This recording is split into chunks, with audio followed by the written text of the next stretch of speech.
full of people. Yo,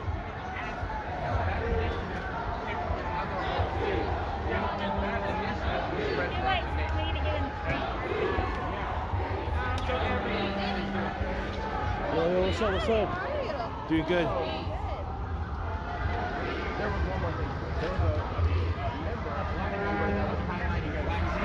So guys, we are by here. We are at Murphy in Maine, walking down Maine. I'm towards the back of the group. I'm not too sure how much further ahead, but it is huge. I'm gonna stand to the side so you can kind of get a good scope on how wide this is.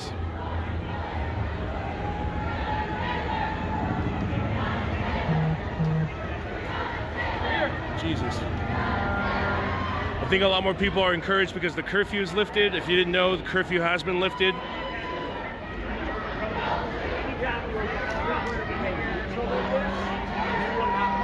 What you hear in the background is the conch man. I don't know when he started, but there's a gentleman been bringing a conch shell and blowing into it every so often. I've seen him at most of the protests this week.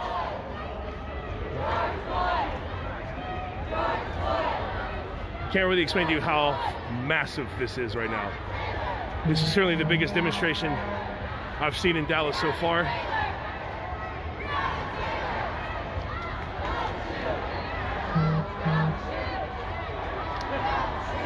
Right now we are at Main and Field. We are stretched back at least another block, and I'm sure several blocks up ahead. I'm gonna try and get closer into it, guys.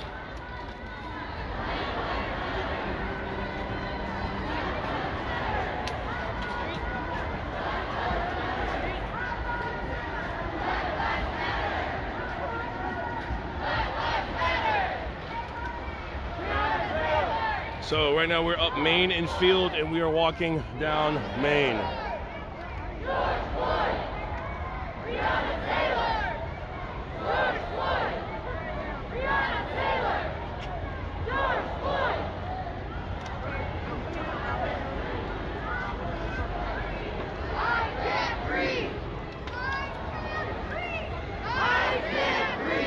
There appears to be a banner at the front. I can't breathe. There's people walking. I can't, it's massive. It is huge. I got Penny with you. Oh, hey, yo, shout out Penny.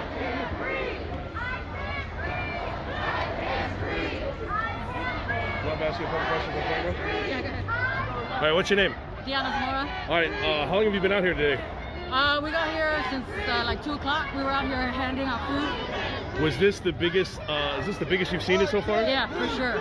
Has it been this big, or does it keep getting bigger? I think it keeps getting bigger. Yeah. Yeah. I got my kiddos with me today, too. What made you decide to bring her out? Because she needs to see what the fuck is going on. Because they need, shit needs to change, man. What makes you feel like it's safe for her to come out? I don't know. She's with me. I don't know. Did you think that it's better for her to be out here than not be out here? Hell yeah. All right, thank you for your time. Don't shoot! Don't shoot! Don't shoot! Don't shoot! Don't shoot! Don't shoot! Don't shoot! Don't shoot!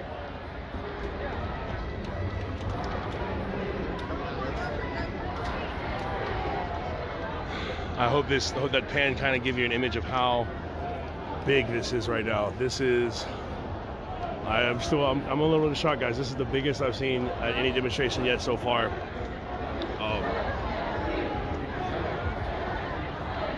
As I said earlier, I'm pretty sure the curfew being lifted gave people a lot more oomph to come out here. Not to mention it is Saturday. People aren't at work today. Well, majority of people aren't.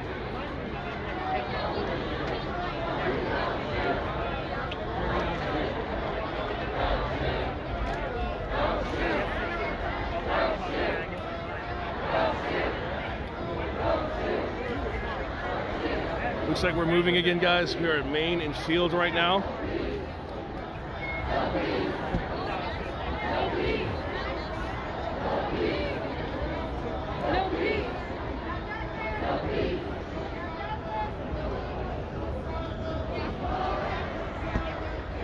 It is staggering, the amount of people out here. I know I keep saying that, but I've been at majority of the protests this week. And the only one that's comparable to this size is the one this past Saturday. But even then, I think this one dwarfs it in size, just on my quick estimation.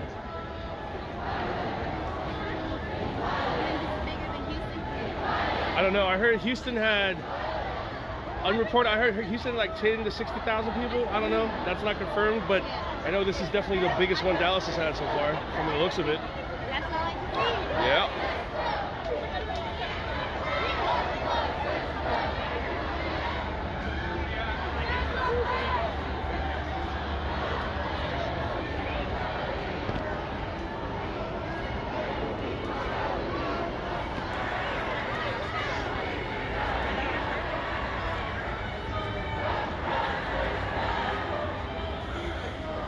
This is jaw-dropping. I know I keep saying it, but this is so crazy, guys. For those of you just joining in, my name is Davey J. I went out to several of the protests this week. Was there Saturday. I was on the bridge on Monday. I was at MLK Memorial on Wednesday. I was at the City Hall one on Thursday and went to the one in Plano. And then yesterday was part of the one Dallas Action led from Cole Park to around Uptown. And now we're here at this one. 8 straight days of protests in the United States. It doesn't seem to have lost steam. You certainly wouldn't be able to tell if you came out here right now. So you know this is chanting right now, hands up, don't shoot. Generally, you raise your hands and the hands up, don't shoot measure as well, as you see multiple people doing right now.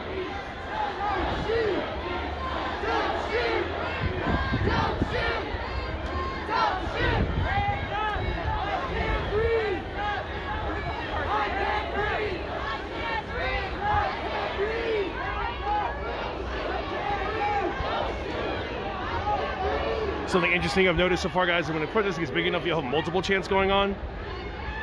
Usually one towards the front, one towards the back.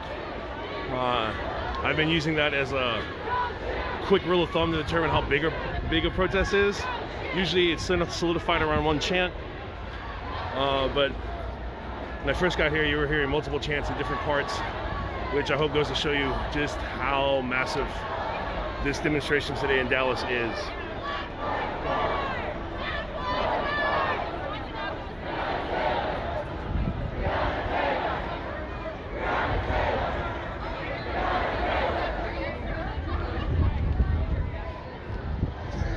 We are at Main and Akron right now. We are at Main and Akron right now. We can't breathe.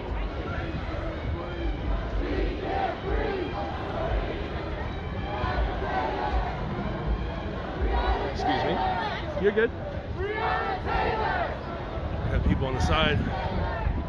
Excuse me. My apologies. We'll try and get to the front, guys. Turn around so you can see some huge swath of people.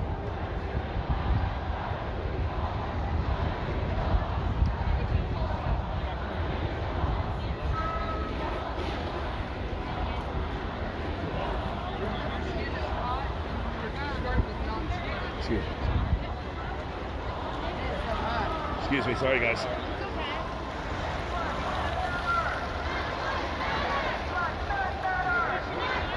We are at Main and Akron right now.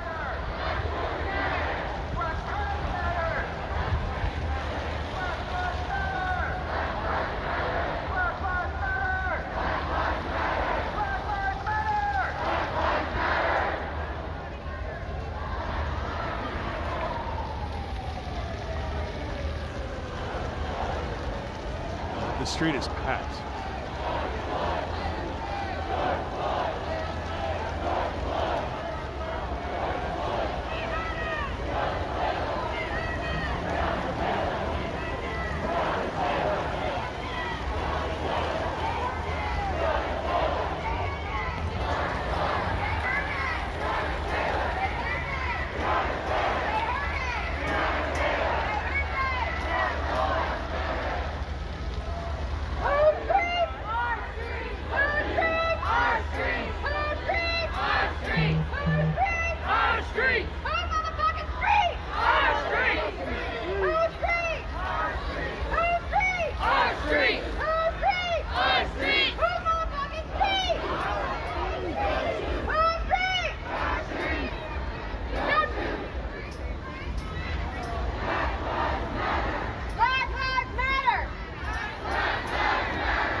This is pretty remarkable, guys. Oh, these rocky afros. Find a crew. Taking a knee. Hands up! Hands up! Hands up! Hands up! Hands up! We got the proverbial protest tambourine there. Hands up! Hands up! Hands up! Hands up! Hands up! Hands up! Hands up! Hands up! Hands up! Hands up! Hands up! Hands up! Hands up! Don't shoot! Hands up! Don't shoot! Hands up! Don't shoot! Hands up! Don't shoot! Hands up! Don't shoot! Hands up! Don't shoot!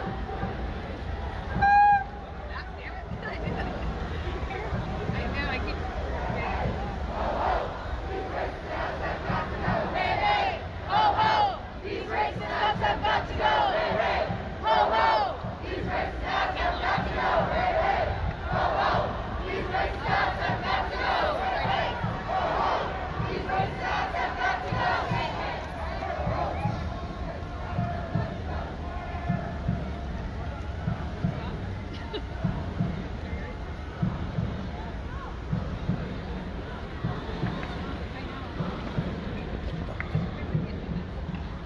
Oh my God, my knees.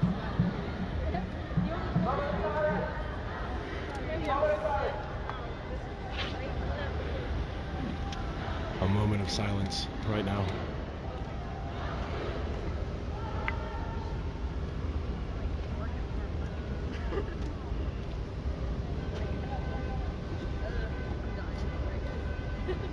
My knees, man.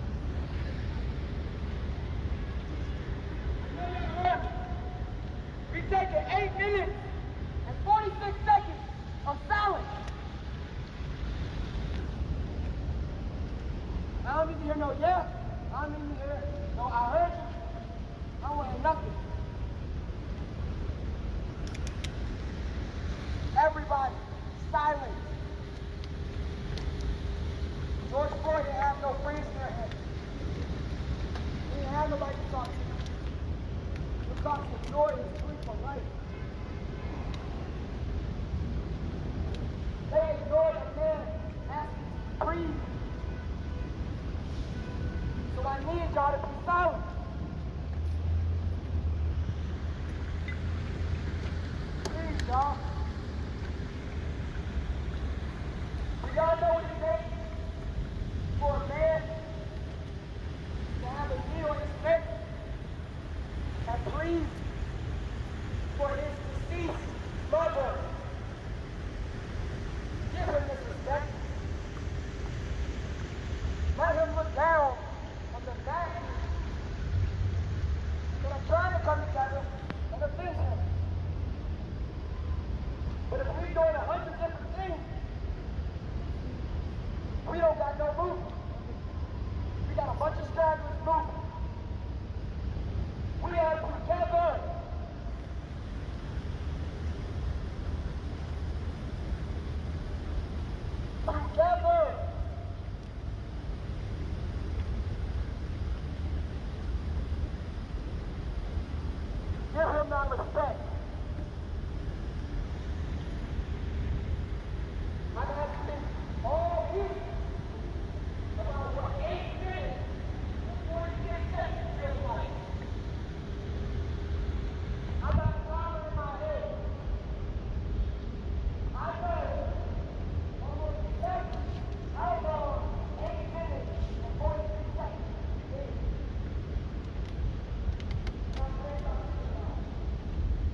Not a single word said.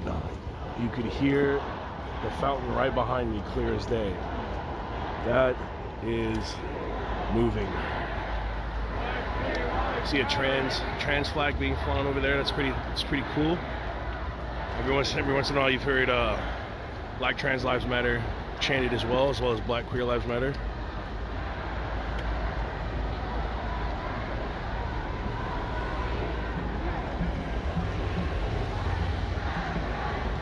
Still at Main and Akron. I feel like more people are walking up by the minute.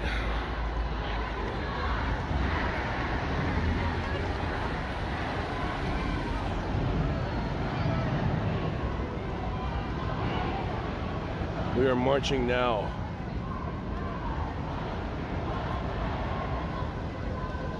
We are on Akron. It looks like staying on Akron and then taking a left. We might be headed, trying to make educational guesses.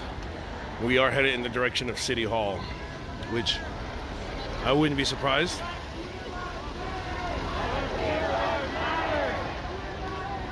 I'm gonna let them walk a little bit, guys. I want you to see the mass of people.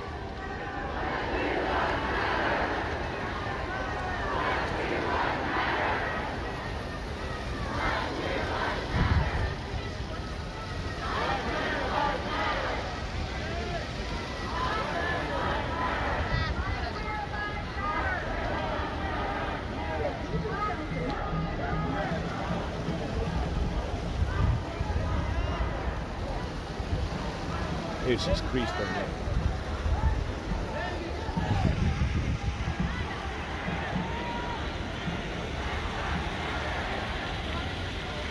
I'm doing stuff for Central Track right now.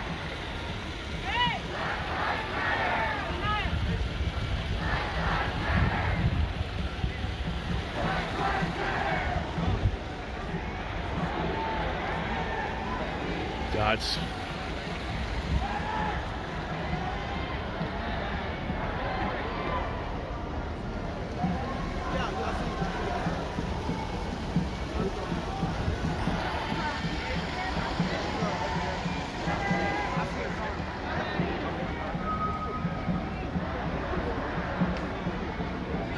This is the biggest one I've.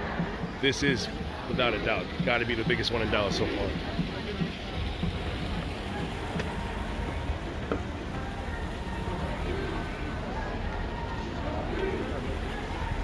Take a look, you just notice the color of the faces in the crowd. It's truly a coalition. There's the trans flag right there. The folks are chanting, "We want change" right now. In direct response to the police brutality put upon George Floyd and others since the protests have started.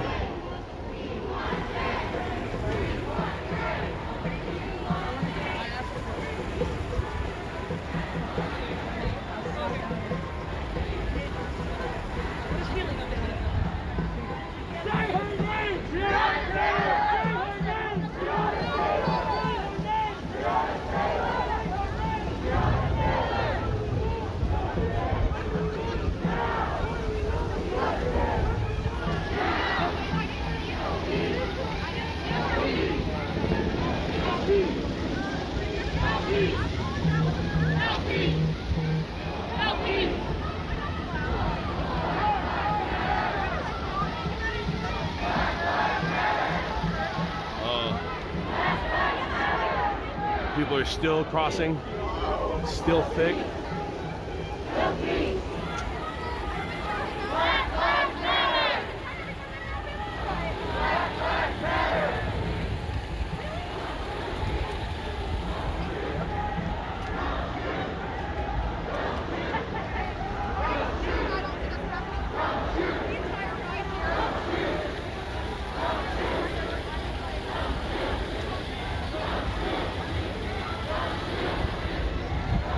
All right, guys, I think that's the back of it. I'm gonna keep moving up with the crowd so I can see what's happening up there. There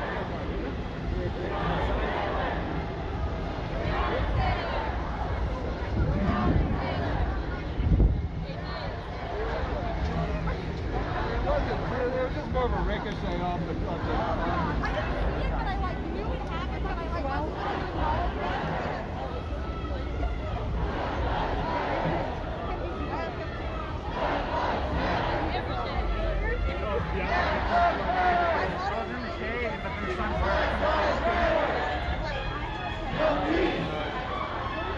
Looks like a repurposed "Do Not Enter" sign with the A for anarchism on it.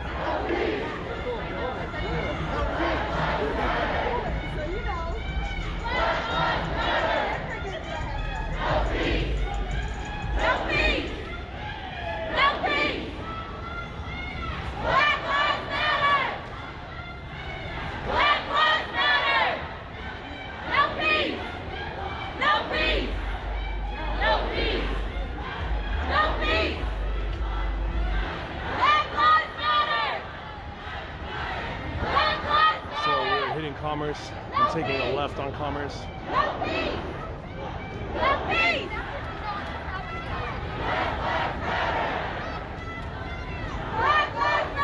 And heading in the direction of Browder. No peace! No peace! I'm 100% serious. No peace! I'm telling myself that didn't just happen because I am. Black lives matter!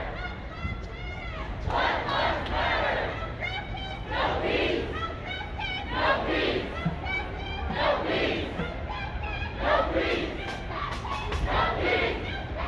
No peace! Black lives matter! Black lives matter! No peace! Reiteration, we are at Browder and Commerce. This is towards the back half of the march. No peace! No peace! Black lives matter! Black lives matter! Black lives matter! The speed of this one seems to be more casual pace. Other ones I've been to this week had a pretty quick pace. I would have to assume that given the massive people here, you're able to find your pace and still be with everybody.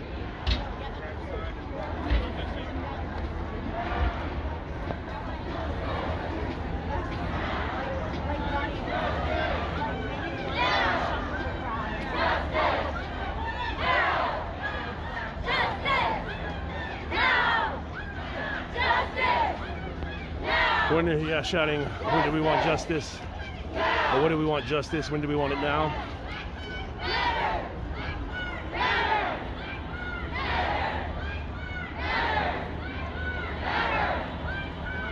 We are now at Commerce and Lane. Commerce and Lane.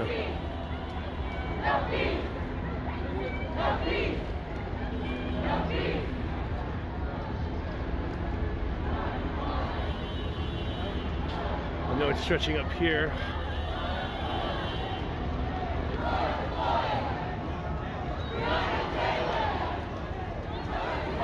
Something you've noticed a lot of people doing, pulling wagons full of supplies. Gotta really give it up for them guys. Carrying stuff is hard as well. They're dragging a whole bunch of stuff. This is on the Neiman Marcus store. Looks like they've been painting the windows being boarded up. And this one is still being painted right now. So I feel like this has gotta have happened very, very quickly, very recently.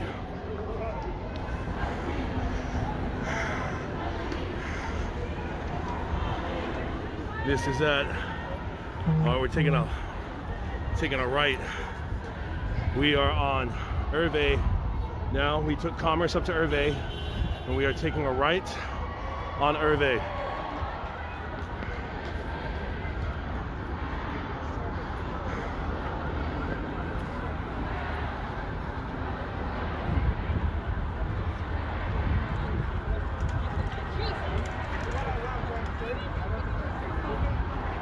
Something I've noticed so far today is that more people have brought out either hard hats, bike helmets, or a more heavy-duty respirator.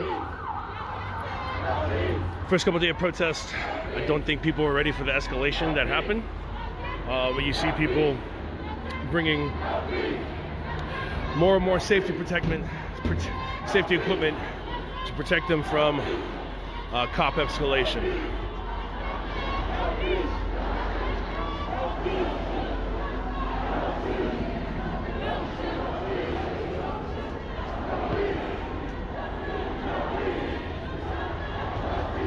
Try and scoot up a little bit more, guys.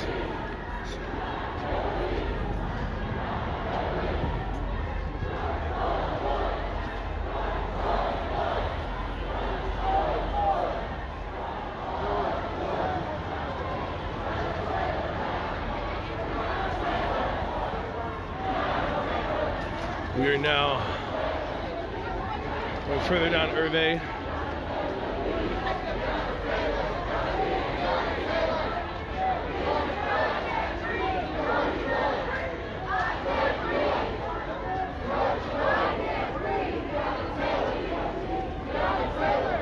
It has been peaceful so far, guys. I haven't been here for the whole time, nor am I towards the front of the line, but peacefully demonstrating, marching through the streets. And as always, a lot of niceties of protesters looking out for each other. There's been multiple food stations. I don't know if I caught it, but there was a guy who's serving brisket or something like that by where we stopped earlier. I don't know if he was charging or donating it, but there's supplies and food. I've passed several medical stations on the way down where people set up with medical supplies to take care of people as need be.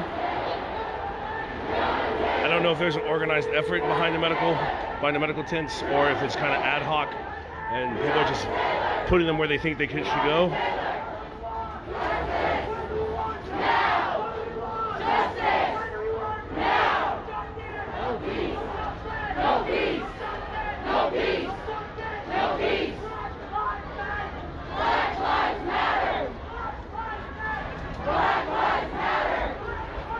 Well, I'm trying to scoot up, guys, but it's a lot of people. Excuse me.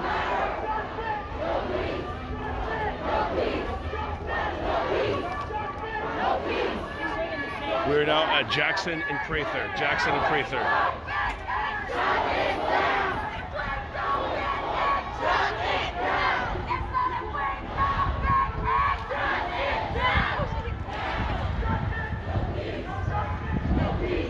They're going to get some notice. People are being fairly good about their garbage disposal.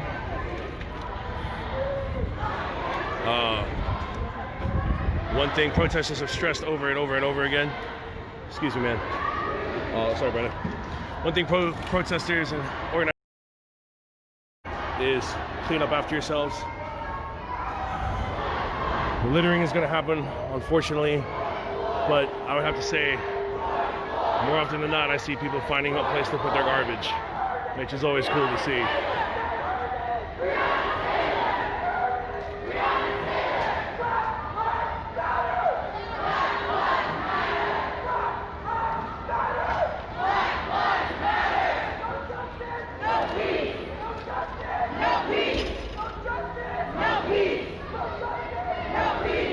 We are now at St. Paul. What do we want? Justice! What do we want? Now! What do we want? Justice! What do we want? Now! Jackson and St. Paul. What do we want? What do we want? Justice! What do we want? Now! What do we want? Justice! What do we want? Now! Justice! Justice! We've been walking through the shade quite a bit. I don't know if protesters have, or organizers have, deliberately made routes through buildings based on where the sun is at during the day, but it is welcomed. The sun is incredibly hot today, guys. If you're on the way down or if you're going to join, water. Be careful about heat exhaustion. It is real and will only become a greater danger as the summer gets hotter. But water down here is, there are a lot of water stations.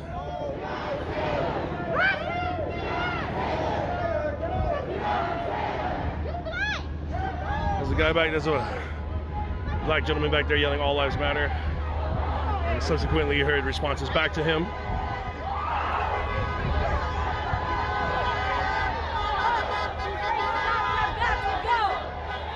I have to wonder now if people are just carrying signs, if they can't make a protest. I didn't say if they can't make a protest, if they can, they're just carrying signs in their car and just waiting to pull them out whenever they encounter a march. Don't shoot! Don't shoot! Don't shoot! Don't shoot! Don't shoot! Don't shoot! Don't shoot!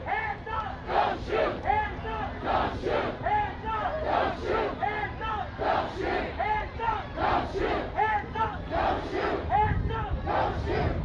Don't shoot! No justice! No peace! No justice! No peace! No justice! No peace! No justice! There's a chopper above us. I don't know if I got it. I can't really see my phone right now. Oh. What do we want? Justice! What do we want? Now! What do we want? Justice! What do we want? Now! Who shuts it down? We shut it down! Who shuts it down? Paul and Young intersection. Who shuts it down? We shut it down! Who shuts it down? Now we are at Young and St. Paul right now. Turning down Young. And to get more garbage throwing away.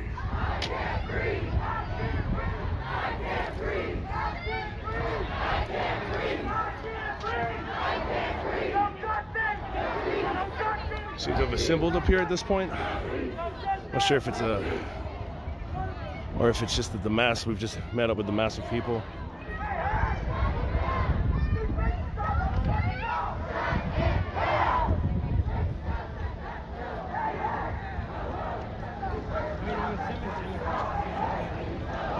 Trying to find a place with shade, guys.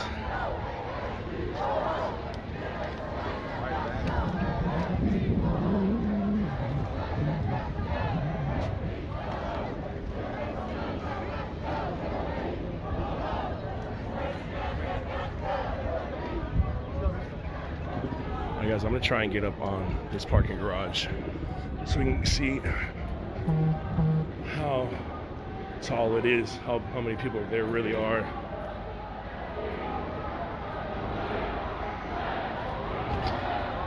Well, I didn't find the right way to go, but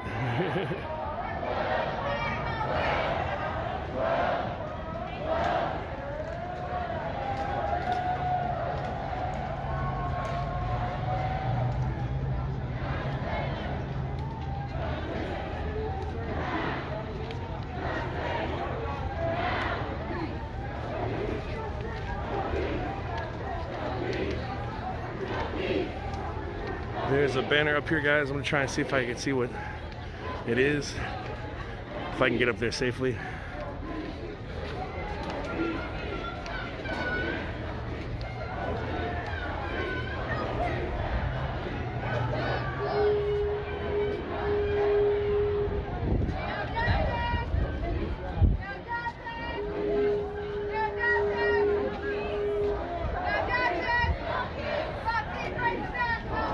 Excuse me, sir.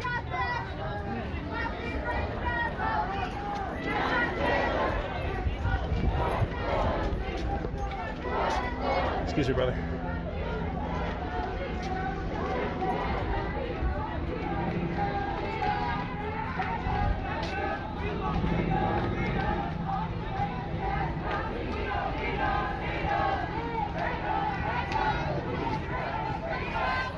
We're coming up on City Hall right now from Hervé and Young.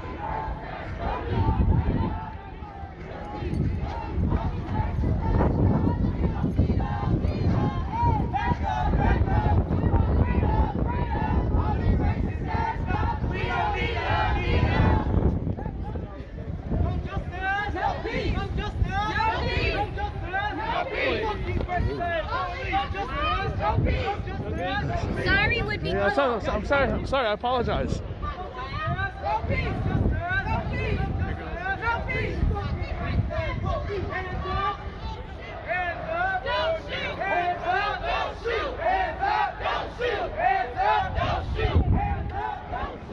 I'm gonna let them pass a little bit, guys.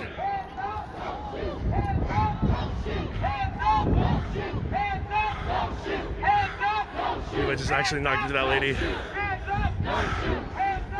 Running backwards is probably not advised.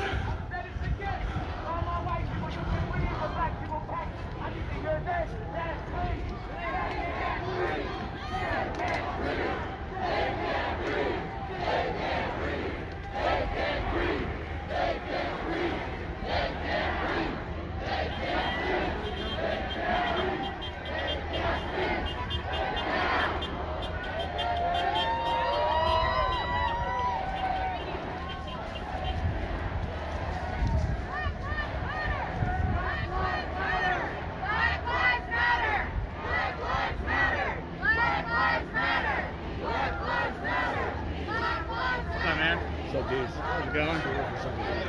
Okay, cool. I'll see you in a bit. No doubt, brother.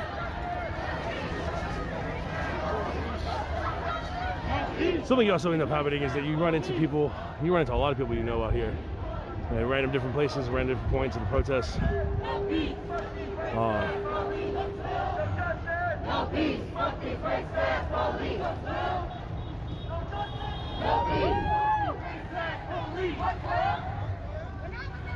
So you see, this is how long and wide this line is.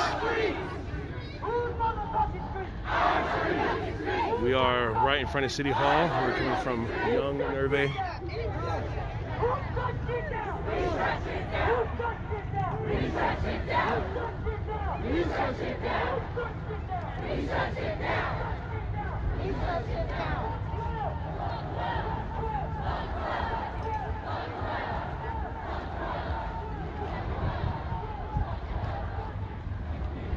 The line has not stopped moving in quite a bit.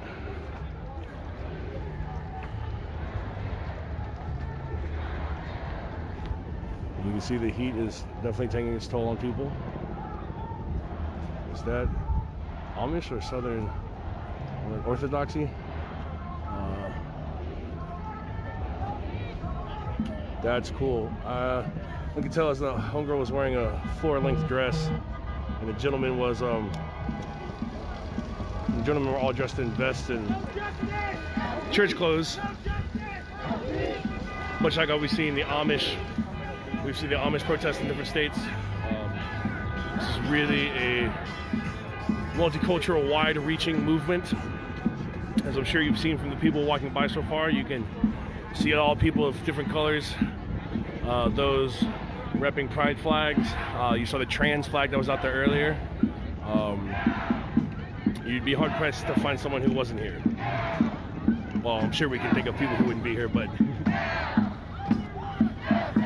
we got another proverbial protest sign. The bongo and drum and tambourine combo, classic.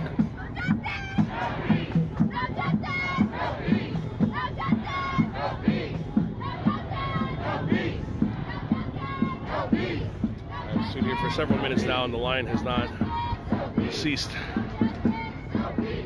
moving.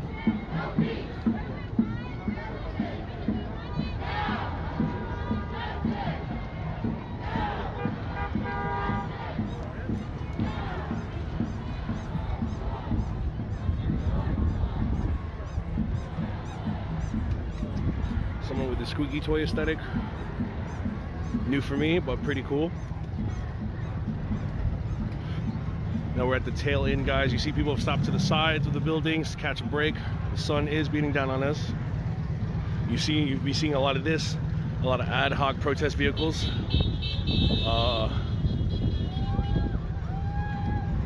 People literally just taping the signs to the outside of their vehicles. Riding along in solidarity. Or what you usually see is people just holding signs out their window, giving the honks.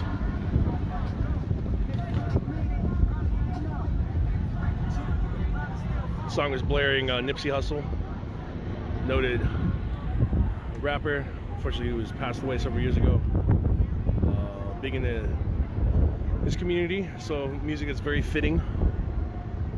So this looks like the tail of it, guys. I'm gonna try and find out where they're heading.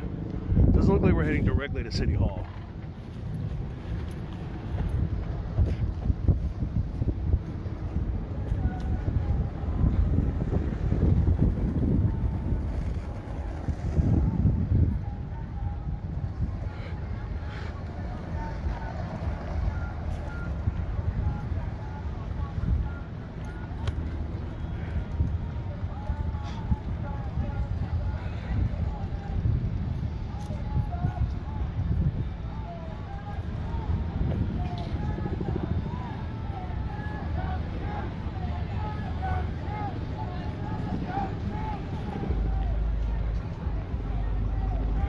So City Hall is right over here to our left.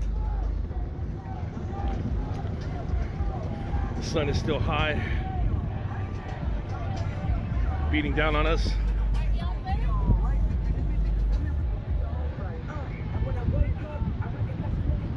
Kendrick Lamar's "We Gonna Be Alright."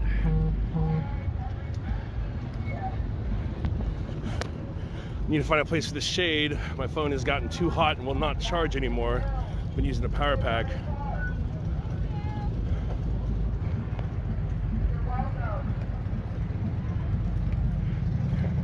We're sticking to the shade for a little bit, guys.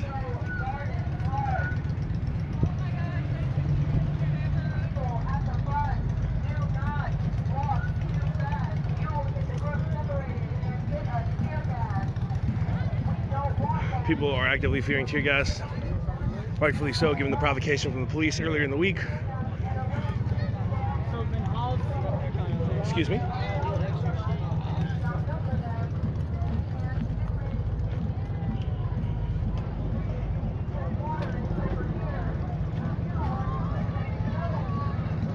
Well, it looks like we're in the shade now, guys.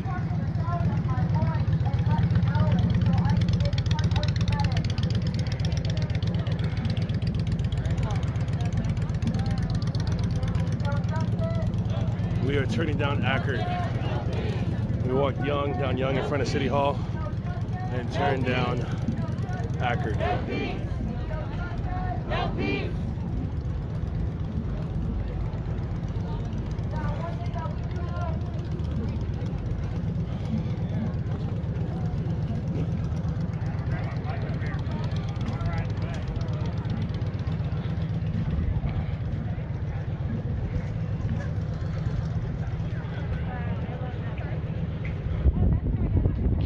Cool and out of the sun as much as possible is key.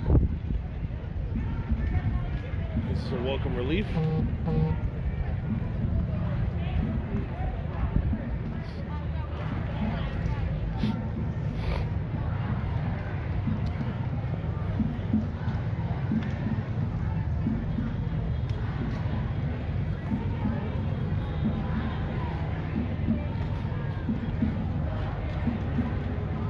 We are now at Wood.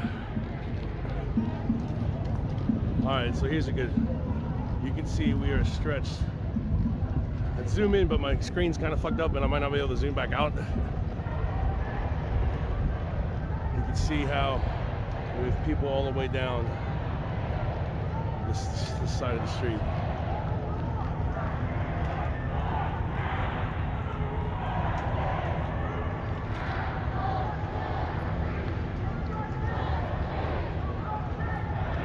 There's still people filing in from the back. We are Wood and Ackerd. We are at Wood and Ackerd.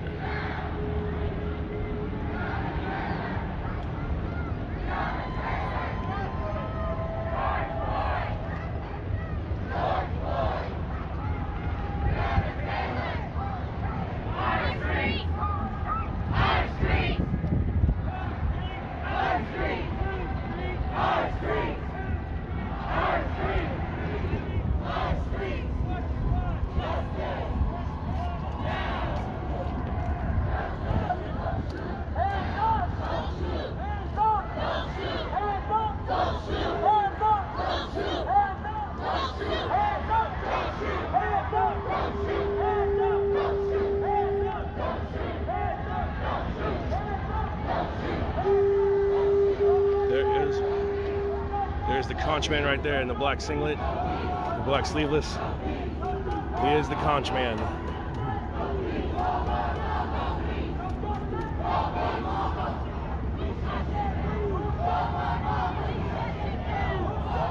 Let's walk around and see how you can see how it stretches from one side to the other.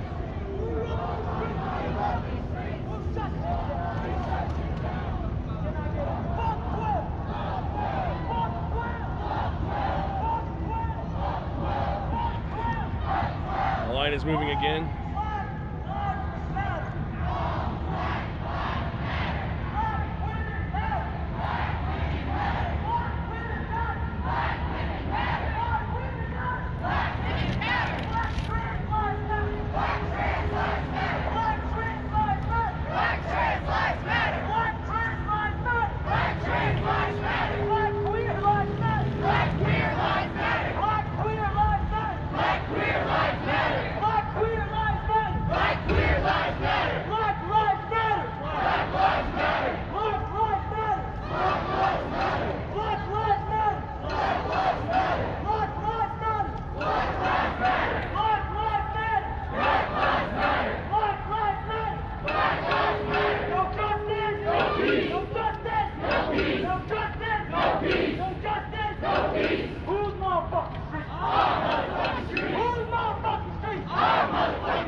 We're at Field and Wood.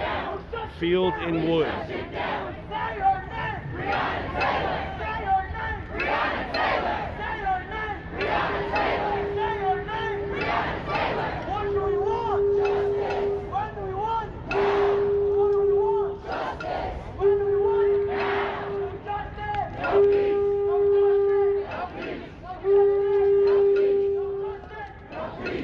Conch man in the flesh doing his thing.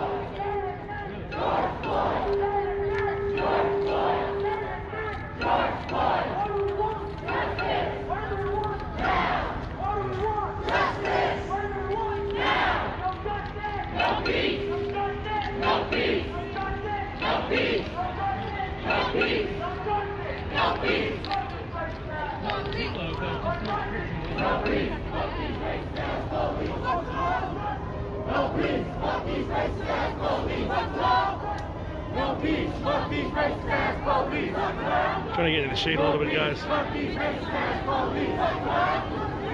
peace, fuck these racist ass police. No peace, fuck these racist ass police. Don't shoot, don't shoot, don't shoot, don't shoot, don't shoot, don't shoot, don't shoot. Looks like a family looking out the window. Enough is enough. Enough is enough. Enough is enough. Enough is enough. Enough is enough. Enough is enough.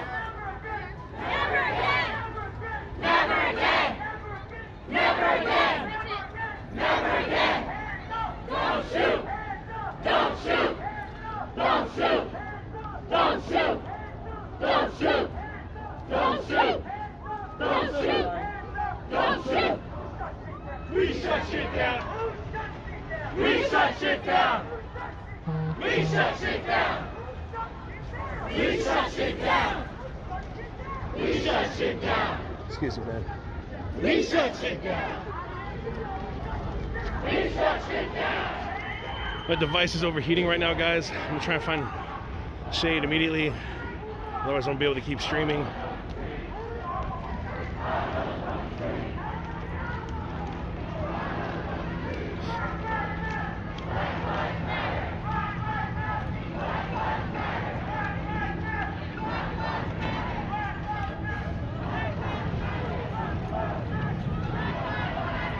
All right, we're hitting some shade now, guys. You know, everything's been peaceful so far, guys. Huge group. We are at Wood and Griffin right now.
Get out here and fight, y'all. The time is now.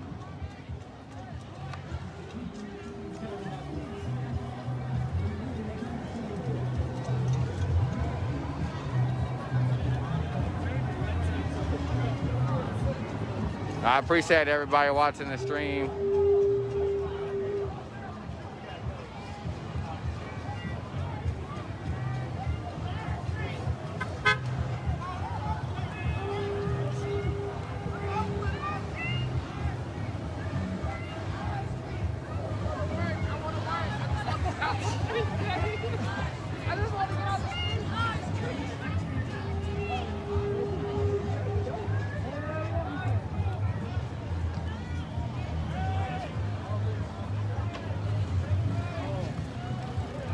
Trying to move with the crowd. Some people trying to leave. Some people ain't even knowing where we're going.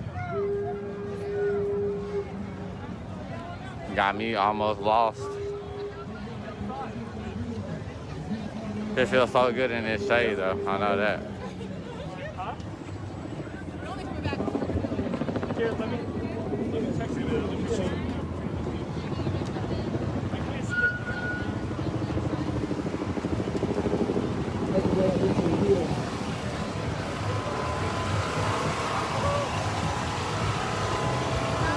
If you got the other megaphone, make yourself up to the hill, please. If you got the other megaphone, go up to the hill right now. I'm home early. I want no copyright on my shit. They need to turn that shit off, bro. People trying to go live, niggas playing stupid.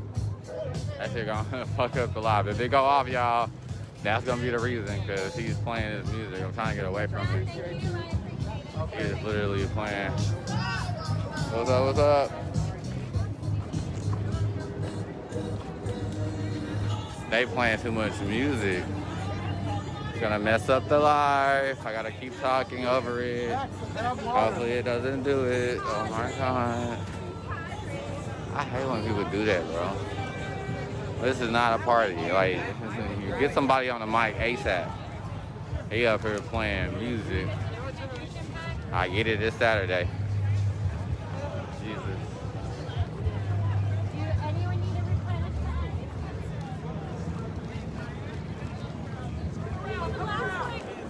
Alright, cool. I think they about to turn it off. No, he still ain't turned it off.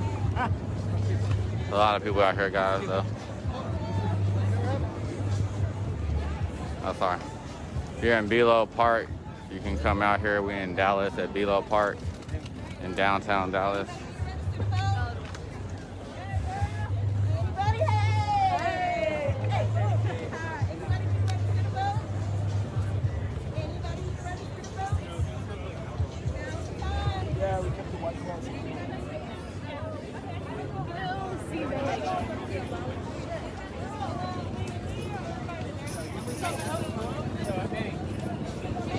Like, look at everybody's phone.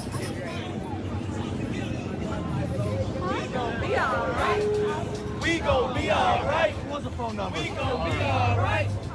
We gon' be alright.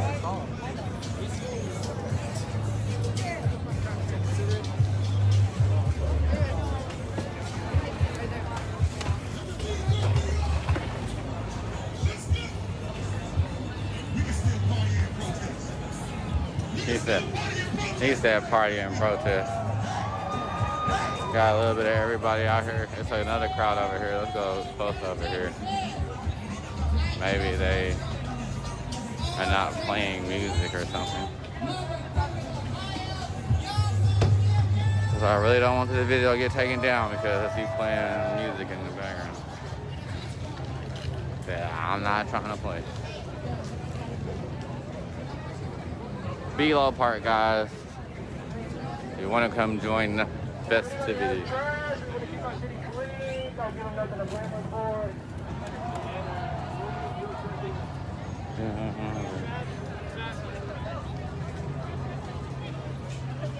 We'll give you the scoop for two.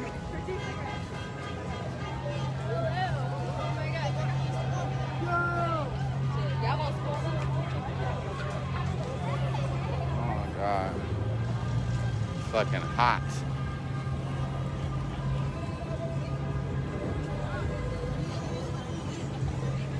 Everybody playing music. Oh my God. Don't get my shit taken down. We'll take that water, take what you need. Okay, thank you.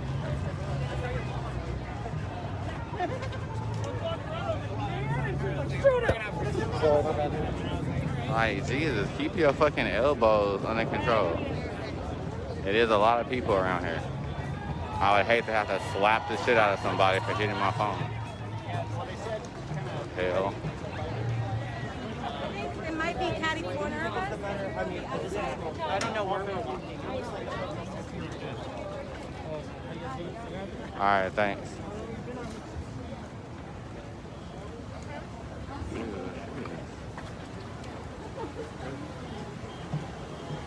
Dude. Yeah, I can kind of see.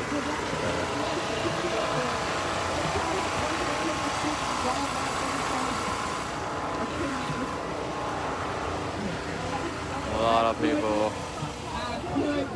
Top flight security. I ain't never felt so secure in my life. We don't have any Cleveland. Them motherfuckers up there want to beat your ass. Top flight security of the world. Yeah. Top line security of the They want to take my mic. Yeah. No, they want to take my mic. My brother, you just said, I got 4 more hours of talk. Hey! Hey! No, I'm just... Oh, girl, I'm in Hey, the way. those of you that have marched over there, you need to come back. You need to come back. Go ahead, sorry. Those of you who have marched over that way, on what fucking street is this? Griffin. Turn back and come back to Belo Park. Come back.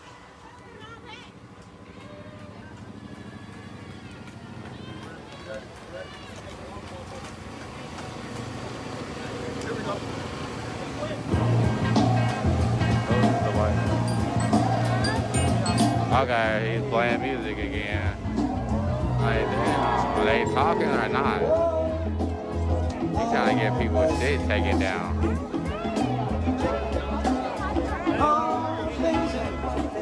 Well, guys, like I said, we're at Belo Park. If you want to get out here, everybody else is already out here.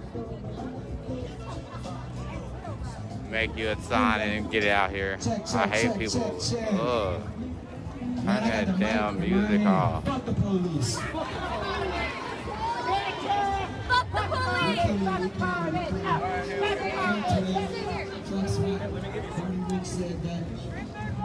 out Roddy Rich.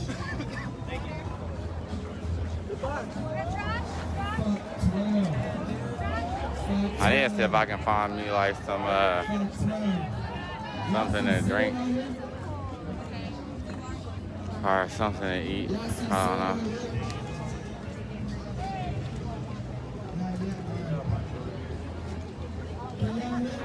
You're welcome.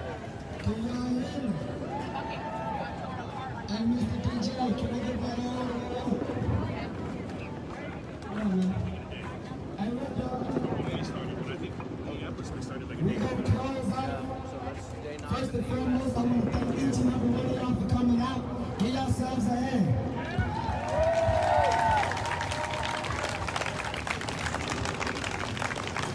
I said it earlier, I'm going to say it again. I ain't clapping because y'all not racist. Let's get that straight. You don't get no applause for not being racist. I'm clapping because y'all out here sweating with us. And that shows y'all care, man. But it also shows that y'all know the importance of this movement. Y'all know the importance of black lives and all the lives taken by damn pigs. Straight up.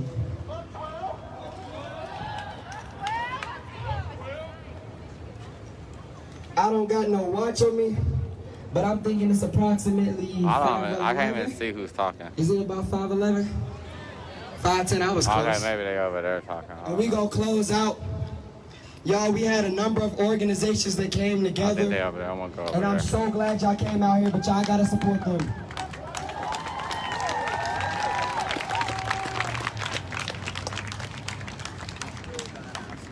Let me This isn't see. easy work. right? This is an easy Ah, yes, a number of minds to come together that bring something like this over. Trying to find the speaker, but I don't see him. Instead of talking right by the speaker. Oh, can I get one? Absolutely. Help yourself. Take as much as you need. I got some gummies. Yes, sir. Maybe he's over here talking. But he would move somewhere like where it's hard for me to get to, pretty much. Yeah, he's up there.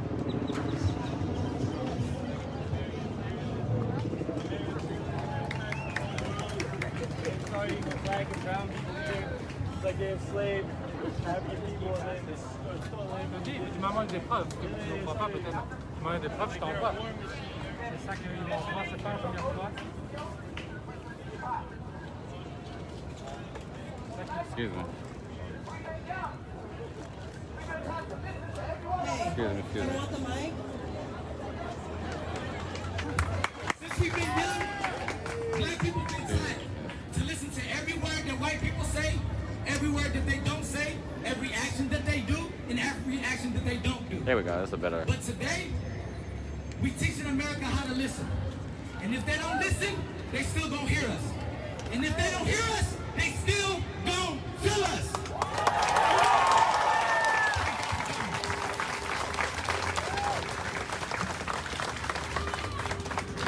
All right, so. Yeah, it's a couple of helicopters in the sky. Catch it before. My name is Jennifer, and I am co-chair of the Dallas Alliance Against Racist and Political Repression.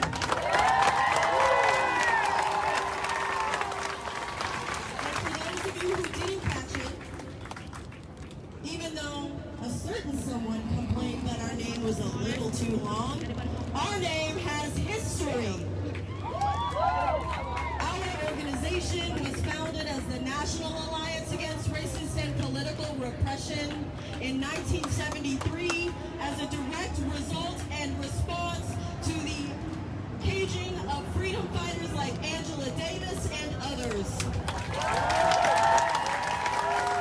And today, just like then, we see an insane amount of police repression, from police departments even here in Dallas, from police departments all across this country, from the federal government itself as well. Don't think I did not see that picture that you posted of me on your Twitter, Dallas Police Department, identifying me as the leader of the protest last Saturday. I saw that. And what it is a blanket and unabashedly form of police repression trying to frighten me and intimidate me.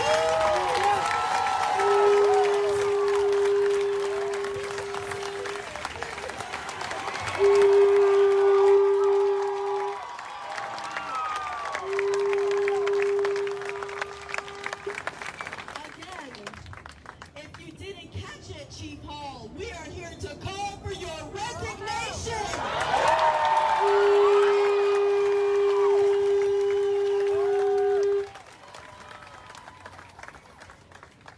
You are a liar and a fraud. All skin folk ain't kid folk. Your police department and the actions of your police department are complicit and directly responsible for the separation of children from their parents in ICE detention centers.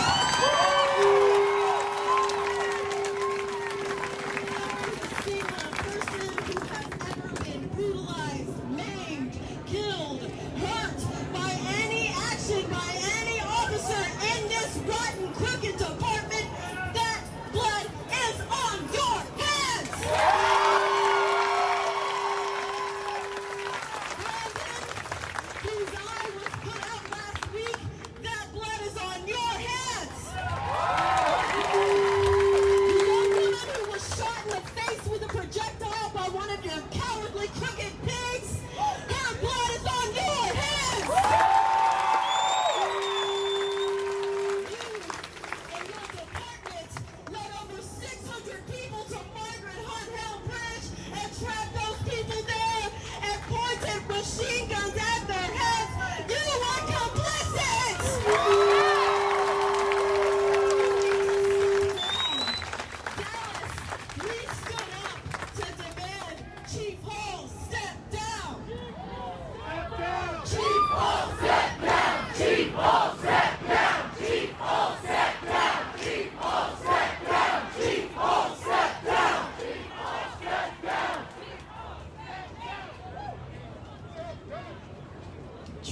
Thank you, Amy. Fuck him also.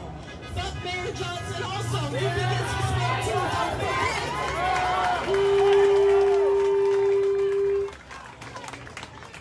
You want to talk about people being outsiders to the city causing a ruckus? Really? As if every single fucking town in this goddamn metroplex is at 20 miles or so apart from each other?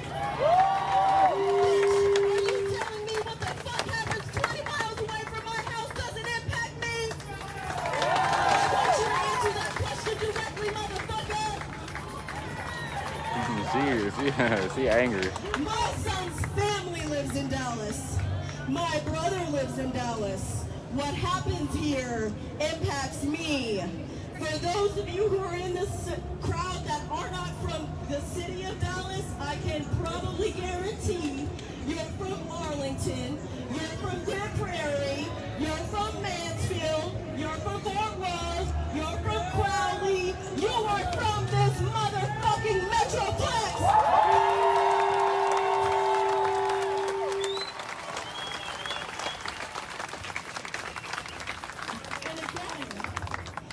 You didn't hear me earlier. Mayor Johnson, Chief Hall, I'm not afraid of you. I am not afraid of y'all. Here I am. My name is Jennifer Miller. Do you want my number? It's easy enough to find. I'm not afraid. You can do whatever you want to me. You cannot kill the movement.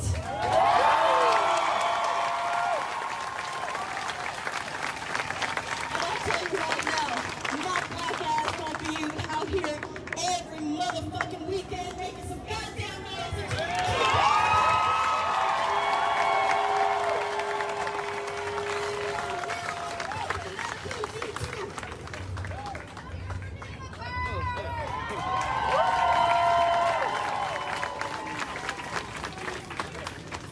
There are other organizations that helped set this up with us. I do want to shout them out. First, Black Youth Project 100, BYP 100, everybody is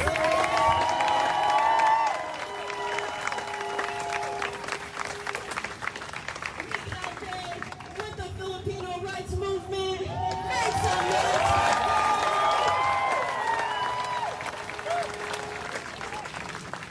American Muslims for Palestine. Make some noise.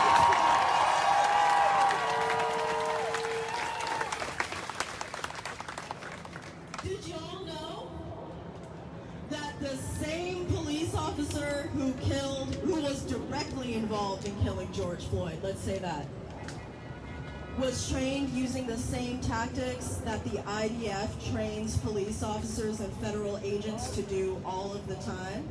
In Palestine, they're also kneeling on people's necks. And it's wrong. And every fucking day, the other day, Yep, no curfew. So y'all get out here. Soldiers, rest in power, princess. Free Palestine.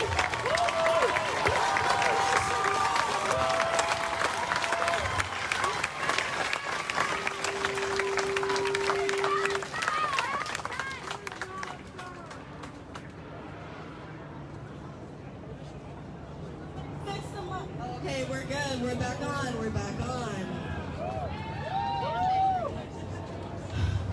Shout out to all of the white people who are willing to put their bodies on the line to risk arrest for an issue that does not impact your community anywhere near as much as it does black and brown ones.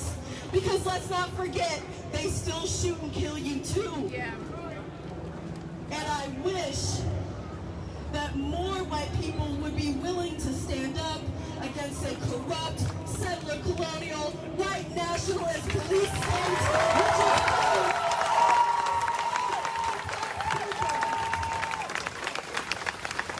is one thing that this proves to me by standing here and seeing the sea of faces is that ultimately this is a class struggle with racism at its core. And if a group of us are free, none of us will be able to be free. The 1% of those who control the wheels of power want to continue to divide us based on race. We stood up and said, fuck that.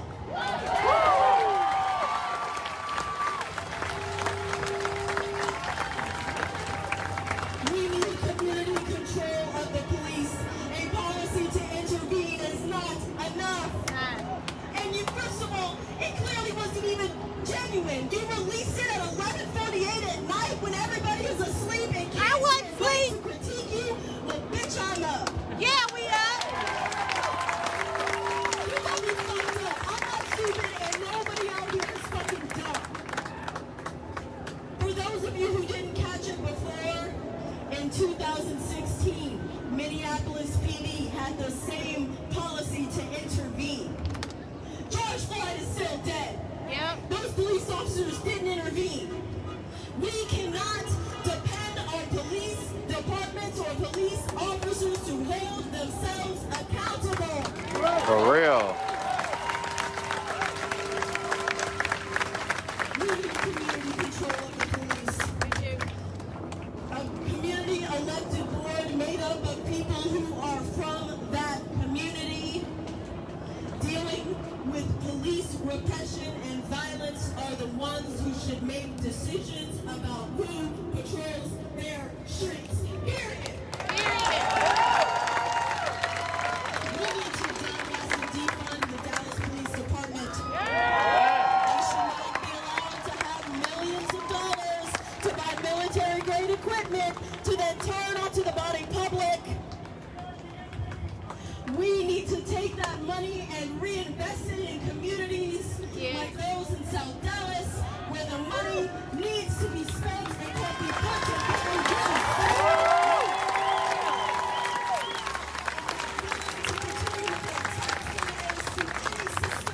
That is going to then take that money and turn around and terrorize the poor with it. It's as simple as that. Community control now.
Terrorize the poor with it.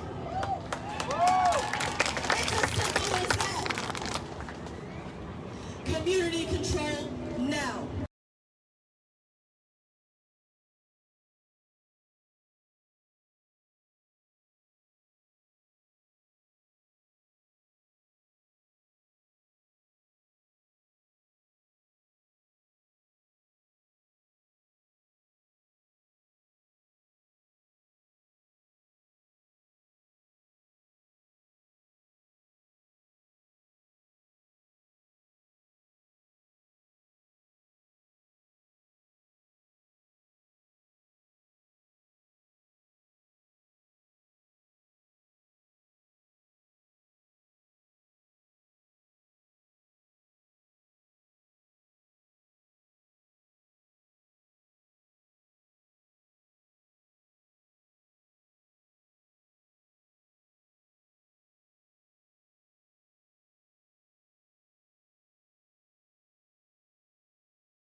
community control now.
Is love each other. We're not out here killing each other.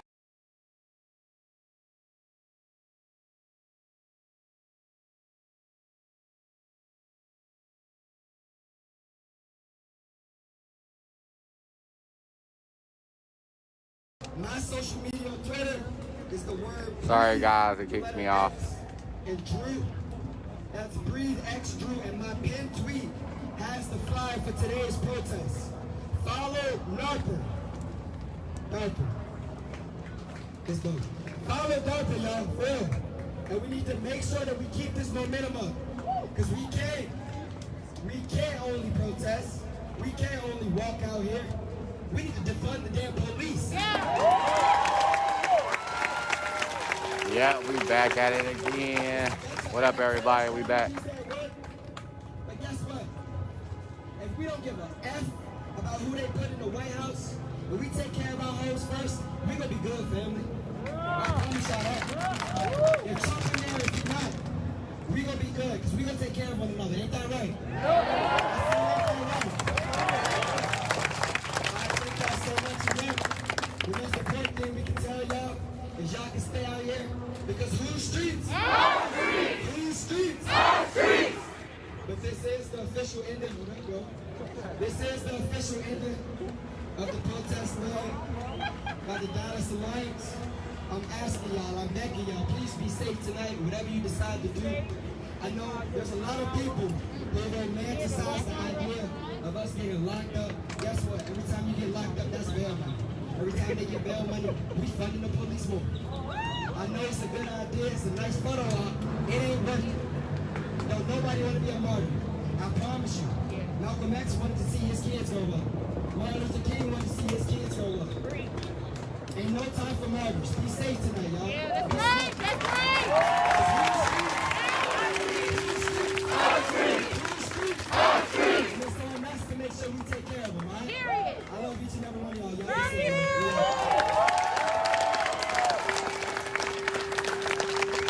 He did a good job speaking. We back, guys. I'm sorry it kicked me off. We're back. I will say this. I am DJ GS. I am a black man who owns a black-owned business. And I want to say I love y'all for being out here. Y'all look so damn good. Put your hands together for yourself.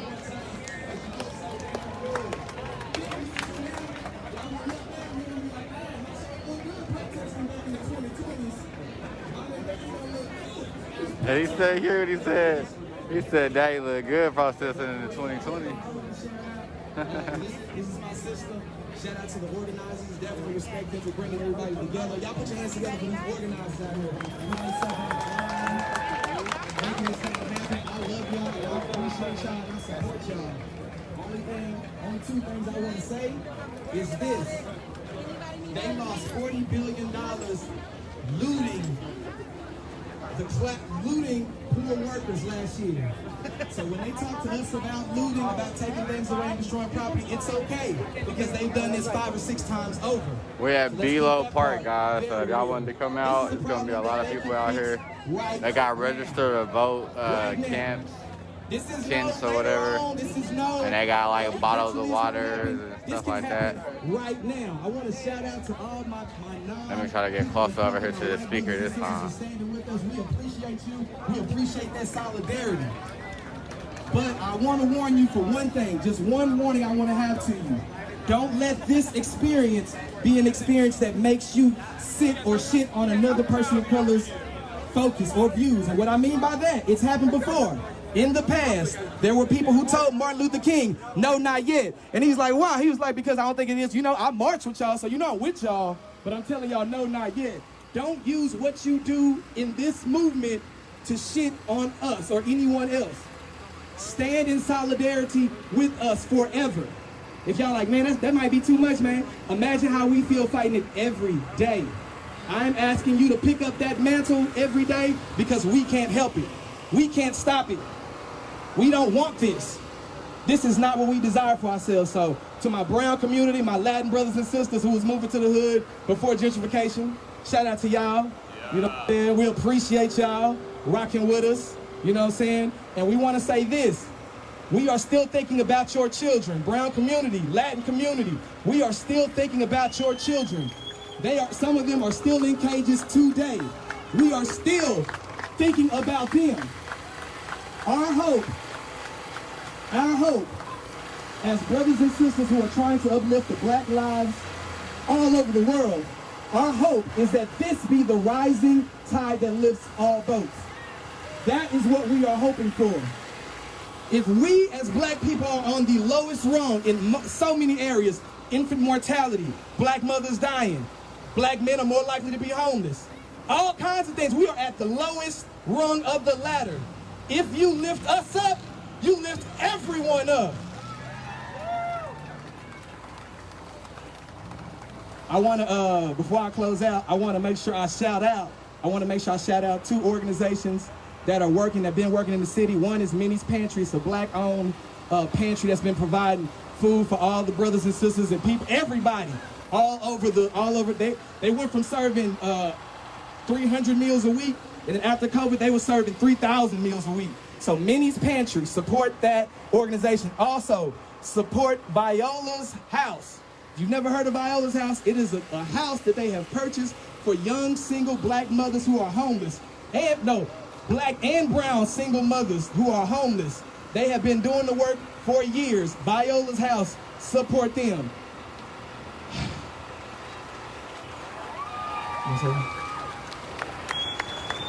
I want to say thank y'all again. I'm about to pass the mic to my brother. We're going to make a real quick announcement. I love y'all. Also to my real organizers, because like I said, I am a black man. I have a black-owned business, so I need to use my black-owned business to support me not getting killed. Y'all see how that works? It's a cycle. It's a cycle. If I get empowered, then I use it for us. So with that being said, if you are an organizer here and you have something to this capacity that you want, that you need sound for, come and holler at me. All right, not if it's just gonna be 10 of y'all, 5 of y'all together, but if you're expecting a larger crowd, we want to make sure the voices of our people, all of our people here, are amplified. That's what I want to use my business for. So if you are organized and you want to create something big, come and see me. It will be for free. I'll set up. That's my shit over there. You know what I'm saying? But actually, I got one last thing to say. Real quick, to my black women, to my sisters. As a black man, I know we're trying to get them to atone for a lot of stuff, but we, as black men, we are hoping to atone for our part in the misogyny, for our part in the sexism, for our part in pushing terrible rhetoric about y'all. We want to say, as black men, speaking, I mean, if you find a black man who disagree with me, then y'all already know what side he stand on. He probably vote for Trump, bitch ass. But he probably didn't vote. He probably saying my sister, my cook. No, I'm just playing. That's an inside joke. That's a community joke. That's a community joke. But real talk though, as black men, we are sorry and we are looking to bring this thing together so we can win together. And then once we link up with y'all, then we can link up with our brown brothers and sisters equally. We can link up with our white brothers and sisters equally. But it is difficult to do that without each other. So I love y'all. Forgive us. Thank you. I love everybody out here. Y'all look so good. Put your hands together one time. I'm gonna let my man say something real quick. I'm gonna say this. Black lives. Black lives. Black lives. What do we want? What do we want? When do we want it? When do we want it? Say his name. Say his name. Say her name. Say her name. Thank y'all. All power to all people. All power to all people. I really don't have much to say after all these great speakers. We've heard everything. I'm just sick and tired of being sick and tired. Somebody asked me this week, how you holding up? Shit, I'm scared to walk out the house. Exactly. And that's real. Anybody that knows me, anybody that don't, my name is Golden Sea Spaceship Oasis the Incredible. I run the WildOutRadio.com, and I just wanted to come out here and show my support. I do have a couple things to say. First thing I want to say is, happy motherfucking birthday, Breonna Taylor. We're not going to forget you. We're not going to forget what this is all about. Second thing, yes, we have a protest going on. Yes, we have all this bullshit going on. Yes, do not forget to go get tested. I'm still going to say that shit. We got masks on for a reason. This world, 2020, is crazy as shit. So we want to still be safe as we do this, as we come together. I'm going to give a shout out to my man, King Ashoka, my man Ian Mahimi over there in the back. What's up, brother? Much love to you. Listen, y'all. I'm from fucking Flint, Michigan. I've been dealing with a lot of bullshit for a long ass time, and I'm tired of dealing with this bullshit, and I'm not gonna stop. I'm not gonna be weary. I'm not gonna be stressed until justice is served. I'm gonna tell you parents one thing. I'm a school teacher. My daughter, this weekend, she's reading the Willie Lynch letters. Your kids are not getting educated on where we've been, so they don't know what's going on now. So if you got kids, if you got nieces and nephews, if you got godchildren, educate them on this past that we've been dealing with for so motherfucking long.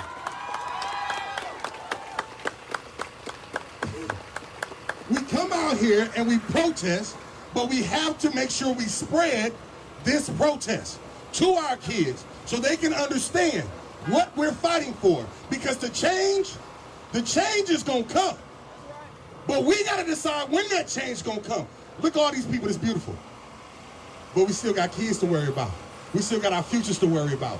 We still got our colleges to worry about. Their educations to worry about. These streets we worry about. So please, with all your heart and soul, continue to educate yourself. Continue to fight. Continue to stand up. Somebody asked me the other day, they said, Spaceship, but that's not you. You're not George Floyd.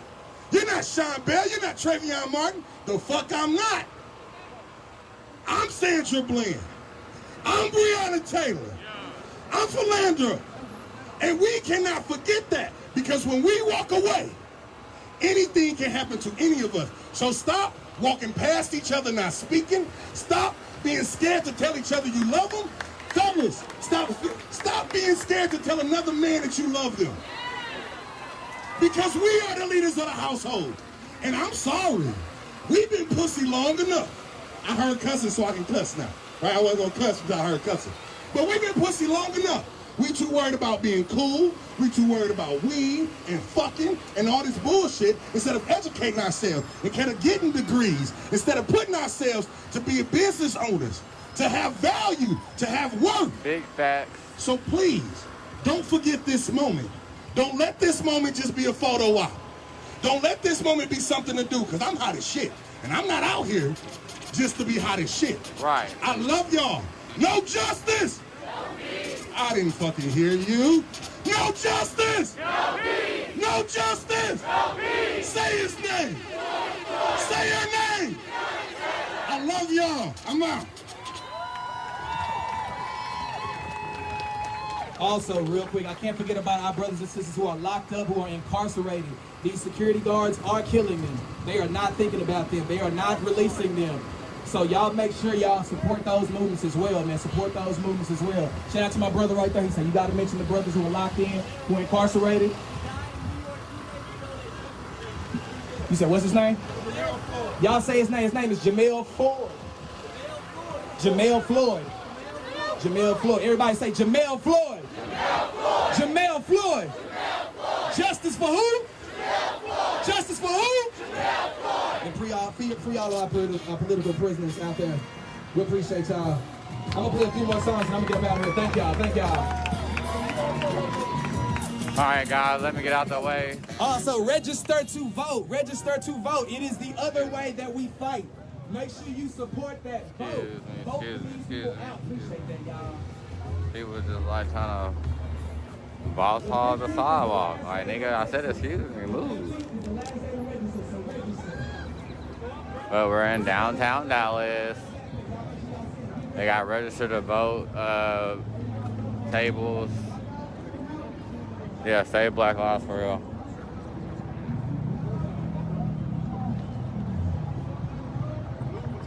So a lot of people, if y'all want to come out here. We have Belo Park still. If anybody knows where they're protesting next, if it's another protest going on in Dallas, let me know, because I'll go to it too. I see over here playing music and I don't want them to take down the copyright. Hey, my people, y'all know what's up. Y'all know we gonna still enjoy ourselves while we out here. We gonna fight, but we gonna enjoy it. Yeah, we'll fight and Tuesday at the same time. Shout out there, watch me. You are an organizer. Come and see me.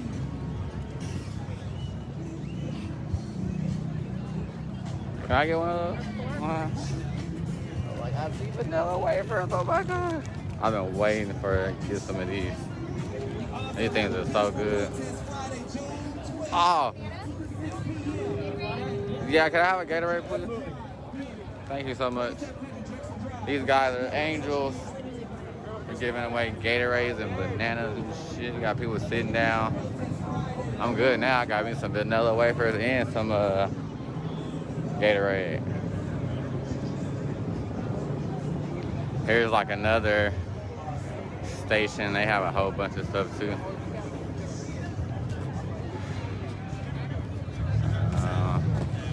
I'll go on the hill to give y'all a different angle. Like I said, if y'all can please like the page, follow the page, subscribe to us on YouTube, and hit the donations if y'all feeling generous and you can.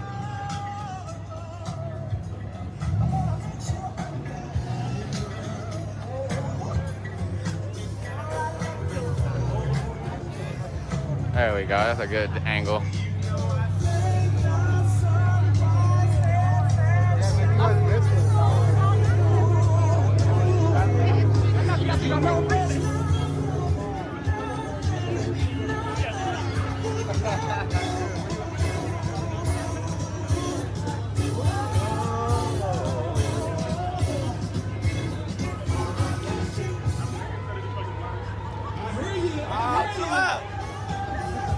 Hopefully this doesn't get taken down because of that music, but just to show y'all, a lot of people out here enjoying themselves. I guess the DJ said it's a protest party, so I guess they doing a little bit of everything. They started two-stepping, line, square dancing, a little bit of everything.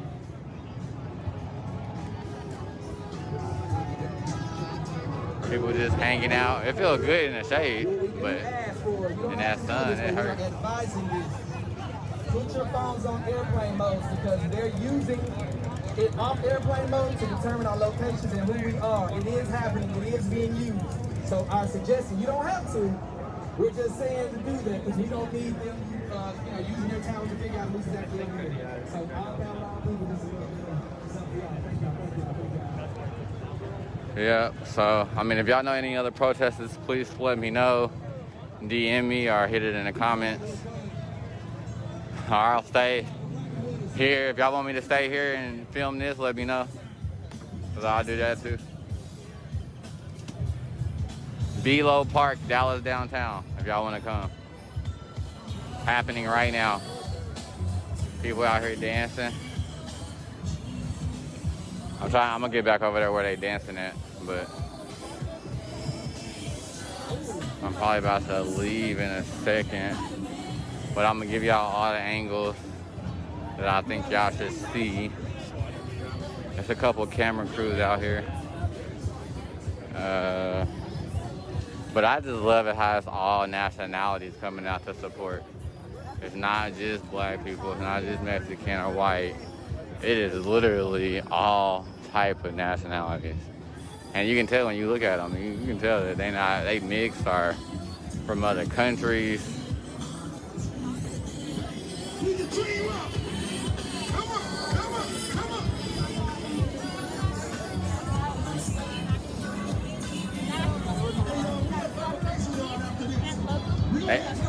They said they're going to the fabrication yard after this. Fabrication yard after this. So if I end up going off live, I'm gonna go live next and I'll be at that fabrication yard. But I just wanted to show y'all what's going on. Belo Park. Belo Park. Hey, they jamming out here. They over here jamming now.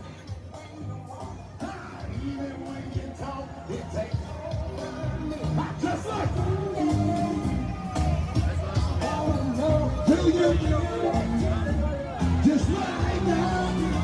Woo! Come on. Come on. Come on. Hey. They just started like little Soul Train dances and stuff. Get jiggy with that shit. Get jiggy with that shit. Oh.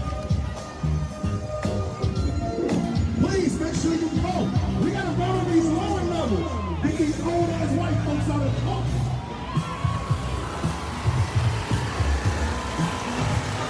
Y'all don't know about anything. There's a lot of people around. They don't know about fat looking.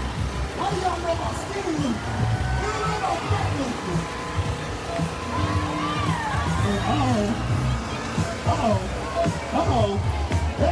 Hey. Middle of downtown. This is crazy. Okay. Never seen nothing like it. This ain't no club. This ain't no party.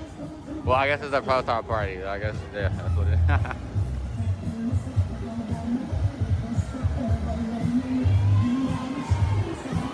is. Y'all come dance out here.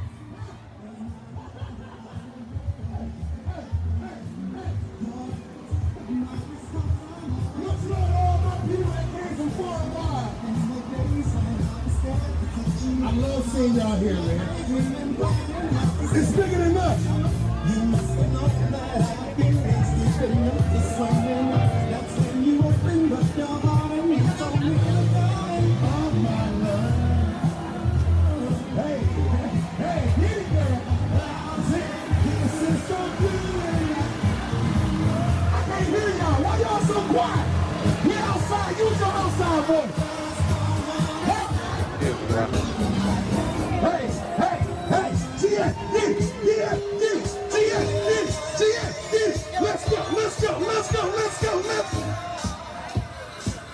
Uh-oh. I hope Facebook don't take it down. This is so tight. They out here really jamming. But fabrication yard, that's where they going next, guys, if y'all want to go there. So. Y'all want to go to the fabrication yard next?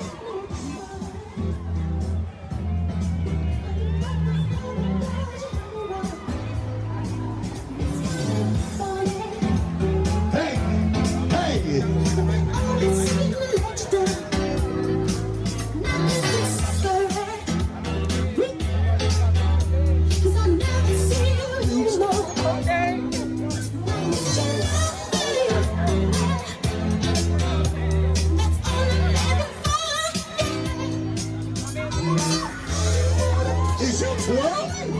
He's twirling. Don't do this twist though. I want to be yo.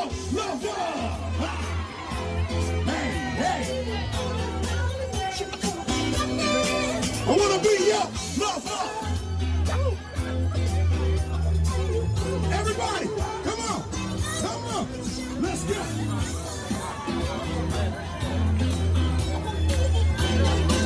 Oh shit, this is my song right here. I wake up singing this shit.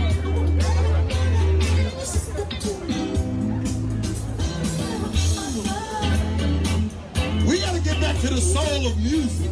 That's one of the problems. Music only talks about is fighting, drugs, and killing folks. What you got for us? What you got here?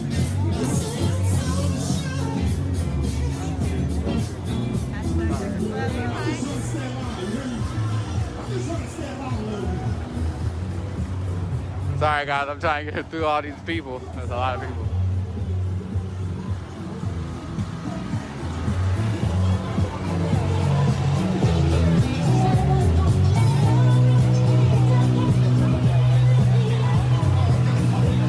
I need everybody to sing this right here. Staying alive. What? I said, ha! Ha! Ha!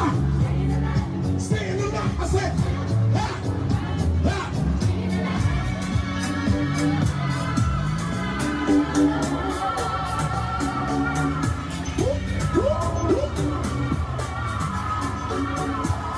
Alright guys, I'm out.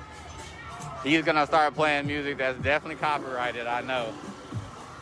And I'm not trying to get this taken down. Everybody needs to see that we're peacefully protesting.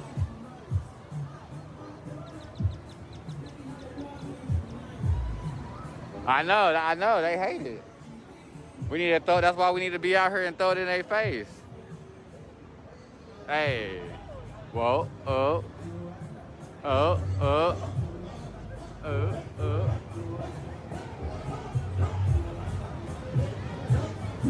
Fuck it, we're gonna take chances.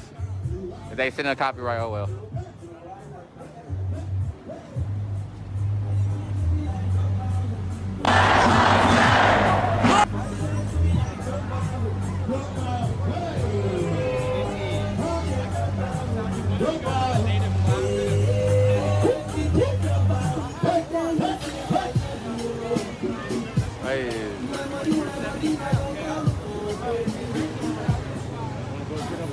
They lit, it's lit.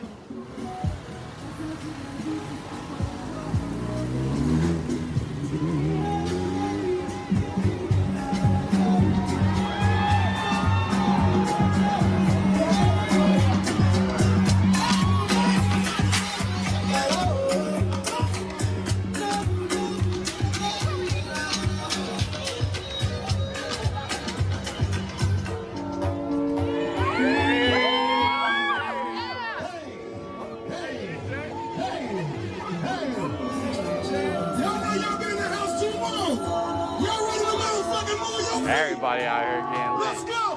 Let's go! Got somebody kinda special taking care of me.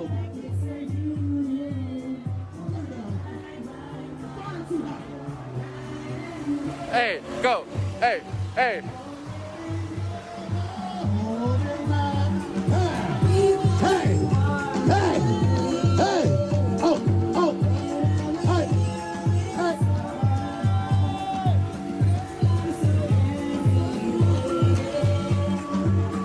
Alright guys, I'm out of here. I'm having too much fun.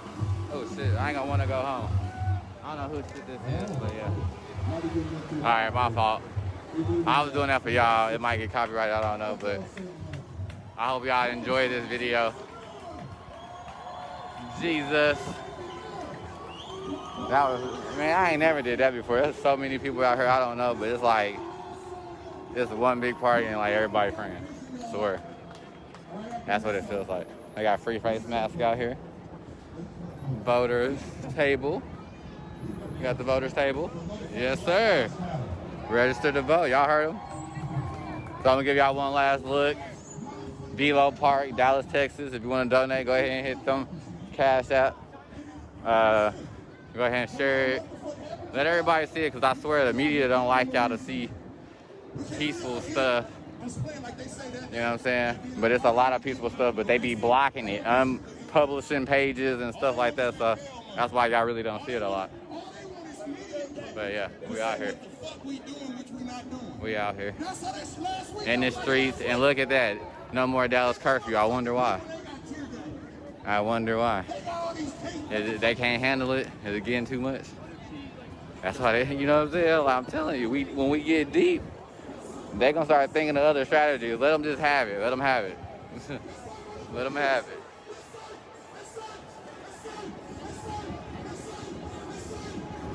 One more heel, and then I'm out of here, guys. Because I'm going to go to the fabrication yard, too, so if y'all want to jump in the live den or go to the YouTube, going down. Yeah. Yeah. Yeah. Yeah. Yeah. Yeah. Yeah. Yeah. Yeah. Whoa. Whoa. Whoa. Hey.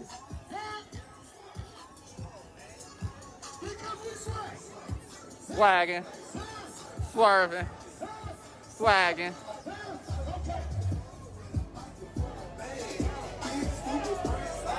Oh, shit. Oh, my God.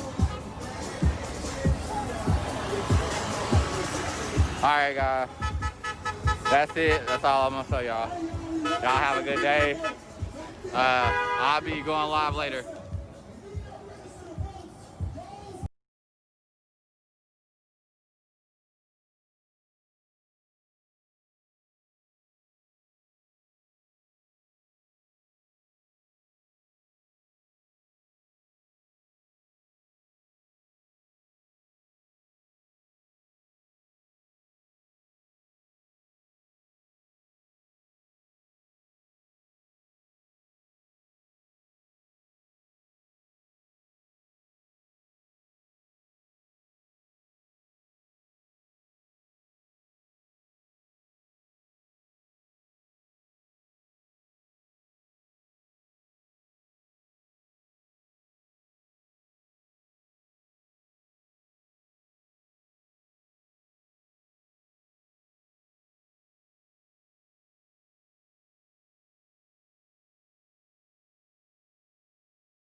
If you all can hear me, we've already called the meeting to order. We just had a technical glitch that keeps.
If you all can hear me, we've already called the meeting to order. We just had a technical glitch that keeps going out. So the meeting was called to order at 2:16 p.m. today on Friday, June 5th, 2020. So we were going to proceed to Chairman Thomas to introduce our guest who's going to give our invocation today. Thank you, Mr. Mayor. Can you hear me? Yes. Can you hear me? Yes. Okay. Yes. It is my honor and pleasure this afternoon to introduce my theater arts teacher, Dr. Ricky Rush. Dr. Ricky Rush is a senior pastor of the Inspiring Body of Christ Church, an internationally acclaimed speaker, teacher, and master illustrator who is known for the engaging and humorous ways in which he simplifies the Word of God. Pastor Rush earned a secondary teaching degree from the University of Texas at Arlington, which led him to teach theater arts for 17 years at Skyline High School in Dallas, Texas. Later, he obtained a Doctor of Divinity degree. Somebody gave you a doctorate, Dr. Rush? From Rialto Bible College, which afforded him the opportunity to instruct adults and pastors at the collegiate level. In 1990, great year, by the way, Pastor Rush founded the Inspiring Body of Christ Church, ABBA, and church membership flourished with tens to more than 15,000. He has ensured that ABBA fulfills the words of Jesus found in Matthew 4:19, "Follow me and I will make you fishers of men." Heck of a fish tank to illustrate that at the church. I'm glad to present my friend and my teacher, Dr. Ricky G. God bless you. Thank you so much for this opportunity, to all of you, to our mayor, to all of you councilmen, to our citizens, for allowing me the opportunity to just whisper a word over you. And I just kind of want to say that this, in the midst of what we're all going through as a city and a nation, want to kind of pray right now what I would like to call a marathon prayer, because I think that all of us right now, all of you who are leaders in this city are on a marathon. This is not a sprint. Even this meeting today, which is not going to take 5 minutes, 10 minutes. It's going to be a race, a meeting of endurance. So as I pray over you today, I thank you for the opportunity. Lord, I thank you right now because there are those that Before we move to our open microphone speakers, I want to set the context very quickly. I called this special meeting today of the Dallas City Council to provide the public an opportunity to speak and share their concerns regarding the city's response to the protests that have been occurring all over our city regarding the killing of George Floyd on May 25th in Minneapolis, Minnesota. This is the time for us to listen and learn and seek answers from each other, and I'm pleased that we're doing so tonight. I also wanted to allow the City Council to have the opportunity to exercise our oversight function to ask questions and get answers on the record from the city manager and the police chief. Over 200 people signed up to speak today, and I have to say, I'm very glad that they did. To our speakers, your mayor, city council, the chair of the Community Police Oversight Board, our city staff, and the public are listening to you today. And before I turn it over to our very capable city secretary, I'm going to make this announcement in terms of our timing for tonight in terms of public speakers. According to our rules, we ask people to provide an address when they sign up to speak. If you signed up to speak and you provided a City of Dallas address, we are going to be providing you with 1.5 minutes each to speak. And if you did not, meaning if you did not provide an address at all, or you provided a non-City of Dallas address, you will be given 1 minute to speak. And then we will be able to hopefully proceed relatively expeditiously to our second part of our meeting, which is to talk with our police chief and city manager. So with that, Madam Secretary, I'll turn it over to you. Thank you, Mr. Mayor. Guidelines. Speakers must observe the same rules of propriety, decorum, and good conduct applicable to members of the City Council. Any speaker making personal, impertinent, profane, or slanderous remarks, or who becomes boisterous while addressing the City Council will be removed from the session. The mayor has announced your time. When your time is up, please stop and address your comments to Mayor Johnson only. We'll begin with your first speaker, Adam Schwartz.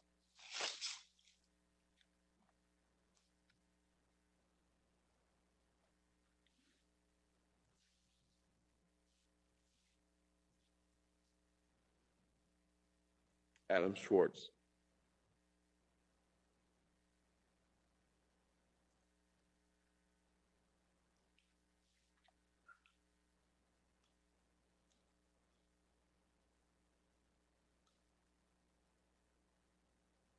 Peaceful right amendment protest into a potentially massive.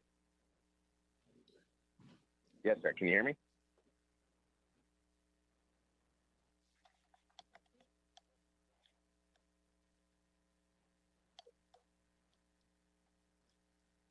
Councilman, can you hear me, Mr. Mayor? I can now. I can hear you now. All right. I wanted to thank everybody for their time and their attention to this matter and hearing the community's voice on their perception of what happened. I'm an attorney in the community, and I was down there as an observer, and I ended up on the Margaret Hunt Hill Bridge with folks. My perception of what happened was that police tactically turned a peaceful, rightful First Amendment protest into a potentially massive and dangerous conflict by herding the protesters onto the bridge, kettling us, and utilizing military equipment and tactics to enforce an unjustified goalpost shift. We were told the curfew zone was expanded. That ended up not being true.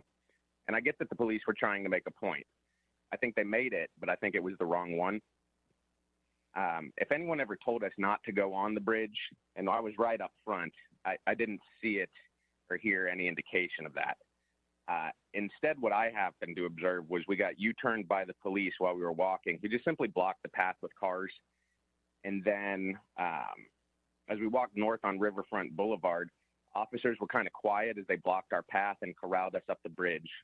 The only kind of weird thing to note was I saw a smoke bomb being loaded into a launcher and took note of that, right?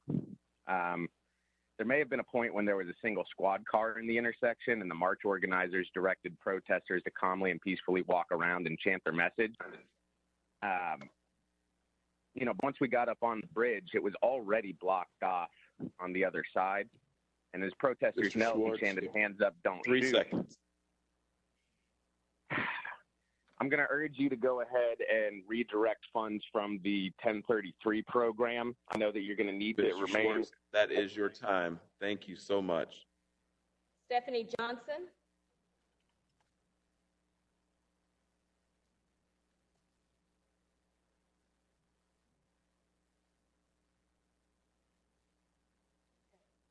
There we are. Hello, can you hear me okay? Yes, we can. Thank you so much. I appreciate you. Let me know when my time has begun. It's begun now. Thank you. Good afternoon, Mayor, City Council, and others who may be watching. My name is Stephanie Johnson, and I am a resident of Dallas. I am speaking with you today also as a United States veteran. I always believed in the need to protect the words of this Constitution, like the right to assemble and the right to free speech. These are some of the most very basic threads that are woven in our tapestry of our identity. But you have pulled those threads, and our fabric is frayed, it is torn and worn out. The very weavers responsible for the preservation of our city's candidates, you've done a gross disservice. You chose to treat the people who give you the opportunity to speak for them as though they had no right to cry out with pain over the continuous practices of systemic racism and overt murder. You have weakened who we are and who we could be. You patronized us with talking points in response, and instead of being proactive and using your position for good, you chose to live in a reactive fear. The desire for photo ops was first, and we saw right through it. Now our torn fabric needs to be repaired, and you need to acknowledge that is in a shambles. You must, and I am challenging all of you, to meet the citizens where they are, to be quiet and to listen, because it's going to take a lot more than photos on Instagram. It's going to take real work, and it's going to require real change. I'm hurt, I am disgusted, and most importantly, I am motivated, and I know how to sew. Thank you for your time. Thank you so much. Jason Marshall. Marshall or Mitchell? Is it Marshall? It's Marshall. Marshall, okay. Jason Marshall.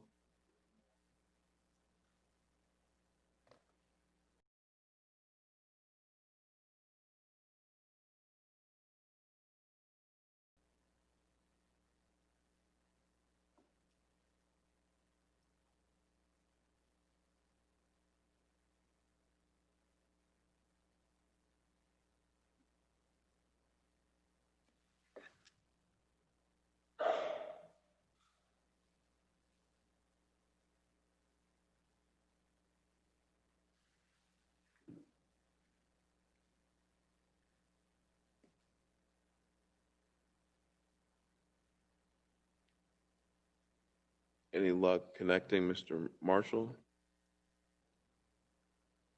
If not, we just need to move on to the next name.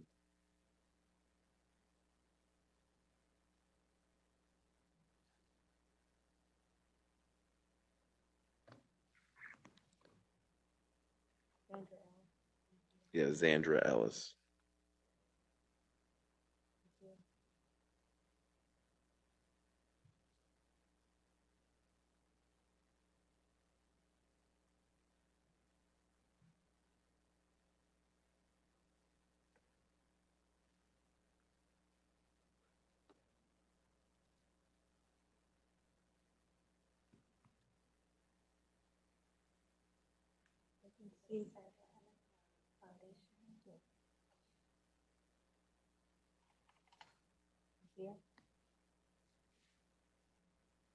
Any luck with Miss Ellis?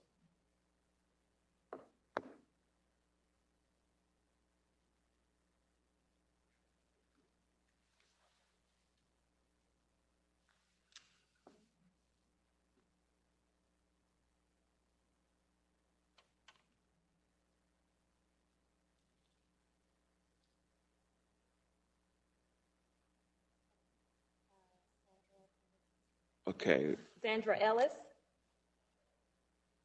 Yes, I'm here. I'm here. Yes, Ms. Ellis, please go ahead. Thank you so much for your patience. No problem. And thank you for allowing us to speak today. My name is Sandra course. Ellis. I'm a community counselor in Dallas, and I'm also one of the co-founders of Foundation 45. One of my main concerns in the response from DPD is the amount of trauma that they have created in this community. Unfortunately, I have had countless calls of people having depressive symptoms, anxiety attacks, and these are people that were not even at the protests. For the people who were at the protest, people who even already had pre-existing conditions, they are now having nightmares. They are having dissociative episodes. And for what? What we did, and I say we because we're all culpable. Militarization of police department is traumatic. And if you look at any of the research, it shows that de-escalation is the cornerstone of modern justice. And that's what we are expected to do. That's what I expect of Dallas. One of the things that's important to understand is we are in an abusive relationship at this time.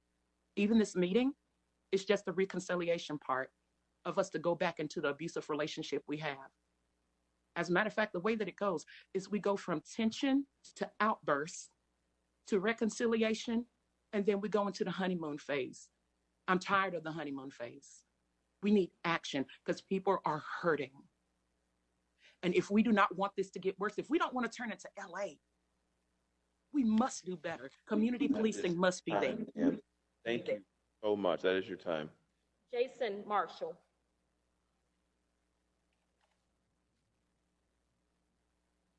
Jason Marshall, are you there?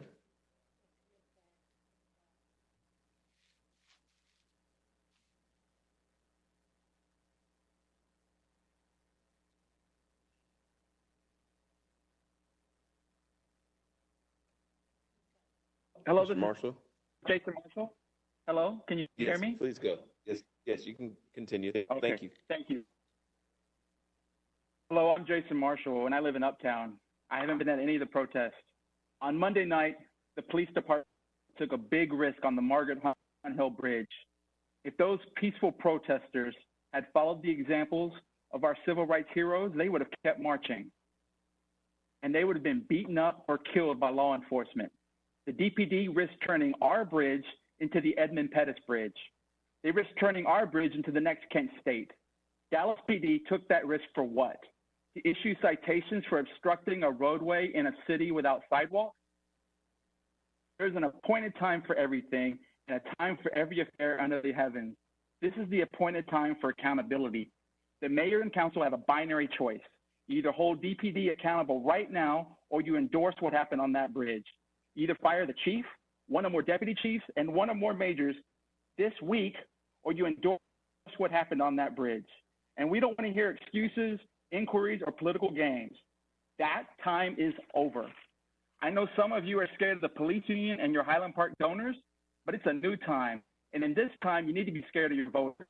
Our mayor was elected with just 50,000 votes, and many of our councilmen with just 4,000 votes.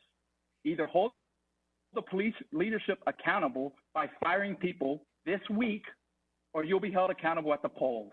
Thank you. Thank you. Miguel Solis.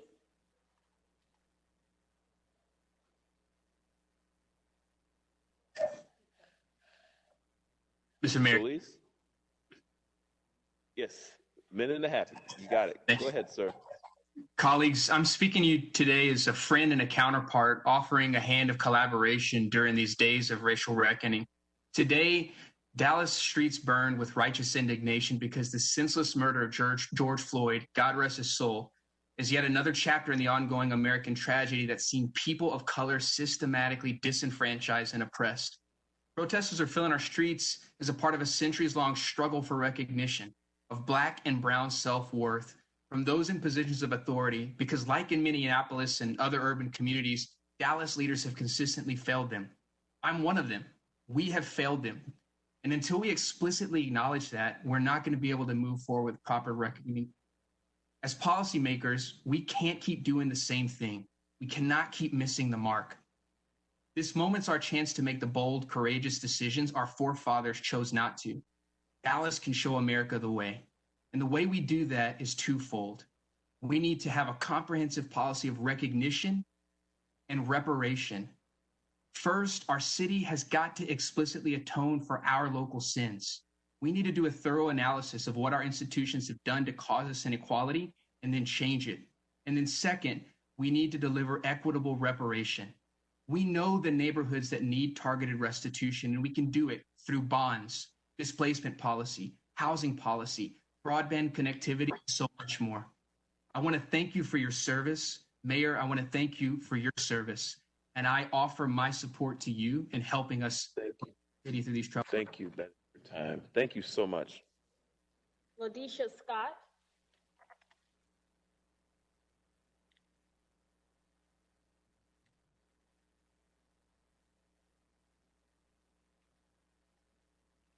Ms. Scott, are you there?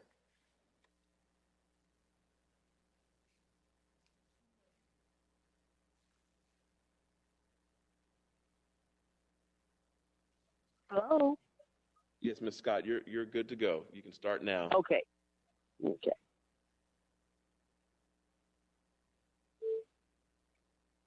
Hello, Ms. Scott. Yes, I'm here. Please go ahead. Yes, I'm Lodisha Scott. And I come before you today to speak on, this protest and what happened to George Floyd. I think it's been so many years, it's time that we put a stop to this and we stand up in unity instead of being divided. We need to come together and be unified as a people. And it's not even based on the color of skin. It shouldn't be. It should be based on the character and the heart of a person. We're all the same, And what's been going on with the protesting is ridiculous. This don't have nothing to do with George Floyd's death. Breaking and destroying your city, and then you got to look back at your city one day, and it's going to be a pure mess. It does not have nothing to do with the death of Mr. George Floyd. And my heart goes out to all of us. Thank you. You're welcome. Jared. Thank you. Jared Willis.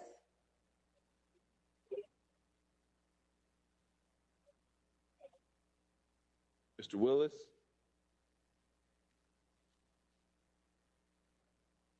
Mr. Willis?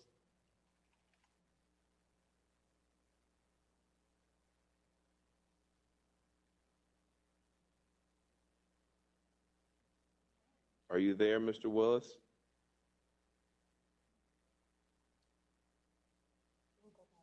We'll come back.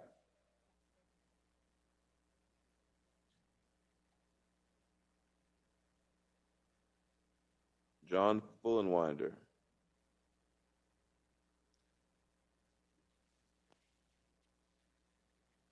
John Fullenwinder, are you there?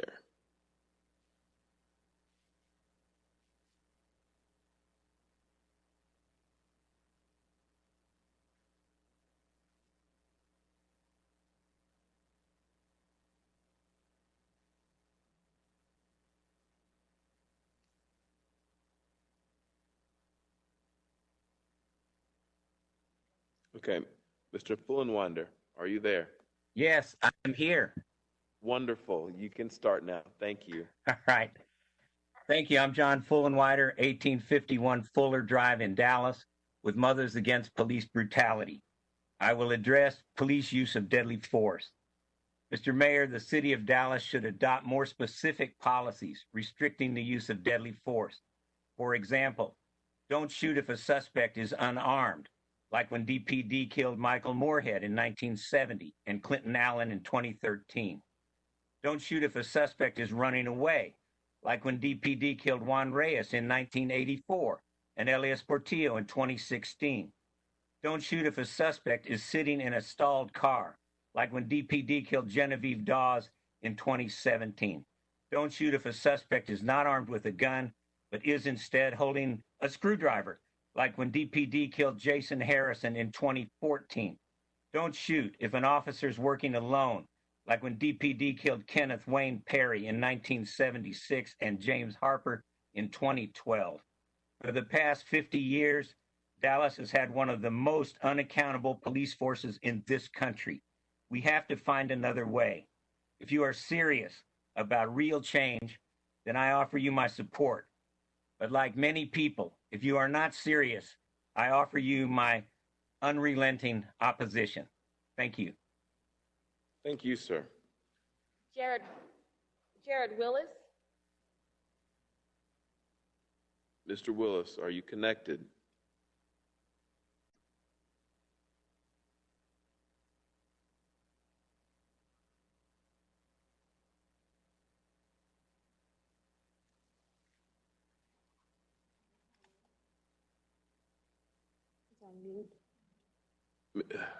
So, Mr. Willis, can you unmute? Can you hear us?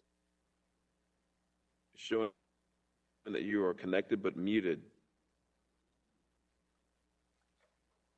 Okay, we'll move on to the next. Francisco Espinosa. Francisco Espinoza, are you there?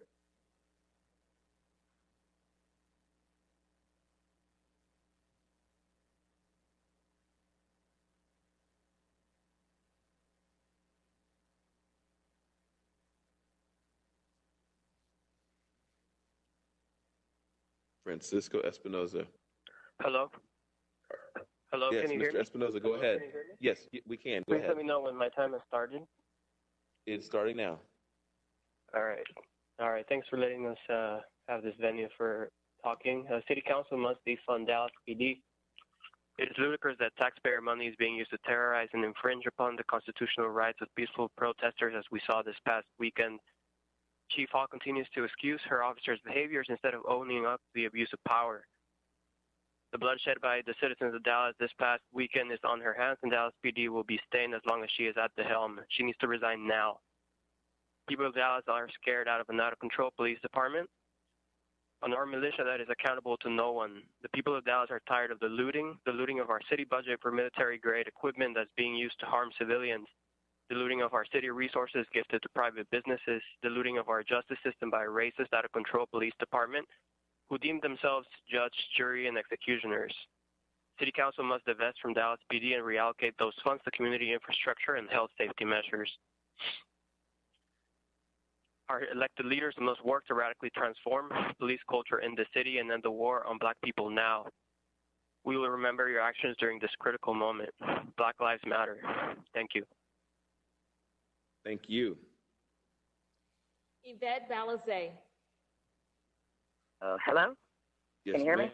Yes, you can start now. All right.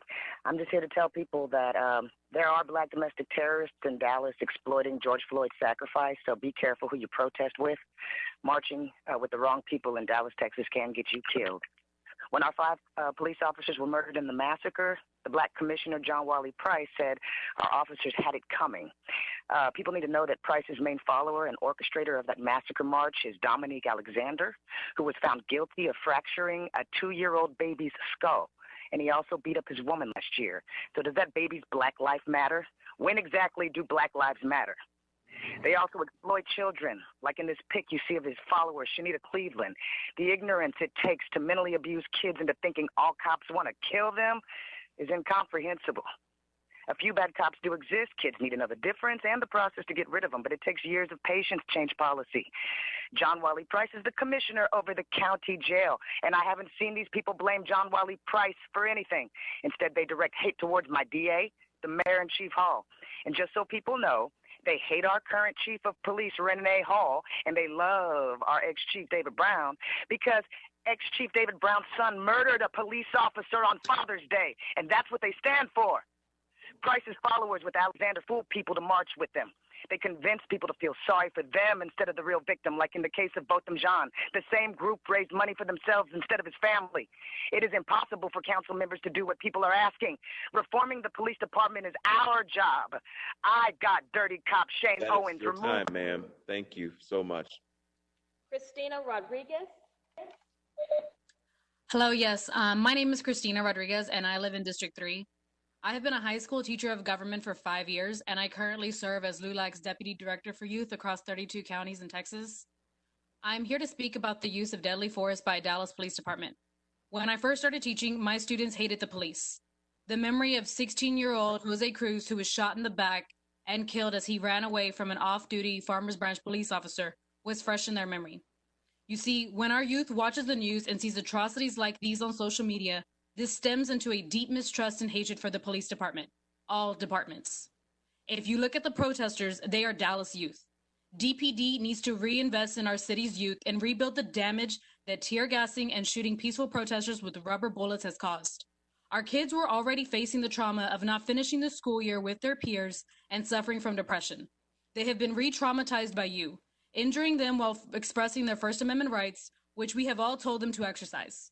Stop using rubber bullets and tear gas immediately on protesters, like those on the bridge on Monday night, and adopt the 10 demands shared by Mothers Against Police Brutality on restricting the use of deadly force and divestment from policing. Thank you. Thank you. John Hetzel. Hi, John Hetzel, president of Deep Ellum Foundation. George Floyd's murder is a reminder of the progress we make towards becoming an equal and just society. Deep Ellum is proud that it can serve as a venue for peaceful demonstration of the need for meaningful change. In the neighborhood, we agree with the need for tangible progress and share the anger many feel. The vast majority of our business and property owners who were damaged by the looting and rioting continue to strongly and publicly support peaceful protesters. Last inventory can be replaced, but lives cannot. We agree with the City of Dallas' decision to institute a curfew on Sunday. Stop the looting and rioting, and more importantly, created space for the peaceful protests demanding progress on equality and justice with focus instead of more extreme unrest. Deep Ellum is a neighborhood that needs nighttime business to thrive, and the neighborhood is effectively shut down while the curfew is in effect. This coming on the heels of COVID has been hard, and many of our businesses are on the brink. Lost revenue is many times more than the cost of repairs. Again, we fully support the decision to institute a curfew. We ask that it be lifted as soon as it is reasonable to do so. Thank you. Thank you. Courtney Garrett.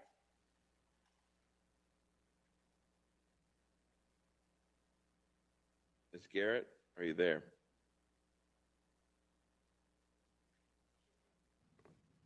Ms. Garrett. I think we have it Okay, now. yes. Good afternoon. Go ahead. Thank you. Good afternoon, Mayor and City Council. My name is Courtney Garrett, and I'm here representing Downtown Dallas, Inc. to also address the curfew. Downtown Dallas, Inc. has been a vocal advocate for this tool, which was one of the most difficult decisions we've ever had to make. As a neighborhood, community, and economic advocate, asking our citizens to move inside when there is so much to be said and so much to be done goes against our very mission. But our neighborhood needed safety. Now, let me be clear. We fully recognize that the damage done on May 29th and 30th was not done by the many. It was done by the few. And since then, we've returned to the true purpose of these demonstrations, bringing focus back to where it needs to be: George Floyd, the fight for justice, and actions toward equity. We need this tool to be utilized in the most dire of situations, but lifted as soon as it is safe so our small businesses can have hope for survival and our community can safely return to raising awareness and confronting the hardest of conversations. The heart of our city should be a place for all. Downtown is a place to come together, a place for public dialogue and free speech, and a place to draw attention and action to remedy injustice. I thank the City of Dallas for taking action to protect our neighborhood and for reopening our streets as quickly as possible. Thank you. Thank you. Kevin Felder. Mr. Felder, are you there?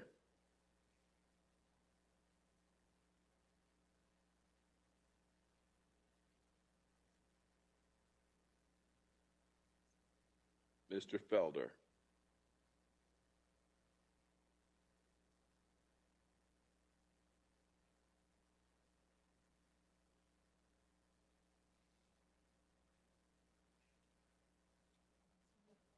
Okay, we'll move on. Oh, you found him? Okay. Hello. Can you hear me? Mr. Felder, you there? Yes. Okay, thank you. Good afternoon, Mayor and Council.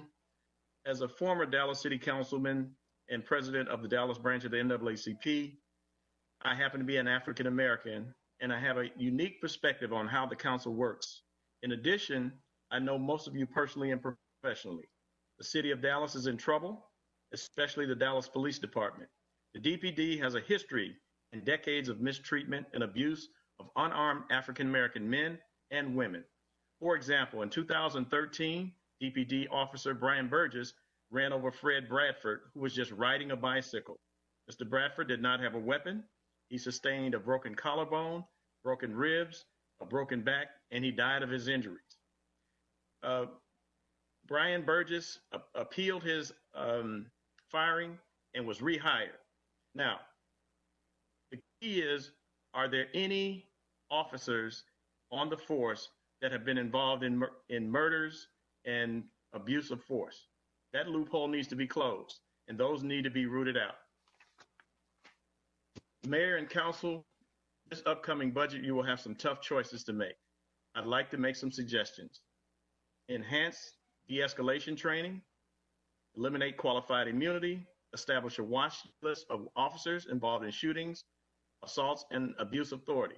Transfer the police civil service appeal cases to the Dallas Oversight Board as disposition. Require officers to live in the city of Dallas as a condition of hiring and maintaining employment. Thank you very much. Adam Swartz.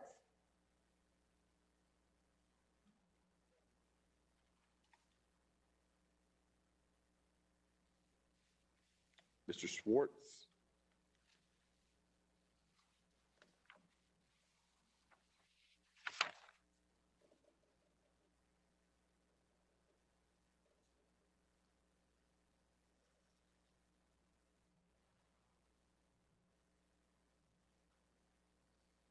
Mr. Schwartz.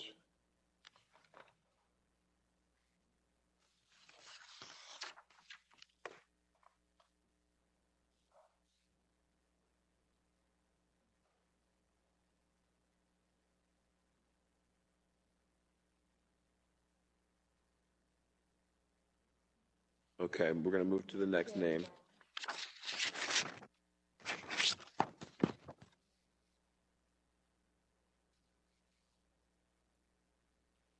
Kieran Brown.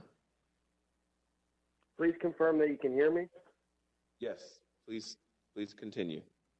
Yes, so these protests are being mischaracterized as being just about the killing of George Floyd and Breonna Taylor, but that's not what they're about.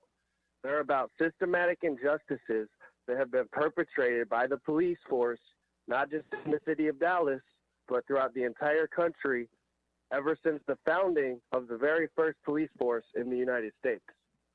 I have a list of demands that me and other protesters on that bridge want implemented within the city of Dallas so that hopefully we can be the first to lead the country in the fight to justice.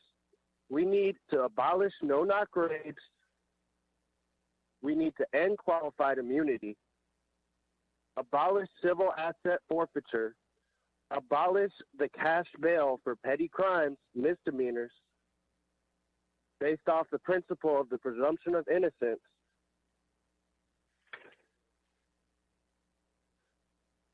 and those are just a couple of our demands due to the shortage of time that I have. We need to abolish qualified immunity because when officers are not held accountable for things they do, even accidentally, like citizens are, it causes a disconnect where officers get away with events like what happened at Margaret Hunt Bridge, where police fired tear gas and rubber bullets at peaceful protesters. Sir. Thank you so much. Raquel Cunningham.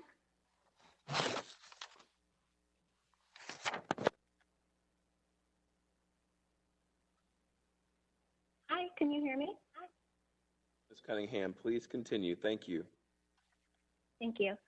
Hello, my name is Raquel Cunningham. It is an honor to be here as I've never spoken before at one of these meetings. In the last 5 years, the city of Dallas has spent more than $10 million to settle lawsuits against police officers. This is at the cost of taxpayers, and it takes away from other needs within our state, such as officer training. With the current Dallas protests, I'm in solidarity with these peaceful protesters and countless others, as I am very passionate about these issues. I've seen some police officers kneeling with protesters, and I feel this is a great step to show unity within our community, but we need to do more. I request the following. 1, our council demands that the National Guard only be used during curfew hours when they are absolutely needed to protect businesses. 2, demand that the police issue warnings when it's close to curfew hours and allow protesters to leave in a peaceful manner. In response to long-term change to end police brutality, I request the following. 1, challenge our state to increase training so our officers can be better prepared on how to handle stressful situations. Revisit code of conduct and disciplinary guidelines to hold police more accountable in the incident of police brutality. 2, be more transparent and make the police brutality investigations public. There needs to be a systematic change or we will continue to have these protests. My request is that we work together to put laws into place that protect all people and treat all people equally. And please remember, not standing for yourself makes you a victim, but not standing for others makes you an accomplice. Thank you so much for your time. Thank you. Melissa Perry is not present at this time, and Deanna LaFay is also not present at this time. We'll now move to Jerry Hawkins. Mr. Hawkins.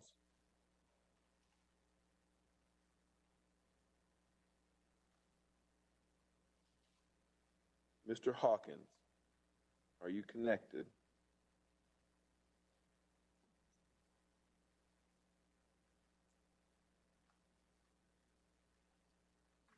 Hello, can you hear me?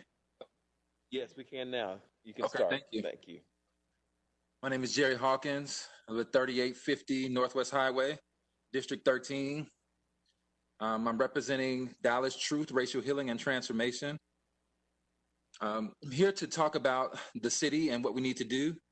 I was part of a resiliency plan that the city has not followed. That resiliency plan was a plan for equity for the city. The city has not done an internal racial equity audit. The city of Dallas also has a history of racism. From 1931 to 1968, the city of Dallas legalized racial segregation in its city charter. It has not done anything to address that. We are living in a pandemic. Our equity office at the city has not produced any race and ethnicity data when it comes to our communities. There's an unknown number when it comes to private clinics. The city of Dallas pays the Dallas County for health. We have not had any information. We've asked for that. The police department also has an abusive and racist history. In the 1980s, the city of Dallas Police Department was the worst police department in the country. This is heavily documented. We have not done anything to heal from that wound, particularly police shootings in our city and state for the last 5 years. Research has shown, particularly from Harvard, that shootings of unarmed Black people affect the mental health of Black residents. That is your time, sir. Thank you very much. We're going to go back to Adam Swartz. Adam Swartz.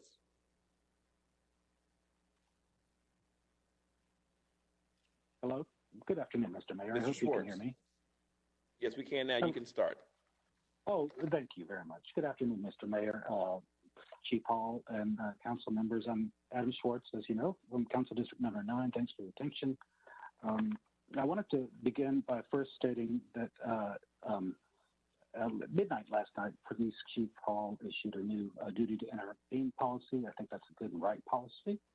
But it's not even kind of the first step in the marathon. But thank you, Chief Hall. I wanted to acknowledge that. And as Mayor Johnson, you and Chief Hall had noted, George Perry Floyd was killed in Minneapolis, Minnesota by police officers on Memorial Day this year. Let me add also that on August 10th of 2016, Anthony Timpa died during a similar detention, very similar circumstances, by Dallas Police Sergeant Kevin Mansell, officers Danny Vasquez and Dustin Dillard.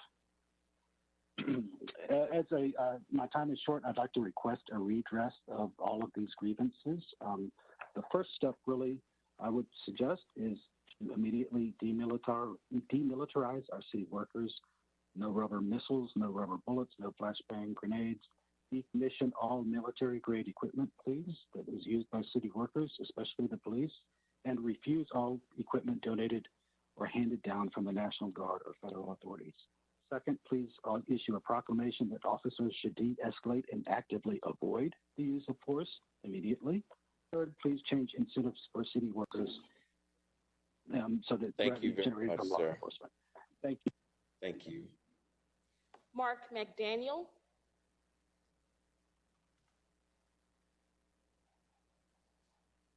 Mr. McDaniel?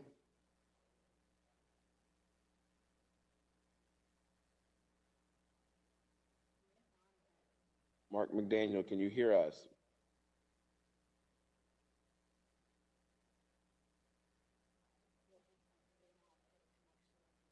Okay, let's move on to the next. Allison McMahon.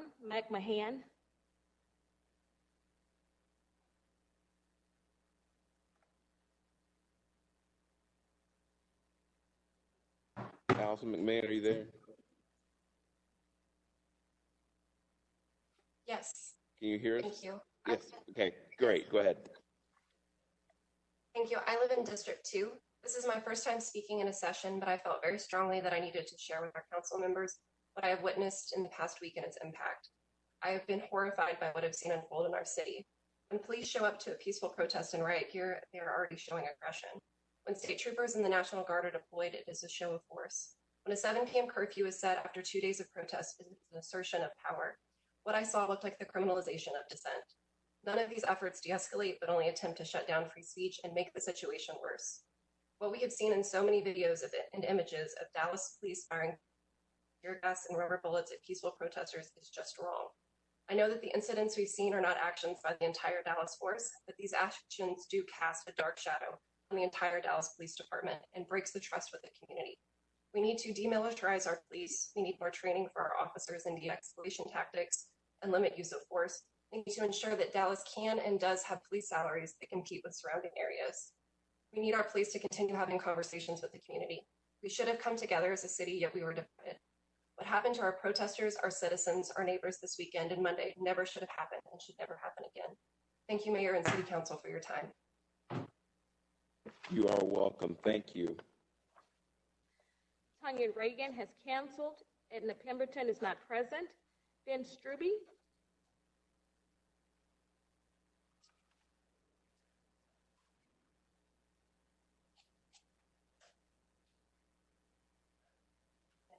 Ben Struby, excuse me if I got that wrong.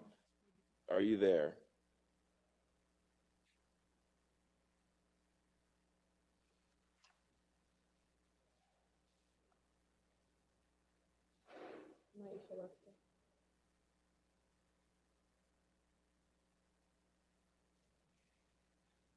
Okay, we'll move to the next if we can't find Mr. Struby or Strube.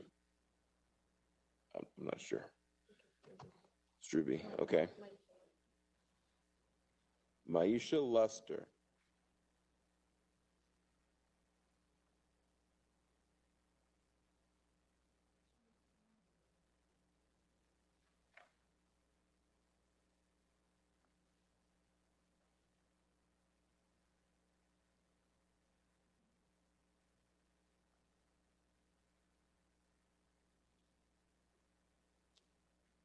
Maisha Luster.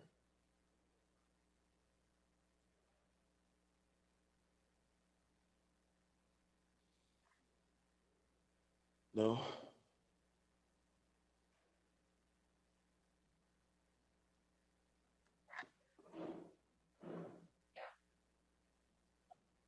I heard something there. Is that... Okay, let's move on to the next if we can't. So David Villalobos is not present. D'Angelo Bowens is not present. Frankie Wilson. Frankie Wilson, are you there?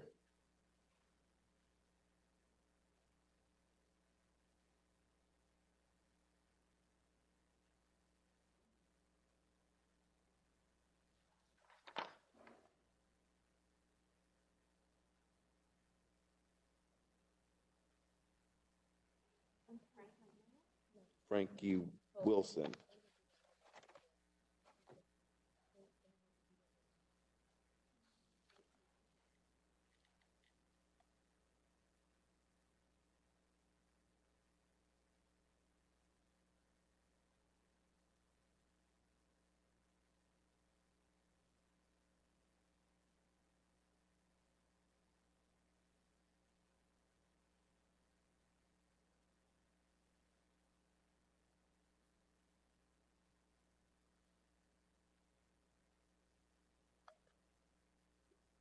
Ben Struby. Ben Struby. Okay. Can you hear me? Yes, sir. Okay. Please continue. Before my time begins, the audio-visual difficulties, I hope that we can possibly make sure everyone has had a chance to speak. Let me know when my time has started. It started already, sir. All right, Mr. Mayor, we know that police policy is not being written by the people. It is written by those who make campaign contributions. Earlier this week, the eye of a 26-year-old protester was ripped by a bullet fired by a sponge gun as he walked peacefully to a group of police. The gun was donated by a lobbying group called Safer Dallas, Better Dallas. Sponge guns promised to save lives. They did not save the life of Tony Timpa, the disabled man who called 911 pleading for help, who was killed by police an hour later, as officers laughed and joked about waking him up for school. Blinding us instead of killing us is not progress. I ask that you go back to all of your campaign donors and tell them that we the people will continue to march for freedom because we have no tears to spare for your broken glass until you mourn our broken bodies. Thank you. Thank you. Jesse Solis. Look, Hold on 1 second. Sorry.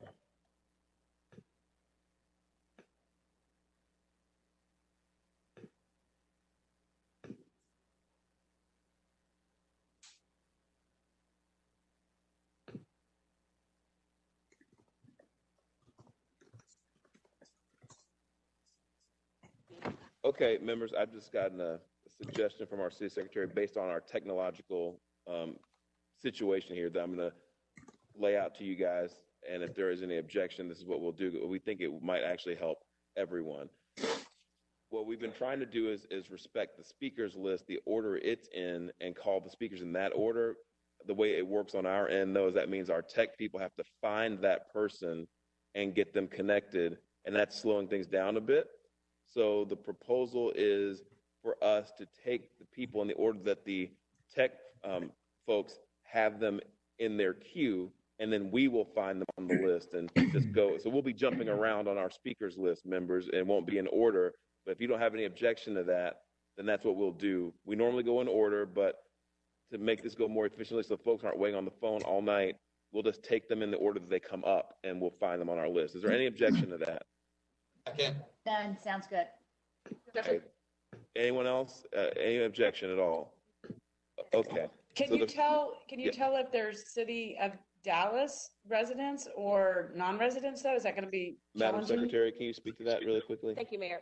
So I'm going to have them state their name, and then I will find on the list if they are a City of Dallas resident, and I will apply the appropriate time based on the mayor's instructions at the beginning of the meeting. Did you hear that, Chairwoman Gates? Yes, thank you. Okay, so we're going to proceed with this new approach and see if it helps us at all. So we apologize to the. Oh, sorry, who's that? Basil Dua. Hey, how you doing?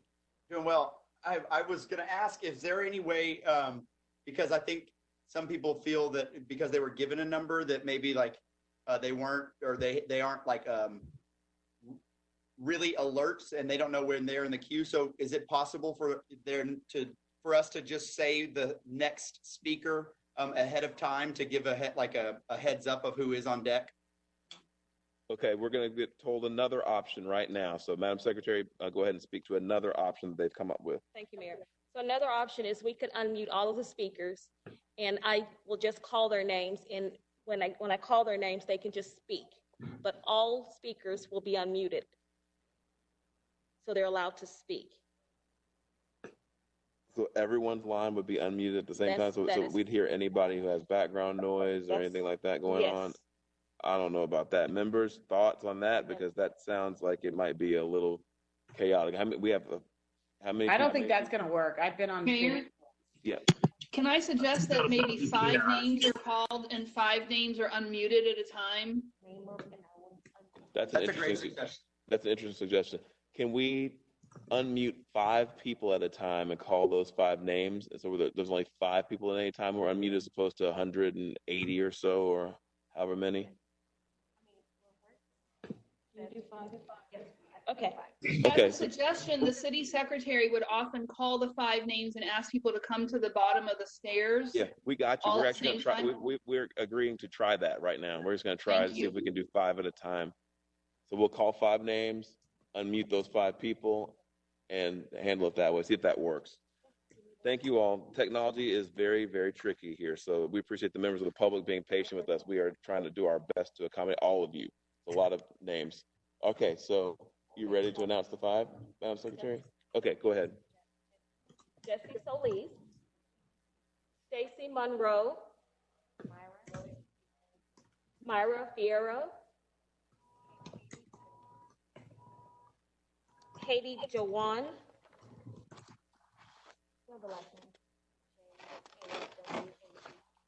The last name is Jawad. Jawad and Mark Fuentes. So your first speaker will be Jesse Solis. JC Solis. JC? Yes. Thank you. As a new member to the Dallas community, I was thrilled to move here last year. However, I am now terrified to be an active citizen of my new city. I want to be a vocal member of Dallas, supporting the Black community and exercising my right to peaceful protest. But I've seen friends and loved ones in the past week met with military-grade equipment, tear gas, and bullets. I fear for their lives and for my own while exercising our constitutional rights, even in lawful ways.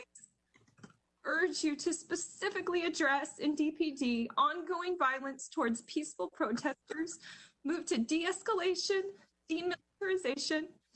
Please hold persons accountable who have already physically and mentally harmed the protesters of the last week. Thank you.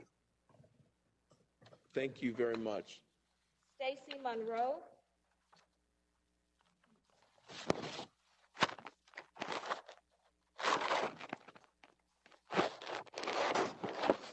Stacy Monroe.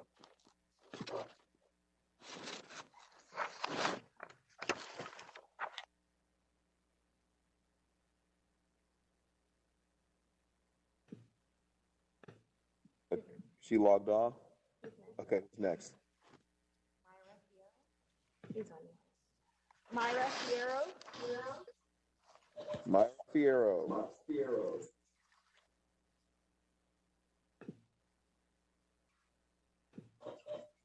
Hi, can you hear Yes, me? we can hear you. We can hear you. Thank you. Okay, wonderful. My name is Myra Fierro. I am a resident of District 7. Mr. Mayor, I want to talk to you today about timing. It was just about last year when we challenged the reinstatement of a lapsed juvenile curfew. We asked for 24/7 youth resource centers by using our rec centers with youth-friendly programming and counselors to address the reasons why minors would be out so late. Our city rushed to reinstate the curfew. Timing is everything. Yesterday, we remember Malik, who was an innocent bystander lost to the violence in our streets.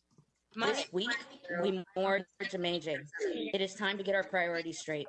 Investing in our community is public safety. My name is Myra Fierro. I'm a resident of District 7. I want to talk to you today about 24/7 youth resource centers by using our rec centers the reinstatement of a youth-friendly programming and counselors to address the reasons why youth minors would be out so late. By using our rec centers, our city rushed to reinstate the youth-friendly programming and counselors to address the reasons why minors would be out so late. Our city was by innocent bystander lost to the violence in our street. Timing is everything. Yesterday. Oh my God.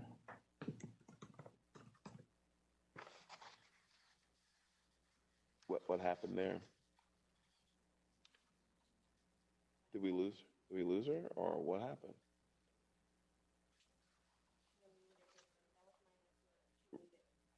Okay, so can you unmute her remote?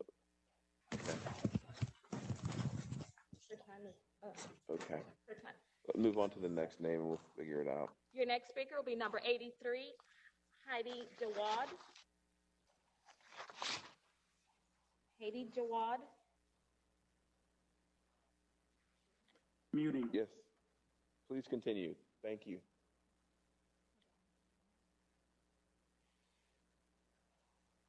Hello?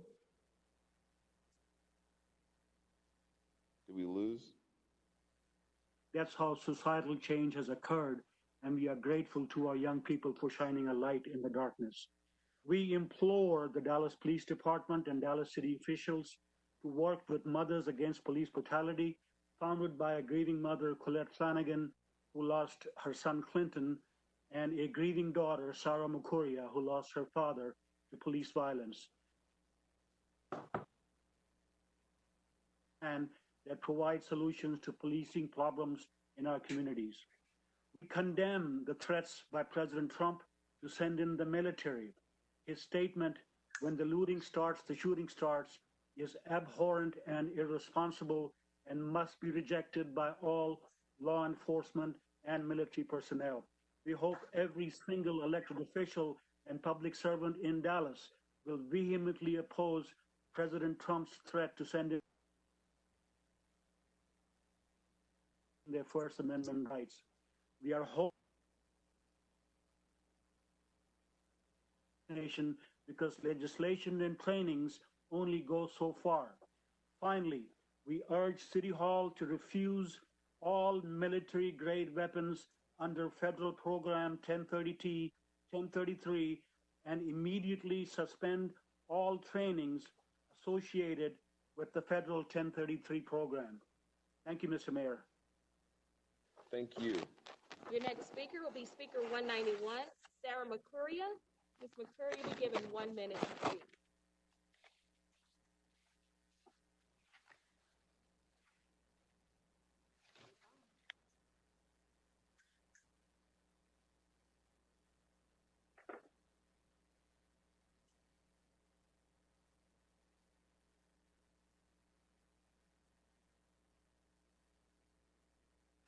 Ms. Mercuria, are you there? Are you there? Okay. Let's move on to the next speaker until we can get that worked out.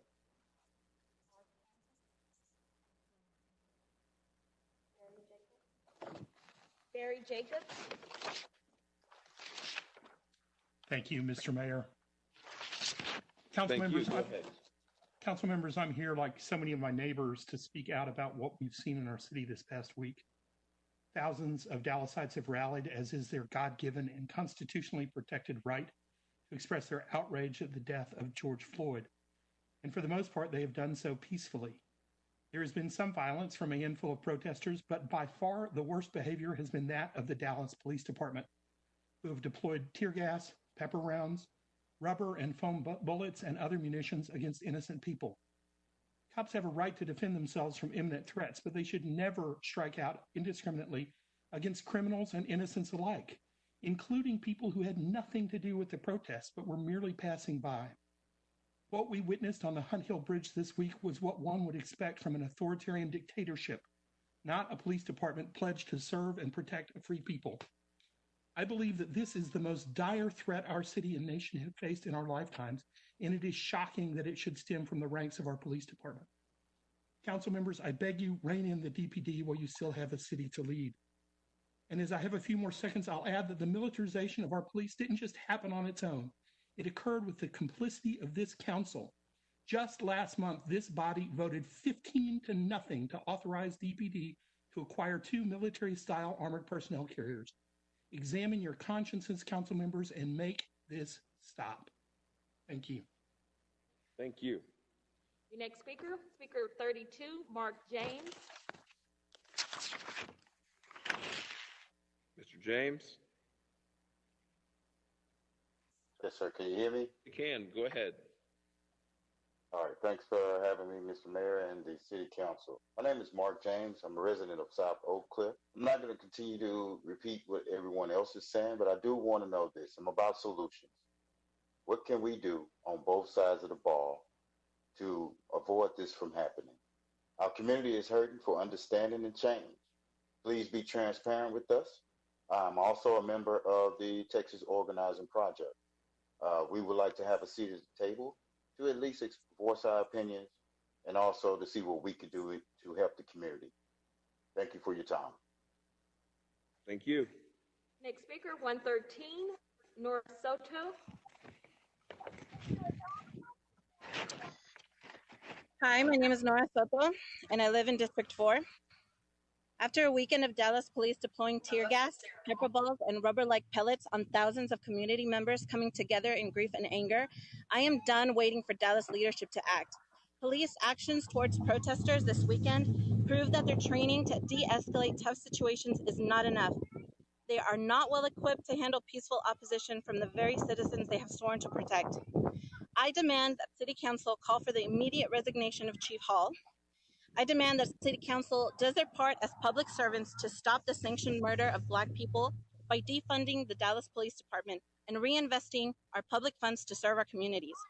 More officers, guns, jails, and prisons are not a solution to long-standing problems of racial disparities. I demand that City Hall works to radically transform the city and end the war on Black people now. Dallas will remember your actions during this time. Thank you. Okay, where are we now on speakers here?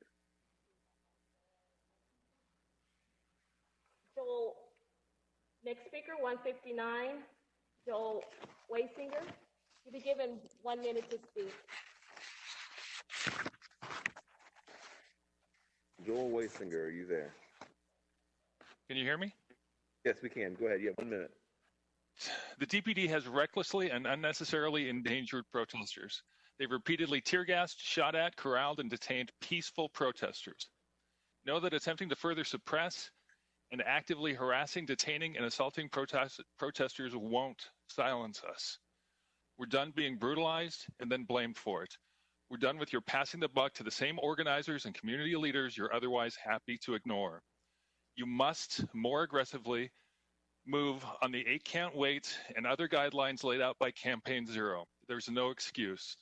You must at long last reconvene the Community Police Oversight Board. It is incomprehensible to me that y'all have deemed it non-essential. And Mayor, if you could pass on to the chief, the CPOB isn't a bullet point on her resume. She didn't fight and bleed for it the way that others in this community have. That board was created by and belongs to this community. It doesn't exist to be led or controlled by a police chief. Its express purpose is to oversee her and her department. Thank you, sir. Thank you very much. Who's next? Michael Valderes, number 147.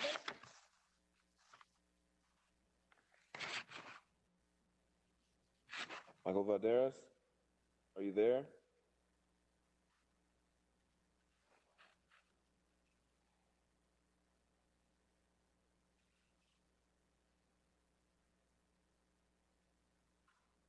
What, were you okay on the connection? Okay, we're moving on to the next name.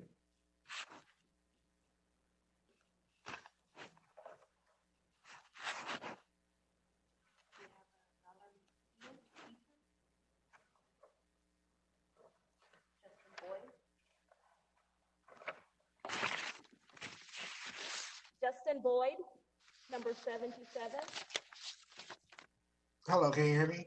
Yes, we can. Thank you very much. Go ahead. Thank you. On March the 7th, 1965, hundreds of protesters marched on across the Edmund-Titus Bridge for the fight for civil rights and equal protection under the law in America. 55 years later, on June 1st, peaceful protesters in Dallas marched across the Margaret Hunt Hill Bridge to protest police reform and police brutality here in Dallas. They were met with tear gas and excessive force and military-style tactics on the Margaret Hunt Hill Bridge by the Dallas Police Department. To repeat, tear gas is a chemical weapon, by the way. On June 2nd, the Dallas Police Chief, Renee Hall, publicly defended their position, tactics, and actions in regards to peaceful protesters. My question for the mayor, the city manager, city council, and the police chief is, can Dallas offer nothing better? We want you all as a council to denounce these tactics used on June 1st by the Dallas Police Department under the command of Police Chief Renee Hall, and as far as her resignation. All we want is change, and all we want is justice for those who have been targeted by the Dallas Police Department and for all those who live in the city of Dallas. I thank you. Next speaker, number 80, Valerie Eaton.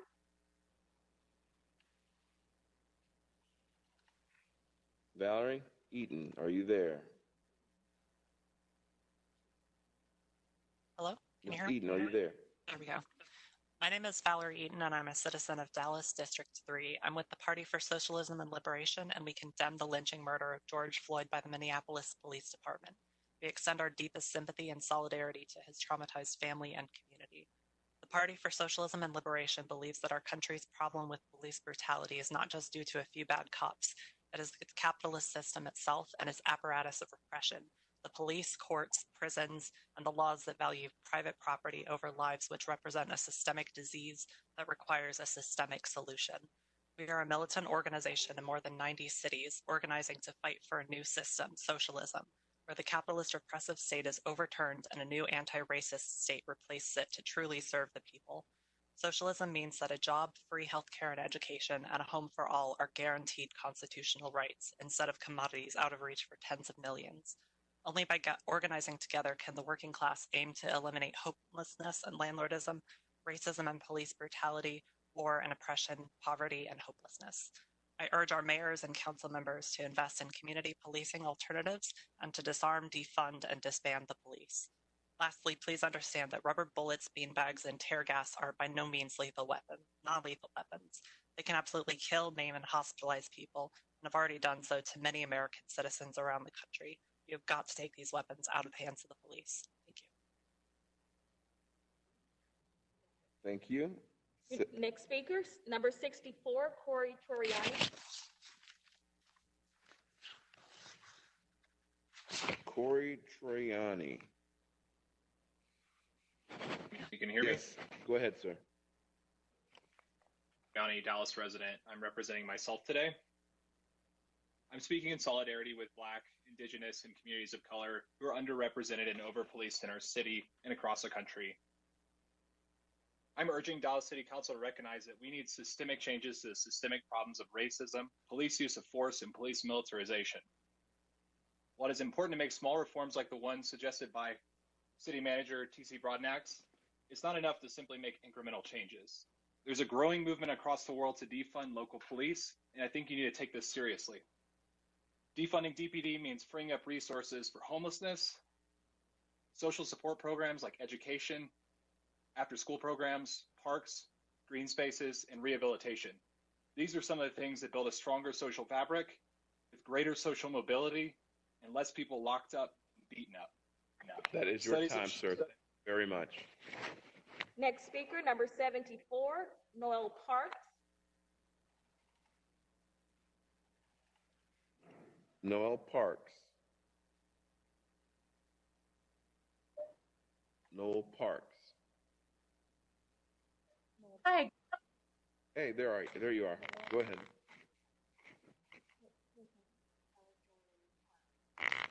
Jordan Parks.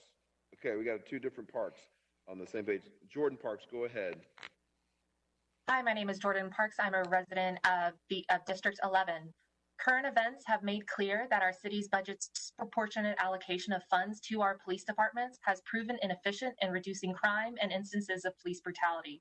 I'm asking that moving forward, the city place as great a financial emphasis on social programs that elevate the most vulnerable amongst us, like affordable housing, community outreach programs, public transportation, and initiatives to end homelessness. All of which, time and time and again, have proven to be a greater, more wholesome approach to protecting our citizens. Our police have failed to hold the worst amongst them accountable, and our tax dollars have enabled their behavior to continue without negative consequences to them or to those endorsing their behavior with their actions or their silence. As citizens, we place our trust in the police to use all the resources our hard-earned money have afforded them to safeguard the community, and instead they have turned those resources against us when we demand that they be held accountable. As city leaders, the responsibility falls on you to keep our community's best interest in mind. I implore you all to realize that the weight of your decisions will either pave the way to unity and harmony or to greater division. Thank you very much. Thank you. Next speaker, number 36, Rashida Howard. Rashida Howard. Ms. Howard. Mr. Mayor, Yes, can you hear me? please continue. Yes, I can. Thank you very much. Thank you. My name is Brigida Howard, and I am appalled and disgusted at not only DPDs, but police departments across America for their unjust, unnecessary, and continuous show of force against Black people since really the existence of slave patrols in this country. The fact that the DPD led peaceful protesters on the bridge Monday night, not only to physically and psychologically attack them for nearly 6 hours, was all we really needed to know about their entitlement in this city. And now I really speak to you, citizens and protesters across America, and not only in my city, but the outlying cities.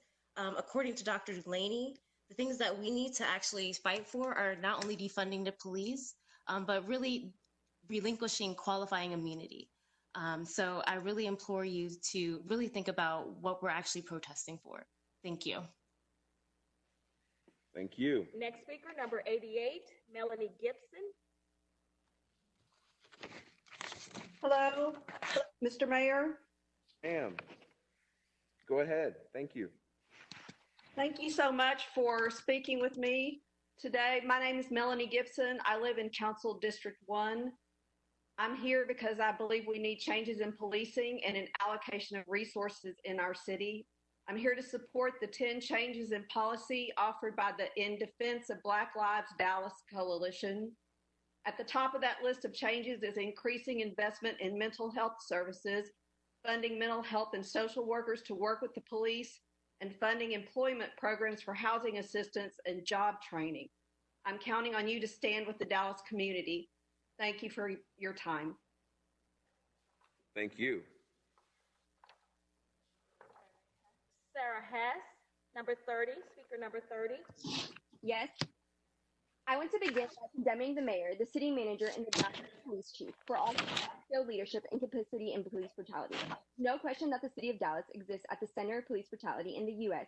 and must answer for the terror it inflicts upon its Black residents day in and day out. How many Black people must be murdered in cold blood in their homes before the city wakes up to the true nature of the police? Dallas is no stranger to incidents of trigger-happy police officers that have been trained to racialize and kill Black people for no other reason than being Black. The police have never protected the people in the communities they claim to serve. They are an inherently violent, racist institution that stems from their inception. You have created a violent, militarized system used to oppress Black and brown communities. Police departments have been able to hide their crimes under the guise of being helpers of the community, but in reality, you have been the ones to historically oppress and criminalize Black and brown communities. Prisons are filled with individuals who are used for profit, yet there are no initiatives set in place to help ex-convicts re-enter society. Y'all don't care about the people, you care about the statistics and feigning that crime rates have lowered. In 2018 alone, the DPD used up to nearly $5 million on the city's budget. $5 million that could and should be spent on our communities, not on a state-sponsored terror group. I demand that the city of Dallas defund and demilitarize the police. No more military-grade weapons to use on the people. No more funding the killers. If you actually care about us, defund the police and invest that money into our communities. Stop hiding behind your private military that you call the Dallas Police Department, Mayor Johnson, and actually use the money to help the people. Thank you. Next speaker, 144, Michael Morris.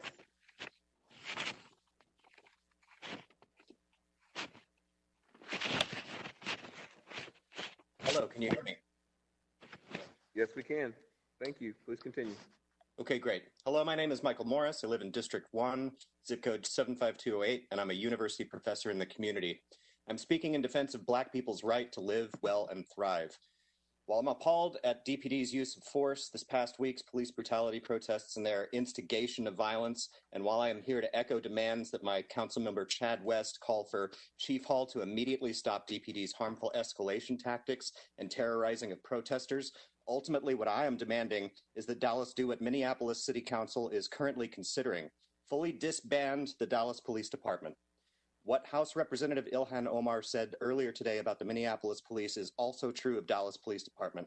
They have proven themselves beyond reform, and it's time to reimagine public safety. Chad West, do your part as a public servant to stop the sanctioned murder of Black people by defunding and disbanding the Dallas Police Department, and reinvest our public funds to serve Black people, our communities, and working people. Our officers, guns, jails, and prisons are not a solution to longstanding problems of racial disparities, injustice, and police violence. I would demand disarming police as a solution, but police didn't need guns to kill George Floyd, Eric Garner, Sandra Bland, Freddie Gray, or others. Not only are police officers unable to be responsible with guns, but they cannot be responsible with their own vehicles or their own bodies as weapons to kill Black people. I stand with In Defense of Black Lives Coalition of Dallas and their platform that demands DPD disinvestment, the immediate depopulation of Dallas County jails, prisons, immigrant detention centers, and juvenile facilities. Thank you so much. Next speaker, number 56, Kedra Flowers. Kedra Flowers. Kedra Flowers, can you hear me? Yes, we can. Yes, ma'am. Go ahead, please. I'd like to say that diversity, respect, equality, and trust are not laws that can be legislated. They are not skin colors.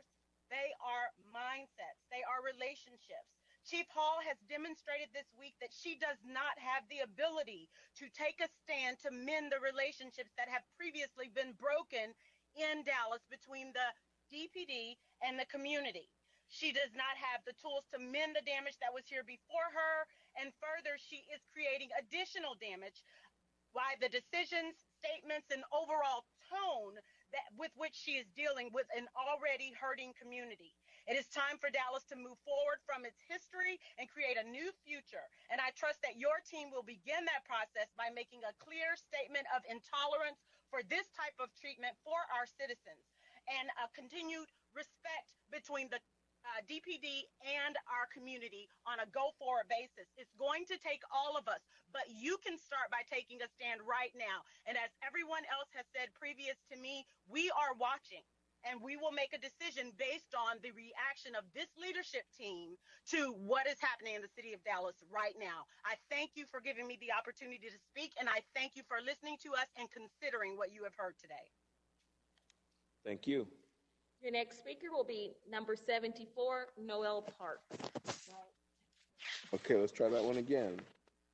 Noel Parks. Noel Parks. Okay, let's move on to the next if they're disconnected. We'll try again.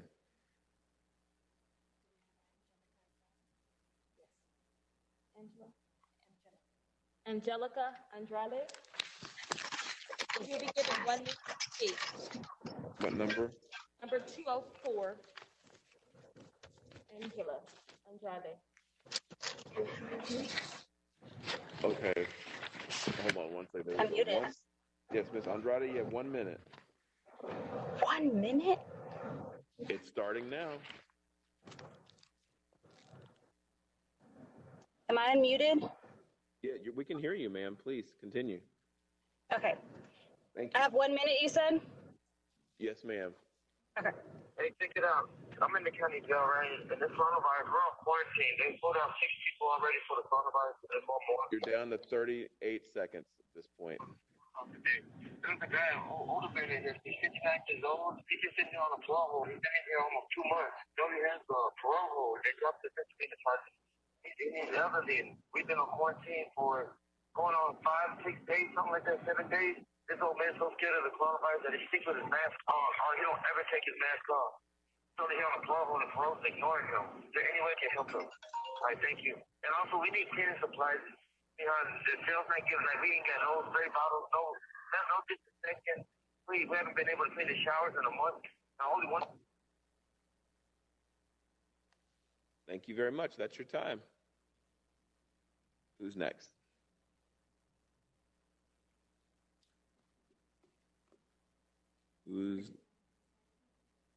Christine Waysinger. Let's try that You'll one. be given number 176. You'll be given 1 minute. Okay, can you hear me? Yes, ma'am. Thank you. Okay, Go ahead. I've been protesting in DFW for 4 years, fighting police brutality. I saw the memo yesterday on what was referred to as real change from the city council. I see what appears to be some sort of attempt at addressing most of Campaign Zero's 8 Can't Wait. However, I find the words restore trust and build relationships in policing laughable. DPD has spent the last week eroding what little trust they may have had. On live video, they are repeatedly seen attacking peaceful protesters. They literally shot out a young man's eye. I have seen no evidence of a desire to de-escalate, but in fact, if anything, I think DPD is attempting to incite riots and cause harm to citizens. And might I add that in every protest I've been to, they come to us. If there's Black people, they always approach us in riot gear and try to intimidate us. I think we need to defund and disband DPD. We need to get rid of the so-called chief. Thank you very much. That is your time. Thank you so much. Next speaker, speaker 103, David King. David King, are you there?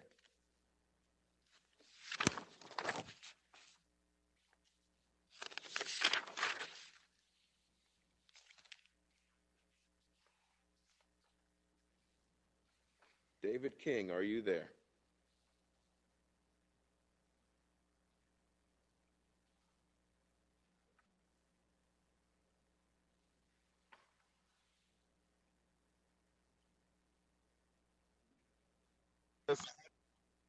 Okay, Mr. King? Mr. King, are you there? Hello, can you hear me now?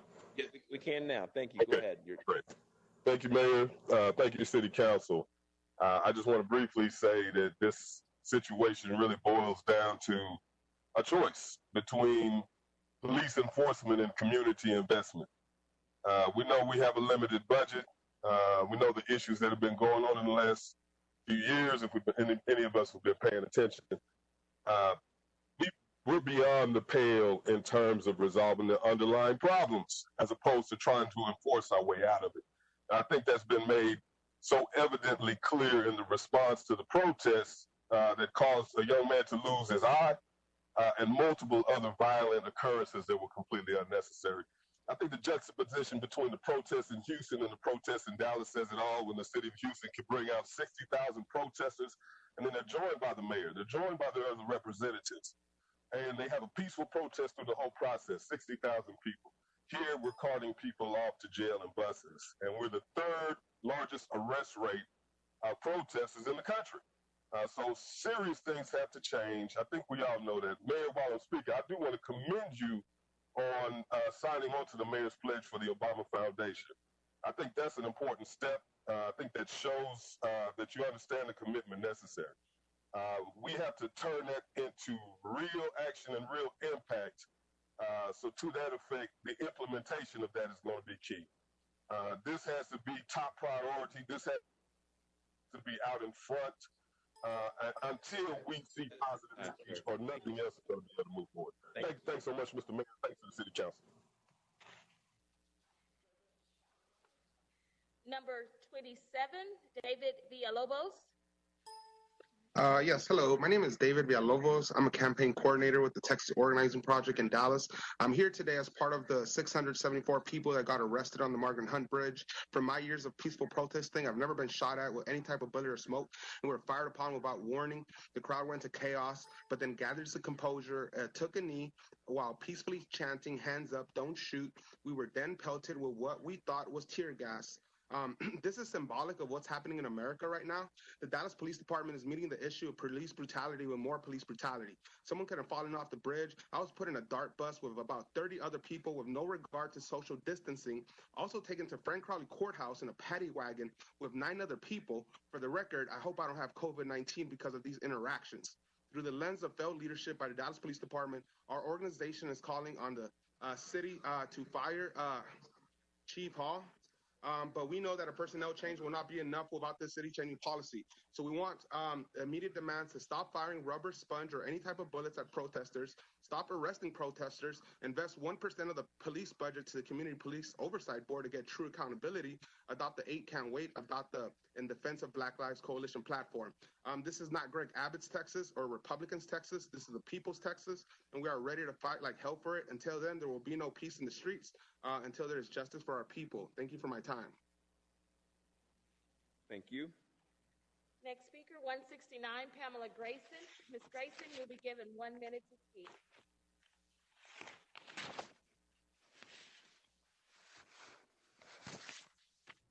Oh, I'm muted.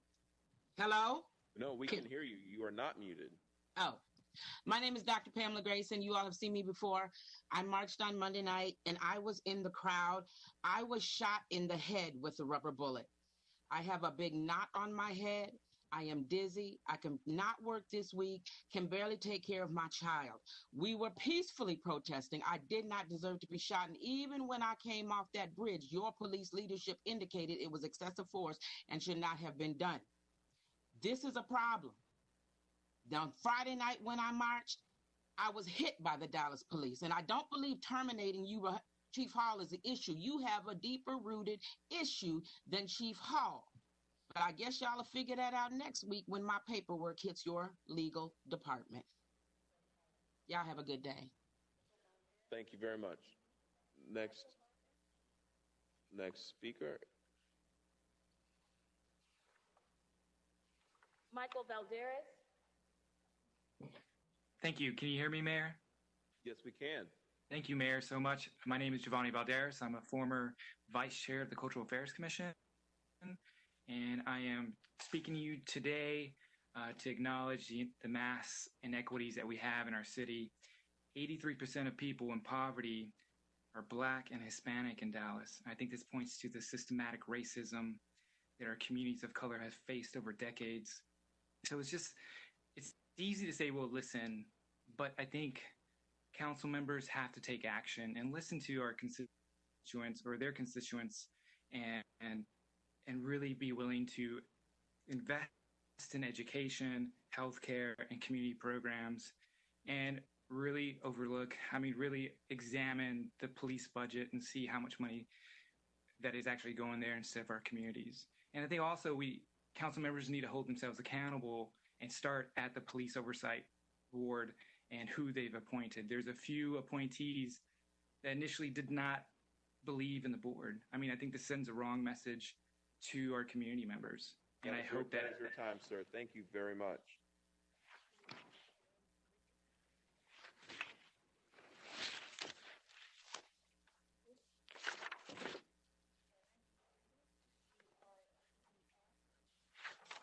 Greer, we have a Dale Greer.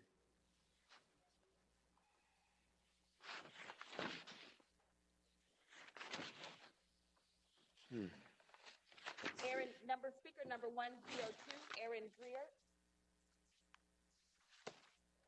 Hi, can you hear me? Yes, Aaron Greer. Yes, thank you. Yes, thank you very much. So I'm a resident of Dallas and Oak Cliff, and I mainly wanted to speak today to voice my support for the 10 points offered by the Coalition in Defense of Black Lives. We've heard a lot today about trauma and the lack of confidence that many residents of Dallas currently feel in the police, public safety, and civil liberties.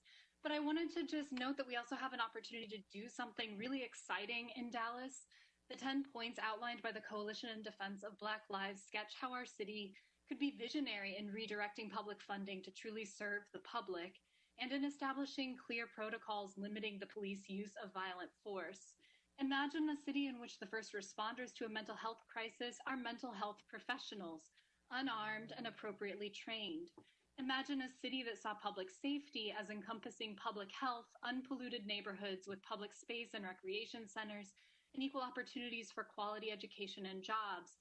We could be that city. Even as the recommendations from the Coalition in Defense of Black Lives are visionary, they're also extremely achievable. And so I'm just speaking today to urge the city council members to work with community leaders in this coalition to realize the recommendations. Thanks very much.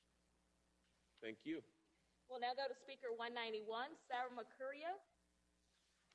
Ms. McCurria, you'll be given 1 minute to speak. Hello. This process has been unorganized and disrespectful to us as residents and citizens of this city, much like the Dallas Police Department had the behavior of the Dallas Police Department over the last week. We need to defund the DPD and invest in the community. The unrest that we are seeing now is 50 years overdue, and it will continue until we have the moral courage to make different decisions in the city. The fact that we spend almost $500 million on a police department and continue to add more resources to them every single year is unconscionable. Too many people have lost their lives and been traumatized. You all are all held responsible for your decisions in this moment, and history will remember you. Do not quote Martin Luther King. Do not quote Malcolm Thank X you, ma'am. That is when your you time. are not making the same Thank you. choices.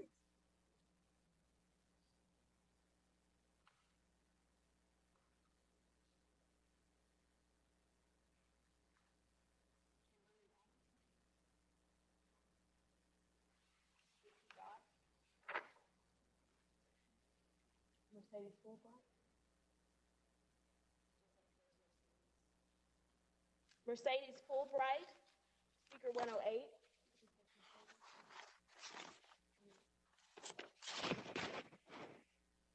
Are you there, Ms. Fulbright?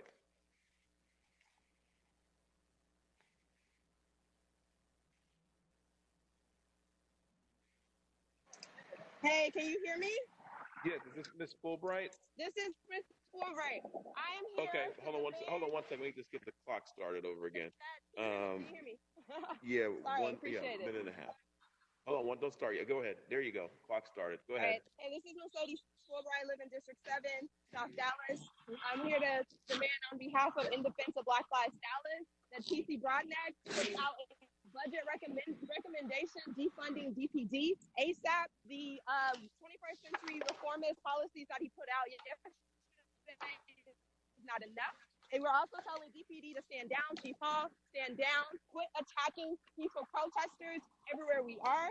And also for the city council to put out ASAP a demand to defund DPD and find the ways that we can invest in people's lives and keep them safe. We know how to keep our safe in the city of Dallas. Police does not.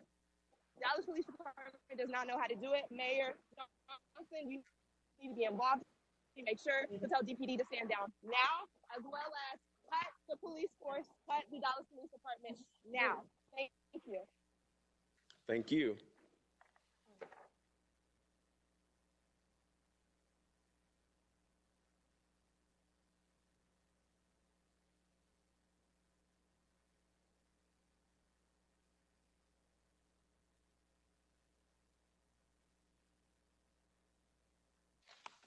I'm sorry, say it again. Speaker 104, Maxie Johnson. Trustee Johnson, are you there? Yes, I'm here. Okay, go ahead. Thank you. Can you hear me? Yes, go ahead. Your time's running. Thank you. I concur with my colleague, Trustee Solis, who called in earlier. I supported the protest. I was there on the bridge and participated in the protest. During the protest, there was bullets that was shot. A pastor that was there that was trying to leave, but was told that he could not leave until the march was over. When we got ready to go on the bridge, no one told us that we would be in violation. Yet our chief of police said that we were warned. That statement was not true. I felt like it was the Edmund Pettus Bridge March, a peaceful protest that turned into an attack on peaceful protesters. Where bullets was shot, tear gas, aggressive arrest, all while there was children on the bridge. That was totally unacceptable. I've supported the chief of police, but I cannot support this action. Children were in danger. Innocent people that was peacefully protesting was in danger for no reason. I want to understand this and say this, Mayor Johnson. I do support you. I do support our city council, and I do understand that you may not be over our police chief, but I believe the city manager, Mr. Broadneck, is. And I'm asking someone to do something about this. This was reckless behavior from those who had authority, and we should not let these things happen. Who gave the authority for bullets and gas, tear gas, to be thrown at innocent people that was peacefully protesting? I do want to say thanks to the city councilman, those that did speak up to make sure that people were not arrested. That's your time, sir. Thank you. Next speaker is speaker 130, Irene Avila. Hello? Yes, ma'am. You can go. Hi, I'm here to speak on behalf of those who are tired and weary. It is exhausting to bear witness and see the loss of innocent Black lives. As a trauma-informed social worker and an ally of the Black community, it is my duty to take a stand and do what I can to support change. The systems we have in place and policies we invest in only benefit those in power while perpetuating violence, alienation, and oppression for the marginalized, specifically Black lives. So really, the systems we have in place are only re-traumatizing Black people. In order to truly help those heal from this trauma, we must first help establish a safe and secure environment. This can be done by reallocating resources, funding, and responsibility away from DPD and toward community-based models of safety, support, education, and prevention. By doing this, we are working towards curating safety and security and empowering Black lives in their communities. I work as a therapist, and when I'm with clients who are stuck, I try to remind them that what they've been doing at this point isn't serving them anymore. So maybe it's time to try something different. What we're doing now hasn't worked and it will never work. We need to try something different. We need to try something new. Otherwise, we will continue to lose lives and perpetuate this cycle of trauma. Thank you. Thank you. Next. Sean Paul Segura. Sean Paul Segura, what number? Sean Paul Segura, are you on the line? Can you hear me now? Yes, I can hear you. Go ahead. Okay, thank you, Mr. Mayor. This is Sean Paul Segura. I'm a community activist and recently candidate for U.S. Congress, Texas 33. I've grown up here in Dallas and have seen and witnessed and experienced repeatedly mistreatment from the police, and it largely affects our Black and brown community, and I'm glad that y'all are speaking up against racism. But I would also like to say that the issue is compacted by racism, but the problem with abuse of power and lack of accountability and transparency and making the police actually be part of our community and not against our community are the real issues. So I would like to see some policy changes to make, we have an opportunity to make DPD more transparent, where we can create policy that prevents Dallas Police Department from withholding video evidence that has been held back in the past. So let's say if someone is accused of a crime and the video evidence will show that the police claims are false, Thank the you, DPD sir. can withhold. Thank you very much. That video. Thank you. That's your time. Thank you so much.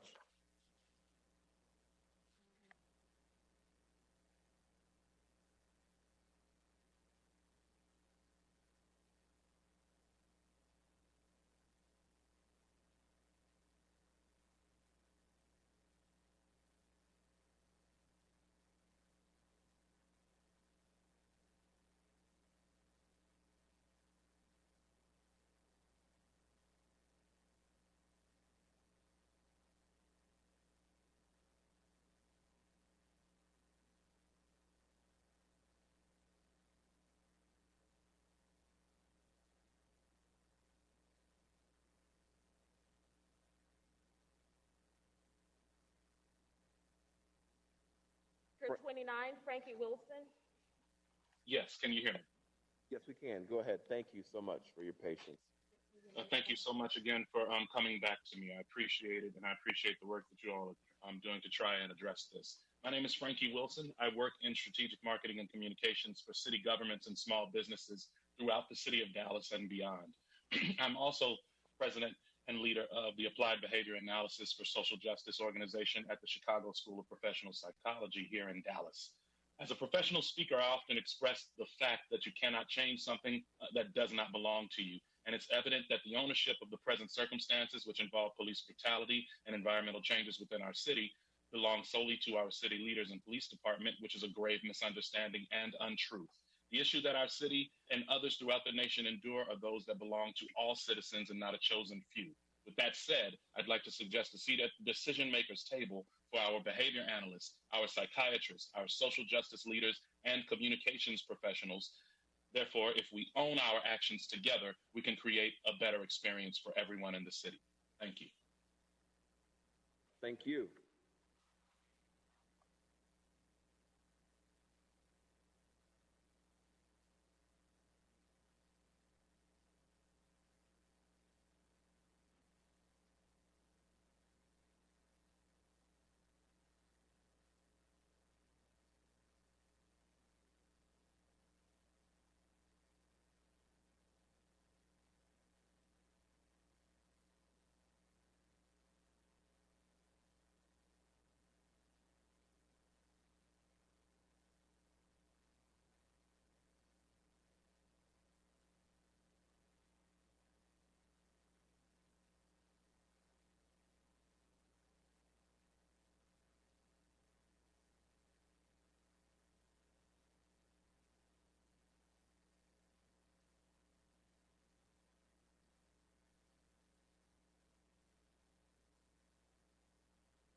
for Yasmin Munoz. Yasmin Munoz, are you there? Can you hear me? Yes, we can. Thank you so much for your patience. Go ahead. Okay, I'm Yasmin from District 3, born and raised in Dallas, Texas. I'm a Dallas County Community College graduate and currently attend Georgetown University in DC. As a young woman of color from a low-income household, I feel an imperative duty to observe, reflect, and act against any injustices that occur in a world filled with advancement. One of the ways I've worked towards bettering myself, my community, and my nation is by advocating for the rights of people that have purposefully and systematically been grossly neglected and mutilated for generations. After being tear gassed on Saturday's protests, and then being one of the hundreds detained on the Margaret Hunt Hill Bridge for enacting our First Amendment right to peaceably assemble, I'm demanding that you support the 10 changes in policy offered by the Dallas Coalition in Defense of Black Lives. Solidarity does not equal action, and you cannot continue to passively accept the violation of our constitutional and human rights after running campaigns of equity and capitalizing on the color of your skin to get elected. We demand a change of policing in Dallas. Black Lives Matter. Renee Hill must resign. Structural changes must be made. Thank you. Thank you. Your next speaker, 143, Joey Casciano. 143, Joey Casciano, are you there?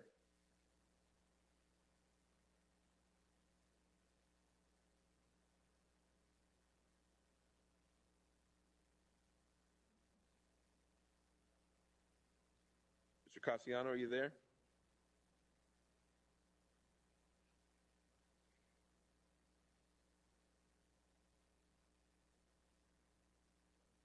We show you as connected, but we can't hear anything. Are you muted, perchance? Mr. Casciano, let's move on until we get that resolved.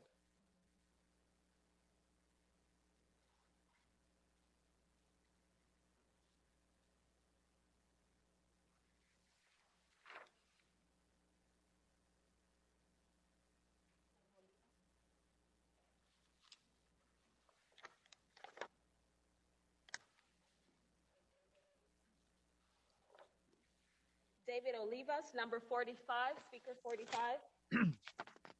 Good afternoon, Mr. Mayor. Yes, please continue. Thank you. My name is David Olivas, and I represent the Mexican American Bar Association. As lawyers, we swore an oath to support the Constitution of the United States and of this state.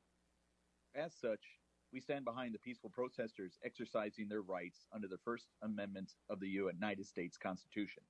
These peaceful protests provide productive ways for people to have their voices heard and remain fundamental to our democracy and country.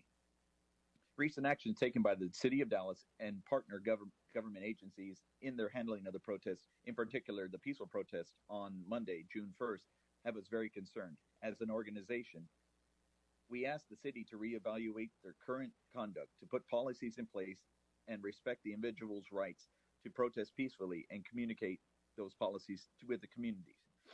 As individuals, we know the courthouse has limitations. Justice Thurgood Marshall delivered a speech before the annual judicial conference stating the legal system can force open doors and sometimes even knock down walls, but it cannot build bridges. That job is between you and me. The country can't do it. The African and white, the rich, the poor, the educated and illiterate, our fates are bound together.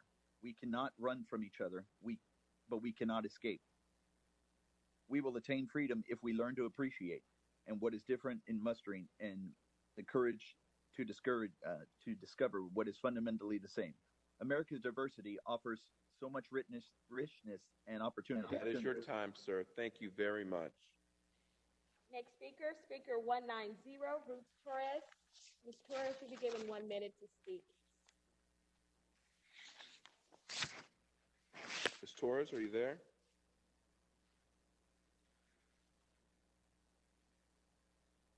Can you hear me? Yes, we can. Go ahead. There we are. First of all, I want to say that I've seen a stark difference in the way police handled white protesters and the white hairdresser who violated a state and county ordinance on the stay-home order during a worldwide health crisis versus and they were completely in police officers' faces and versus how police treated the Black Lives Matter protesters. I think that definitely speaks volumes as to the intent. There is a text, there's a code of ethics, and I'll read it to you. As a law enforcement officer, my fundamental duty is to serve the community, to safeguard lives and property, to protect the innocent against deception, the weak against oppression or intimidation, and the peaceful against violence or disorder. That's your time, ma'am. Thank you very much. Thank you so much. Your next speaker is 184, Jawad Edgerson. Hello, can you hear me? Yes, we can. Hi, I just wanted to say I do not call for Chief Hall's resignation or dismissal, but I do advocate for her, city, county, state, and federal officials, as well as those in positions of power, privilege, affluence, and influence, the need to listen, take action, and practice equity. If the NFL owners would have listened and allowed players to protest in peace, and if the players would have band together with CAP to protest collectively, we might not be here today. If charges and appropriate punitive action would have been brought in the deaths of Eric Gardner, Freddie Gray, Breonna Taylor, and countless others, we may not be here today. And if equity was delivered to the pandemic protesters who dressed as militia, they were armed to the teeth, yelling and spitting in officers' faces, they were not pushed, peppered, sprayed, smoked, tased, or hit with rubber bullets. If that would have happened, we would not be here today. Officials, please listen to the cries and wailing of peaceful protest. Please take appropriate action when marginalized people are dehumanized, and please practice equity when engaging Black and Brown citizens. Thank you very much. Your next speaker, speaker 28, D'Angelo Bowen. Yes, this is D'Angelo Carvel Bowens. I'm a long-term resident of Dallas County here, and I was present on Monday at the melee, at the actual attack that was carried out by the Dallas Police Department. I just want to say that I'm originally from East Texas, and I've seen many abuses conducted by various police forces across Texas. And what I saw on Monday, the first, was among the top most ridiculous actions that I've seen taken by a police force. We are outraged that people who were peacefully protesting 400 years of racism and decades of police brutality were denied their basic constitutional rights of free speech and to peacefully assemble. We condemn the police showing up to the protests in riot gear and shooting at peaceful protesters with sponge bullets and tear gas, which I'm emphasizing since some of the city officials are saying that that was not used. But I was actually choked out and almost fell over the edge by the tear gas. So I was one of the 674 people arrested, and what took place that night was a military attack carried out by DPD and state trooper forces, which are already unwanted in policing our city. Most of the people were hit with rubber bullets. Who were hit with rubber bullets were hurt pretty badly.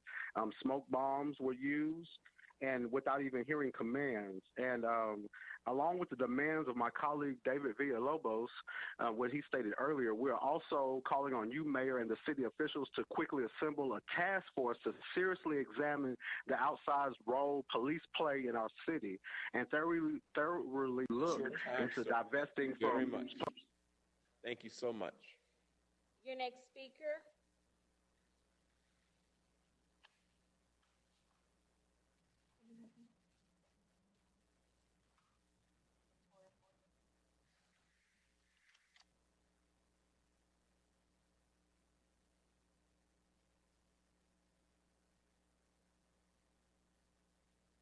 They couldn't hear that. Would you repeat that, Madam your next Secretary? speaker is 111, Kevin Hicks. Kevin Hicks, are you there?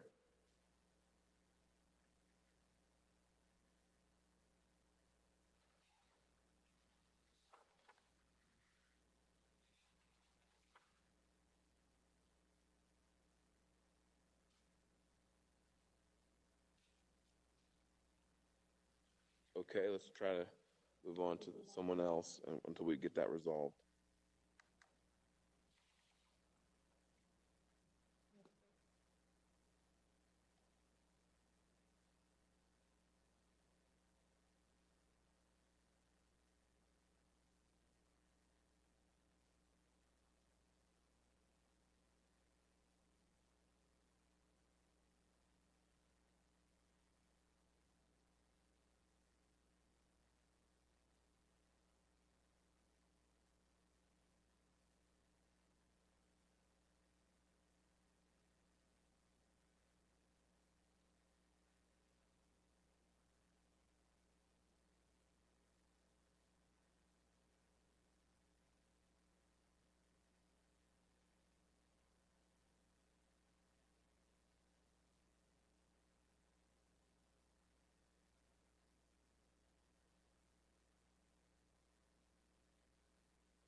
65. Christine Hopkins, number 65, please. Yes, Christine Hopkins. Yes, please go ahead. Thank you.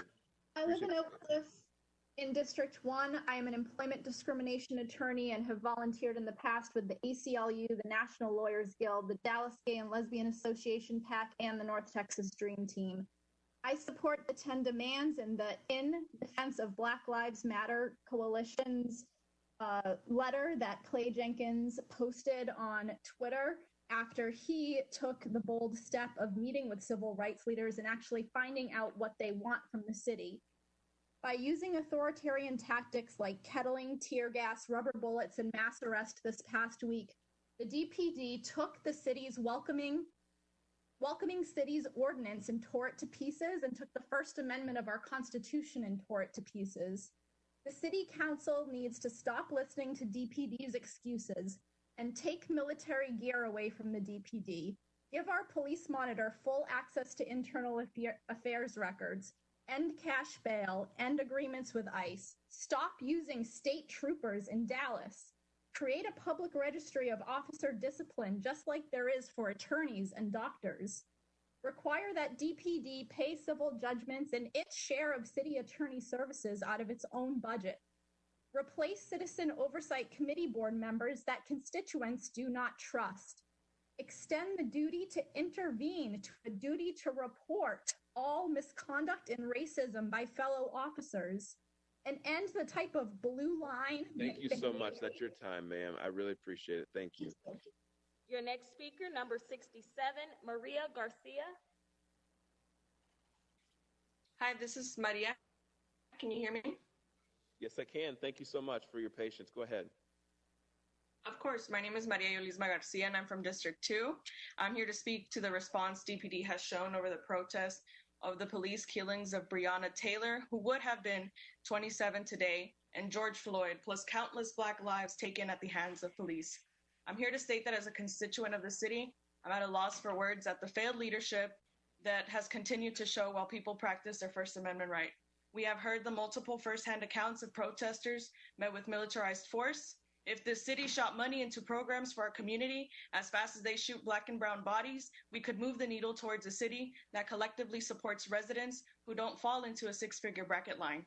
Defund Dallas Police, invest in communities, and DPD, please delete your account. I yield my time. Thank you, ma'am. Your next speaker, speaker 182, Eileen Maxson.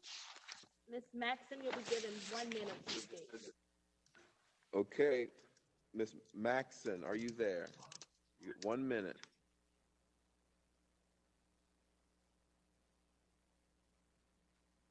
Ms. Maxson, are you there? Let's move on to the next, or at least queue up someone.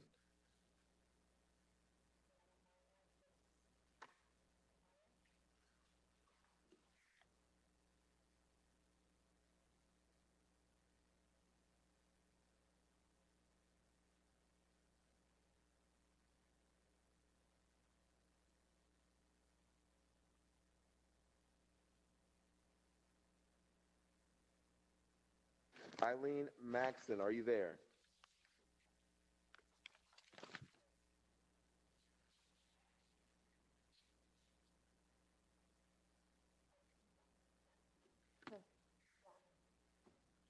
Your next speaker is item number 42, Ronald Wright. Mr. Wright, Reverend Wright. Dr. Mayor, it's a pleasure. You're in the City Council. It's a pleasure to see this here, and I'm going to be very quick. I saw you this morning, and that was outstanding. But Mayor, I want to know that what the unfortunate and sad part is that there were many young men who were right here in Dallas, in the state of Texas, that have lost their lives with the police department, and so their names should have been mentioned as well as Mr. George Floyd's. But because I don't know if the young generation know or not, but Texas has always been the litmus test for this country. Now, I want to quickly say this to your protesters. I support them and we appreciate them, but they need to understand if you're going to protest, you're going to need to be able to accomplish something. And if you're not accomplishing anything, you're just wasting time. Now, as it relates to how you were treated by your police department, that's unfortunate. And I would like to sit down and meet with you and it relates to the city manager and the police chief. You and your city council should take care of that first. Then that's when we are brought in, and I'm going to try to meet with each and every one of them anyway so we can discuss this. But I thank God for after 20-some-odd years, Mayor Johnson, that I've been fighting this alone, that we are finally waking up and realizing what's taking place. And I want them to focus that it's not just how they were treated in the protests, but it's how blacks have been treated for the last 22 years for simply being black. Thank you, and I'm going to get in touch with you and your city council members. But as far as Broadnax and your chief, who I tried to meet with to educate her, she told me she wasn't interested in the history. So if you don't know where you came from, how can you know where you're going? God bless you. Thank you, Reverend. Your next speaker is 182, Eileen Maxon.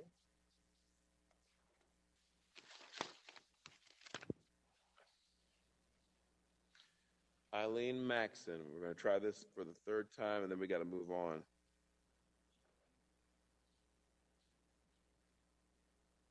Ms. Maxon, you'll be given 1 minute. Okay, give me another. Okay, we'll move on to the next.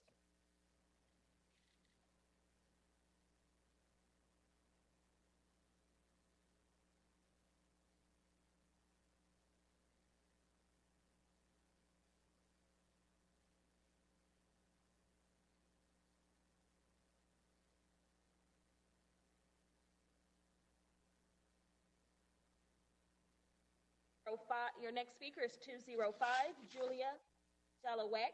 1 minute. You'll be given 1 minute. Yes, hi. Can you hear me? Yes, we can. Go ahead, ma'am. Thank you. Yes. First, I'd like to say Black Lives Matter. Secondly, defund and demilitarize the police, including the use of tear gas, pepper spray, flashbang grenades, and rubber bullets. Police actions on Margaret Hunt Hill Bridge were appalling. And why am I skeptical of Chief Hall's implementation of duty to intervene? Because she justified the use of all these escalating tactics. Who's checking her? Take the money away from the Dallas Police Department and reallocate to community health and safety measures for historically disenfranchised. Let the community solve the problems that the police force could not. The brutality must end, and we must fix this prejudice system. Black Lives Matter. Thank you, and I yield my time. Thank you. Next name. Next speaker, 183, Lynn Maples. Ms. Maples will be given 1 minute to speak. Lynn Maples, are you there? Good afternoon, Council. Yes, go ahead. I'm a longtime resident of Dallas, more than 40 years, and I wanted to address Mayor Johnson. I've seen most of your interviews on television for COVID-19 and the protests, and what I would like to say is the people of Dallas deserve transparency when you're asked a question, because that's the way we would understand what's going on, instead of dancing or skating around the answers, not ever giving a direct answer. And then to Chief Hall, I understand she has a difficult job here in Dallas, and I would like to see her address all people here with compassion, just as she did the city she came from, and I'm sure the community that she and you and all of us have been raised in. I would like for you all to know and understand, the people that have asked for her resignation, that it takes more than just these few months or a year or two to get a police department turned around, or any particular job that city officials hold. So I would Thank you, ma'am. Appreciate it. It's your time. Mm-hmm. Your next speaker, speaker 94, Molly Bayer. Molly Bayer, are you there?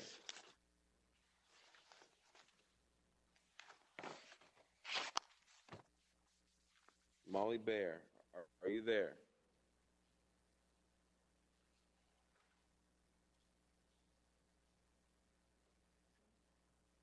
Okay, let's move on to the next name while we figure that out.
Ring Garcia.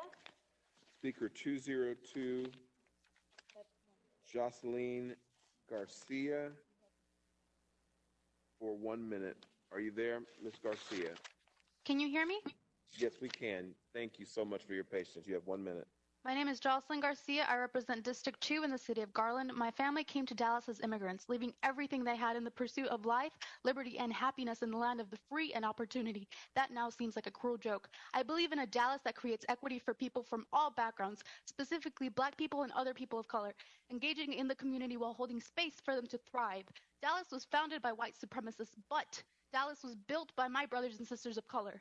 We will no longer kneel in the shadows of systemic racist oppression, but rise up against hate crimes, racist violence, addressing murderous police brutality and use of excessive force, discrimination in the workplace, disproportionate funding for schools in Black and other POC communities, negligence of POCs in medical institutions, the polluting effects of fossil fuel mining, toxic emissions from factories which poison the environment, air, and water systems of predominantly POCs populated communities, impacting their health, and negligence of POCs in jails, prisons, and immigration detention centers leading to premature death by COVID-19, an act of racist bioterrorism. We would demand you defund the DPD and invest in overcorrecting for these pitfalls. Invest in education and physical and mental health resources for the safety of traumatized Black people and other POCs. Thank you very much.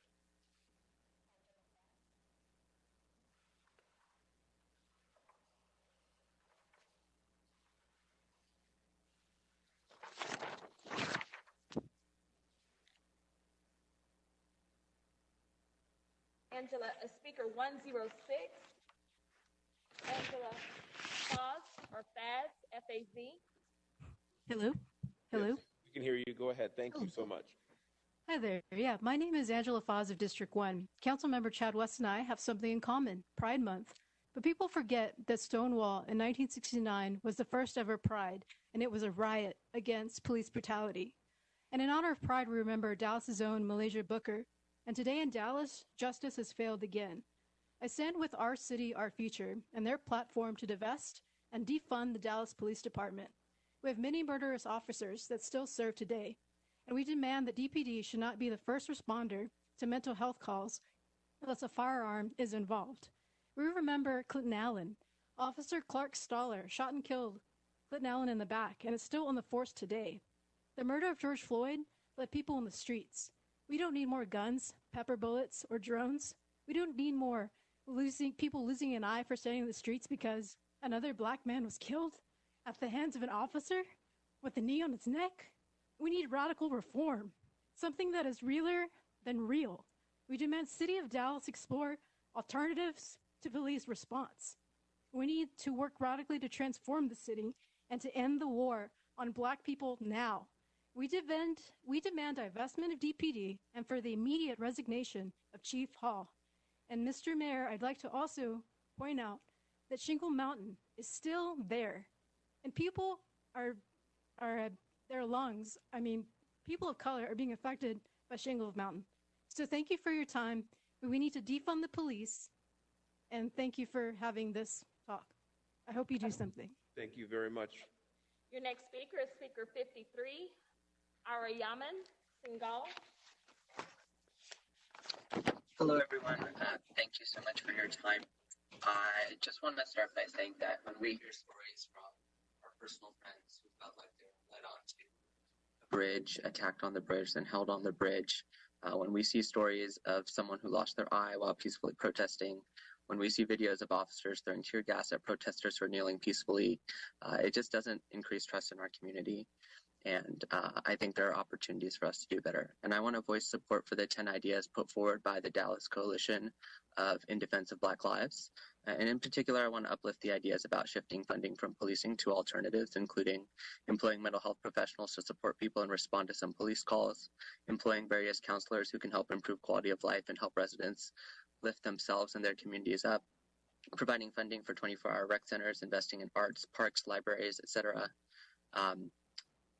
Public safety comes from having a strong community, and I would ask the City Council and you, Mr. Mayor, to invest our tax dollars in building a strong community. Thank you so much for your time. Thank you, sir. Your next speaker, Speaker 57, Melanie Talmadge. Ms. Talmadge, are you there?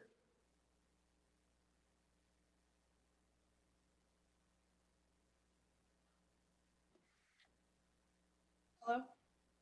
Can you hear Yes, me? we can hear. Yes, we can, Ms. Talmadge. Go ahead. Thank you. Hello, thank you. I'm a special education teacher for Mesquite ISD and I live in Dallas. I was arrested and detained for hours on Monday, June 1st, for peacefully protesting against police brutality on the Margaret Hunt Hill Bridge. The only escalation that was made was from the Dallas Police Department. We were shot at, we were held down, and we were gassed. I don't want you to think I'm exaggerating, so I'll tell you I have a 7-inch bruise on my thigh from being hit with a rubber bullet. Had it hit me a foot or two lower, who knows if I would even have a knee. Not to even mention the psychological damage this has caused for me. Although this experience was traumatic, it will never compare to the daily fear people of color are living in. If this is how I was treated by the police as a white female, I cannot even imagine what my Black brothers and sisters are going through on a daily basis. If we don't have First Amendment rights, someone needs to just let us know. We are going out on the streets and getting attacked for exercising our freedom of speech. Thank you. Thank you. We're going to go back to speaker 94, Molly Bayer. Beautiful. Is that good? Go on mute, everyone who's not speaking right now, if you don't mind. Thank you. Molly Bear, 94. Can you hear me? Yes, Molly. You hear Miss Molly? Yes, can you hear me? Yes, go ahead. Thank you. Hi, my name is Molly Beyer. I live in D1. I'm a public health researcher. I'm speaking here in solidarity with Black, Indigenous, and communities of color against systemic racism, police violence, and over-policing. We send hundreds of police each day today, wearing thousands of dollars of military-grade equipment to respond to protesters. I want to point out the research that shows that the fatality rate of police projectiles and the use of crowd control is 3%, approximately the same fatality rate as COVID. The permanent injury or disability rate of projectiles shown by research is 15%. Somehow, we can't afford to ensure healthcare heroes have adequate PPE in a pandemic, but we can afford to arm our city police against our citizens. Countless studies show that police do not prevent crime, robust social services do. The most discussed solutions to police violence, like body cams or implicit bias trainings, simply are not proven to work. The 8 can't wait reforms going around, Minneapolis PD had 7 of those already in place when they murdered George Floyd. We do not need more police. We need less. We need demilitarization and more restrictive policies governing the use of force. We need crime prevention, and I urge you to defund the annual over $500 million DPD budget this upcoming budget season. Invest in evidence-based crime prevention, social services for our communities instead. Thank you. Thank you. Your next speaker is speaker 212, 212, Eve Aragreen. 1 minute. Yes. 1 minute. Eve. It's actually Eva, EVA. Oh, Eva. Thank you. We'll get We that. apologize. No, you're fine. Let's go. Go ahead. Thank you. Hello, I am a current resident of District 1. I am happy to be living and working in community with some of the most beautiful people from youth to elders in our city of Dallas, Texas. As you have heard and clearly seen, we are deeply hurting. We have been in mourning. To see how little courage any of our leaders have had in this time in defense of Black lives has been completely disheartening. We see you kneeling, praying, and even sharing pizza, but what will it take for you all to actually transform our city? At bare minimum, you can remove those on the Brady list from the force. We don't need more cops. We need you to invest in communities, in the people, the arts, mental health, and all of which will help us begin to heal in this process. Show us you actually care instead of letting white supremacy continue to run rampant. We want to thrive. Let us. Let me remind you, we voted you in and can vote you out. Thank you. Thank you so much. Okay, who's next?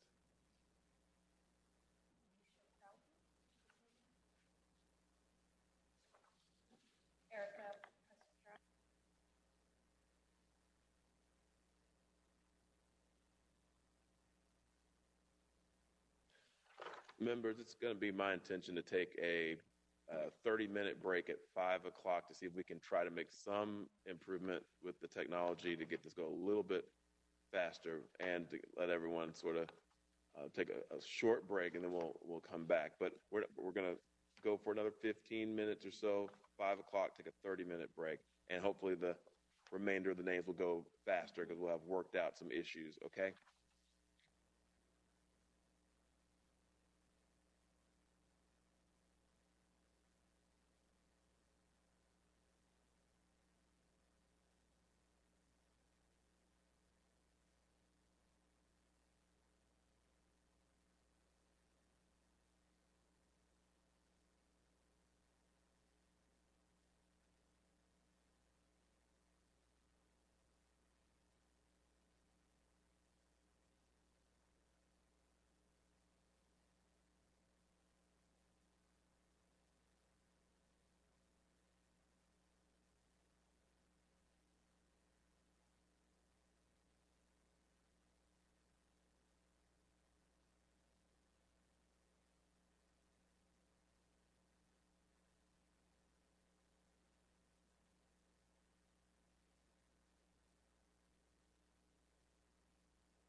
Next speaker is Speaker 145, Chris Dowdy.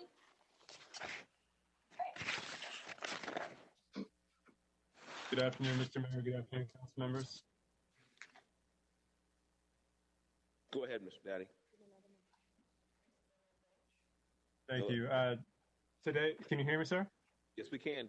Go ahead. Great. You're doing great. Thank you. Today, I'm speaking to you just as a District 2 resident. I wasn't born in Dallas, but my kids were. My 7-year-old reads the paper every day.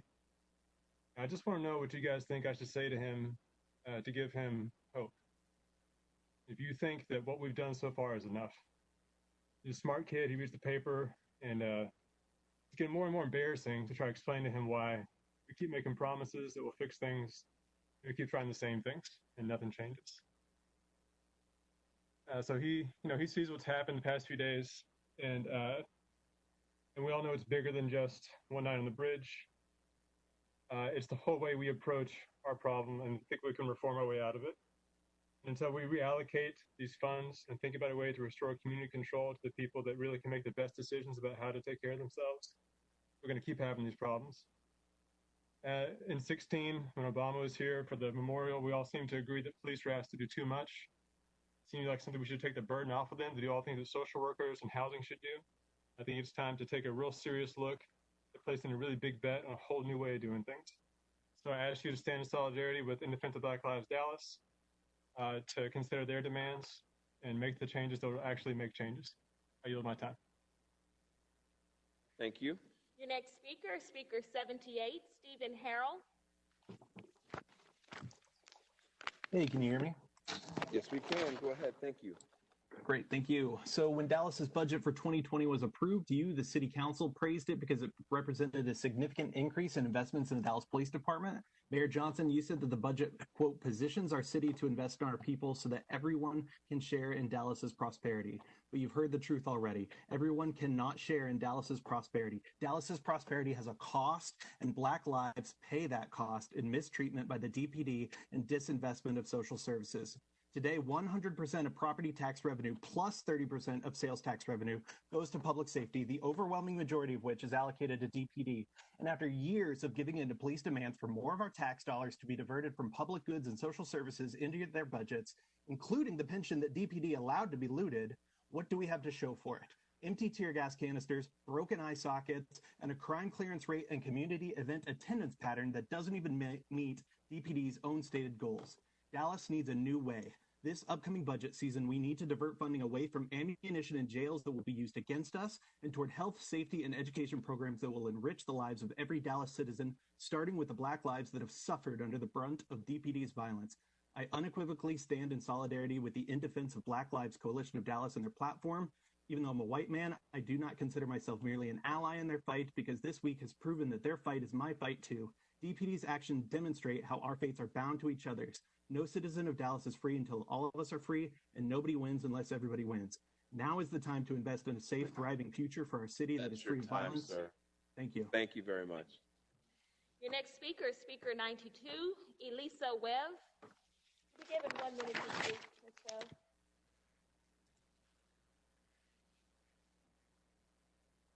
Ms. Webb? Hello, can you hear me? Yes, we can now. Thank you. Go ahead. And I've got a City of Dallas address, so I've got a minute and a half. Is that correct?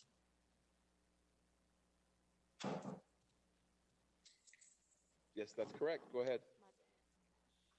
Good afternoon. My name is Elissa Webb. I am a resident of Oak Cliff, local attorney, and today I address you as a disappointed citizen of the City of Dallas. On Monday, through social media live feeds, I watched as DPD engaged in a massive violation of the freedom of speech, the press, and the right to peacefully assemble. I witnessed peaceful protesters be constructively led by officers into an agency-created trap. I watched as local grassroots journalists like Smash the Topic and photographers were placed in restraints. I suspect that DPD's deliberate tactical response to protesters on the Margaret Hunt Hill Bridge resulted in a gross waste of public resources and a significant erosion of public trust.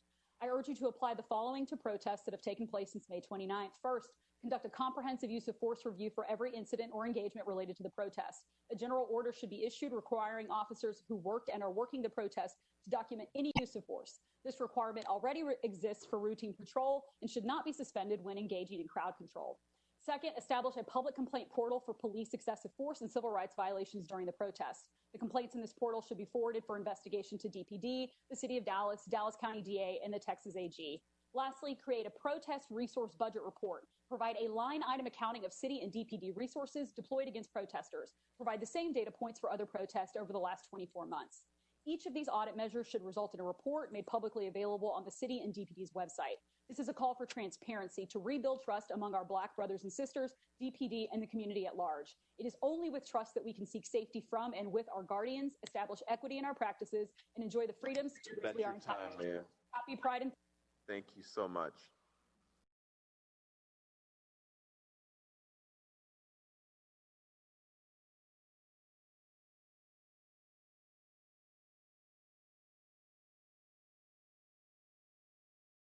Party gathering, people to connect. Just waiting a couple minutes, guys. A minute.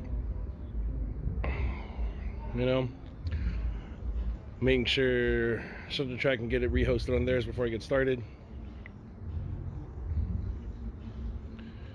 I'll wait like 20 more seconds, and I'm gonna get moving.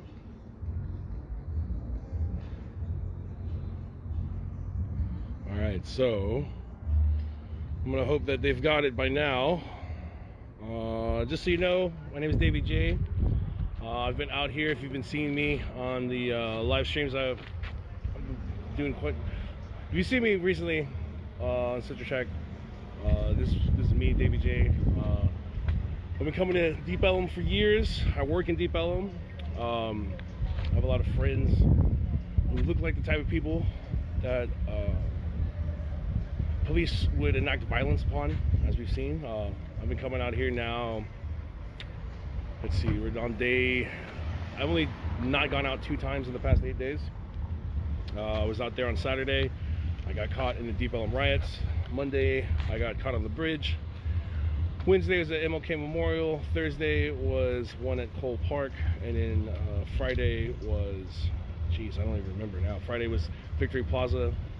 And then today, we did was part of the huge one from whatchamacallit, from the ginormous ass one from in Deep Ellum.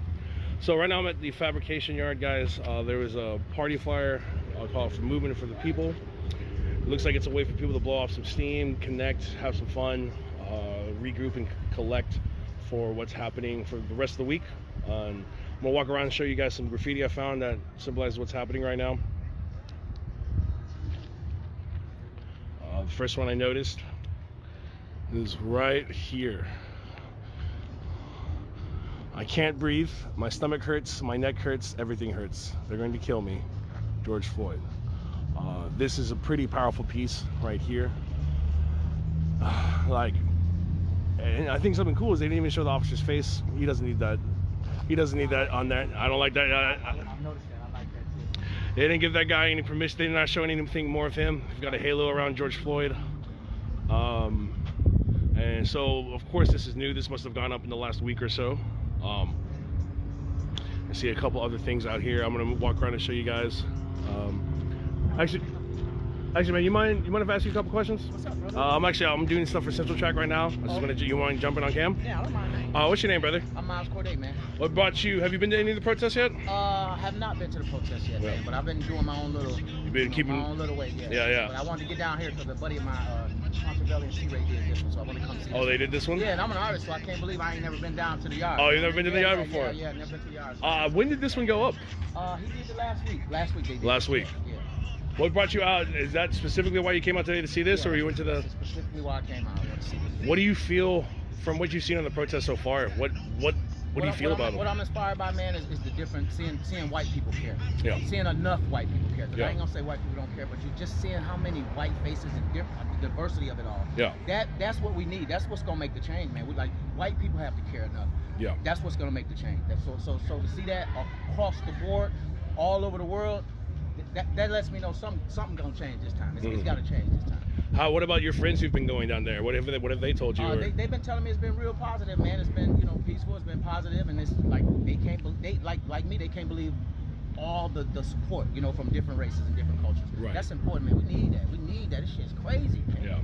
Yeah. Do you plan on throwing up something up here in relation to this? I'm gonna come back down here, man. I am gonna come back down here. Yeah, because like I said, I'm an artist too, and I've never been to the yard. And I didn't know it was this big. Have you been to the other side? I ain't been If you nowhere. walk down further where the music is at, there's a whole wall inside as well there. But if you just walk down that way, you'll see a gate and you'll walk in. I'm gonna go check it out, man. Yeah, I'm gonna check it out. But I had to come see this one, because of course, it ain't gonna last. Yeah. People need to see it for at least for a little while. Absolutely. Is there anything you'd like to leave for the people of Dallas about what you've seen so far? Something you would like to say? Only thing I want to say to the people of Dallas is just keep supporting us. We need different nationalities to support us, because when black people do it, it's like we complaining, you know what I mean? It's like, it's the same old thing. They complaining, they need something, they want something, you know what I mean? But this is a real issue that's been going on for a long time. I seen a sign the other day, man, from 50 years ago said, "Stop killing black people." It's a sign from 50 years ago. A bunch of women had, black women had. Like, it's 50 years, man. It's got to change. Yeah. So to see the support, we need that. We need white people to care. And for the white people that's sticking up for us, I want to say thank you personally. Thank you to the white people that's coming out, because I know what y'all risking too from your friends and from your family. But we need y'all support, and I really appreciate that. All right, man. Thanks for your time. All right, appreciate it. So you guys, just one more time, take a look at this one that was thrown up last week. Don't show the officer's face. It's pretty powerful, guys. So Fabrication Yard, guys, if you've not been down here, I personally don't know the history behind Fabrication Yard as much. I do know that it sort of seems like a free reign graffiti type area. I've been out here for a couple shows, maybe a party or two, but I don't know the history of it. But you'll see every direction you face is covered in graffiti. I'm gonna try and show you some ones that have been thrown up recently. You'll see right there in front of me, there is a giant Floyd. And since we're not in Minneapolis, we don't really have a memorial spot, right? You've seen all the people leaving stuff at places in Minneapolis to represent for Floyd. So it seems to me that when you have big murals like this, it kind of gives people out here, if they want to leave something or at least show their respects, a way to do it. And so your big hand style right there. So we're gonna go head on inside. So there's 3 DJs playing tonight. I think DJ GS, who was at the end of the protest today, and DJ K-More, and DJ A Natural High. So we're gonna walk in here, guys, where we're going.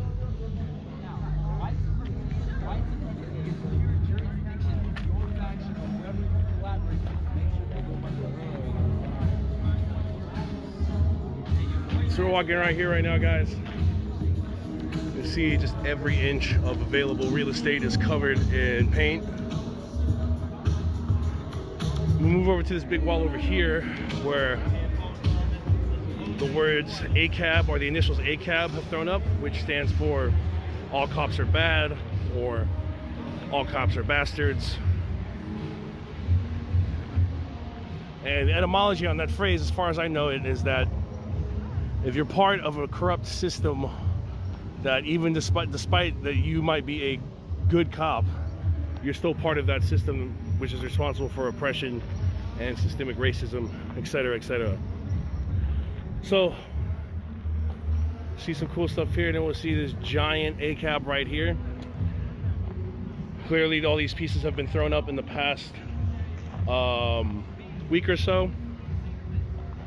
This one is huge. You can see it goes from the bottom to the top. And then you'll see this one thrown up over here.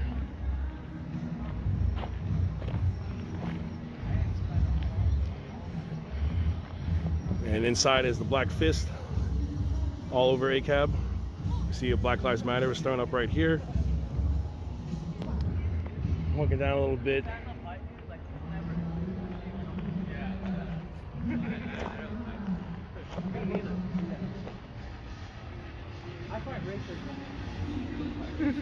Excuse me, man, were you the guy who threw this one up? Oh, no, my friend Daniel. Oh, word. He'll be back here in a sec. Yeah.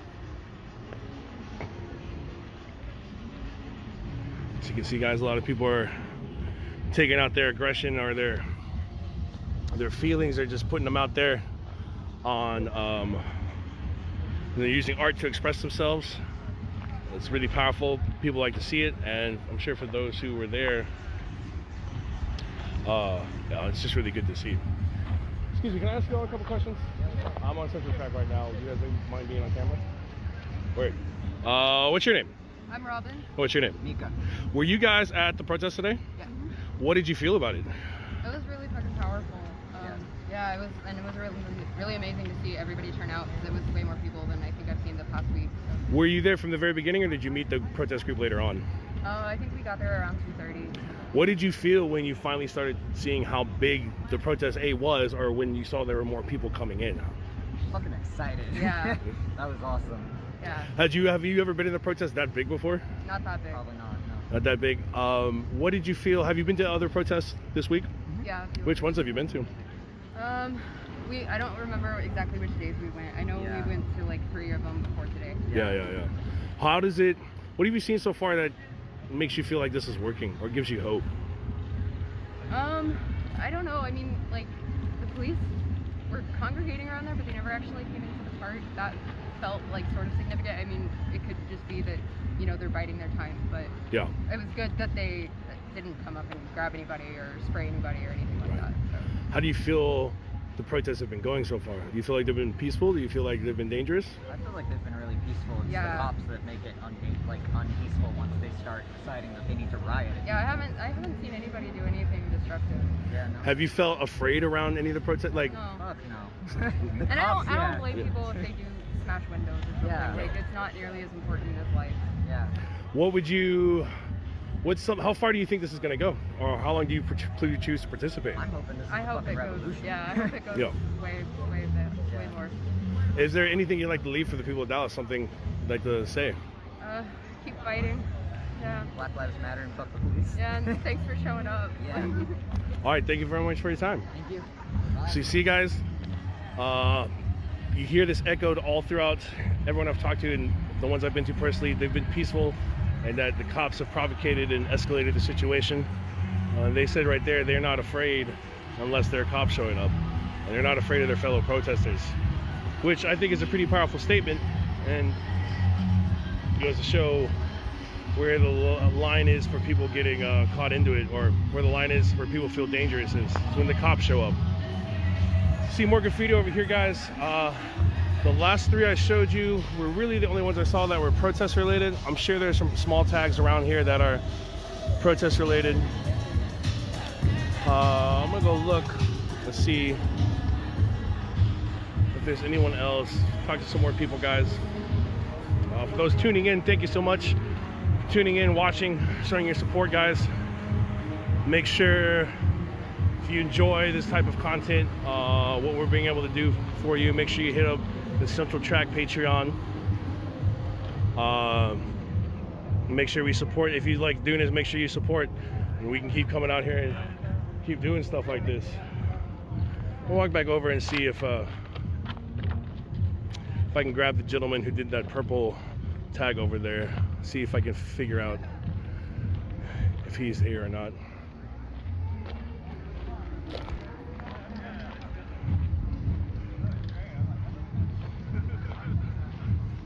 It's another pan through, guys. Oh no, those are the same 3 guys who were there earlier, and they said their friends inside. I'm gonna keep walking around, guys. Oh, we got some people doing stuff right now.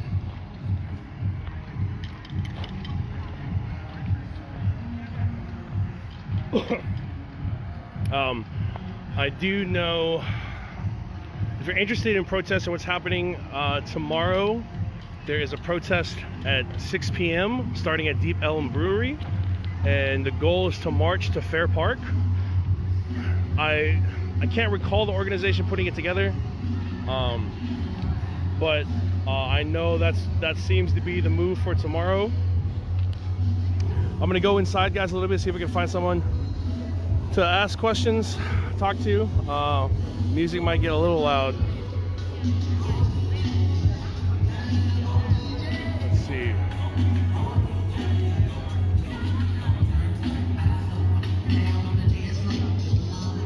It seems to be a little sparse in there, guys.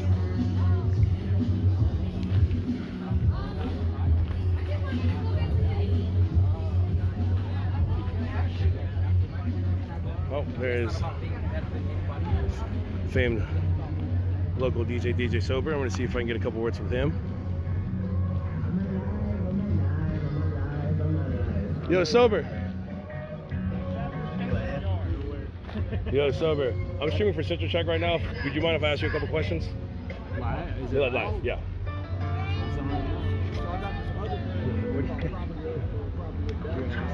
Oh?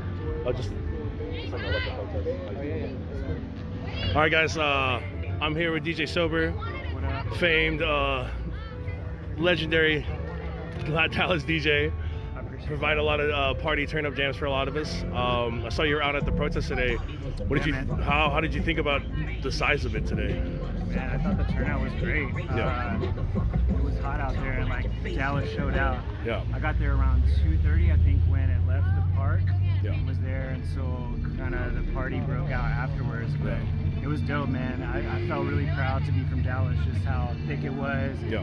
How everyone was engaged in the chants and like had their signs made, and it was really emotional.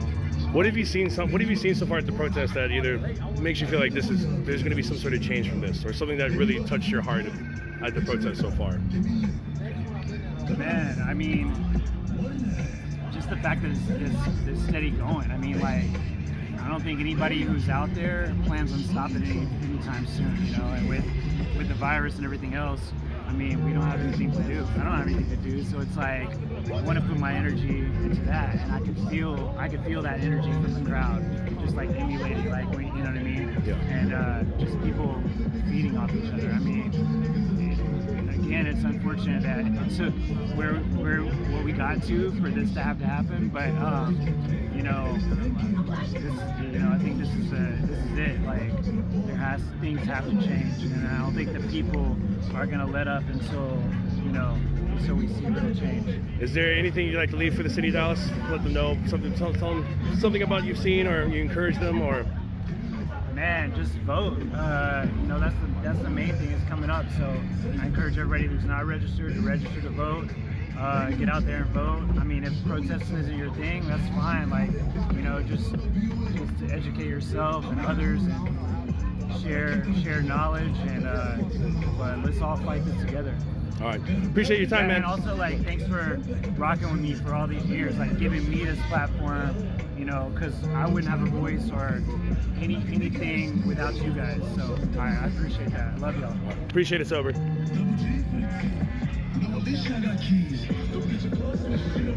So guys, there you go. That was DJ Sober talking about how powerful it was. And I have to say, if you saw it earlier, I kept expressing how huge this one was, and how it was a truly staggering, awe-inspiring, the amount of people who are down here. And, we've got people here hanging out, trying to let off some steam, Get back in, guys.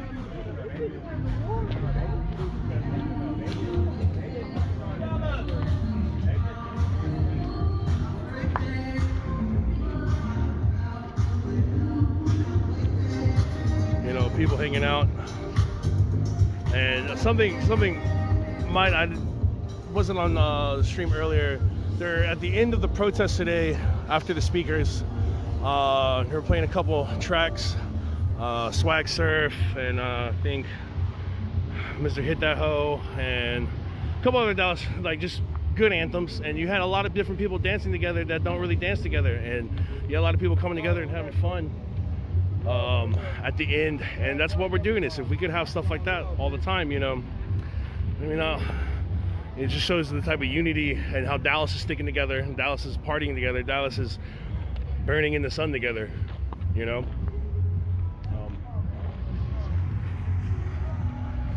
I'm not really sure how long. I think this event is from 7 to 11. It's pretty peaceful, guys. You know, nothing rowdy's happening. There was a cop that drove by earlier, I think, just to see what was up, but I'm not really sure. You know, I think everything's going to be pretty copacetic here, which is what pretty much all the protests have been so far, you know.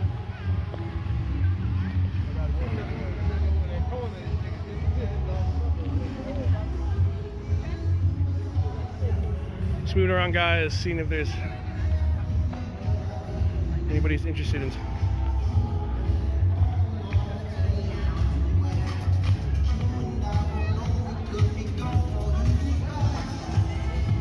Excuse me, man, were you at the protest today? Huh? Were you at the protest today? Have you been to the protest today? Do you mind if I ask you some questions? Sure. What's your name, brother? My name Blue. Blue. What brought you out here today? Someone, my family just told me to come outside and everything, you know, just have to have some fun. Yep. How do you feel about? You mentioned, you said you haven't made it to any of the protests yet. What have you felt when you've seen what's been happening? When you see the protests? When I see the protests, you know, I feel like we need to make sure that we're standing up for what's right and make sure that we're doing it the right way and everything. You know, we need to make sure that if it's going to be peaceful and that we try to bring peace, that it remains peaceful. Yeah. You know, I don't agree with the rioting or the looting and stuff. You know, I feel like that's ignorant. Yeah. But you know, as far as everything else, I feel like, you know, we're on the right track. You know, we're here to make history, you know, make progress, and that's what we're gonna do. So, did you see any of the protests that happened today? I had a protest in my hometown the other day. Which where was your McKinney. hometown? Up McKinney. We just had a protest. Didn't get to make it to that one. No, it had started and I had ended before I got off work. So yeah, that's about it. What have you had friends been out there? Yes, I have. What have they told you?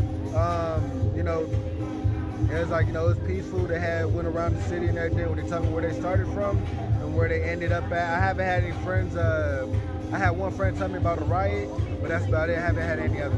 Yeah. So how do you feel about the status of how it's going so far? Do you feel like stuff is starting to change? Do you feel like it's not coming fast enough, or?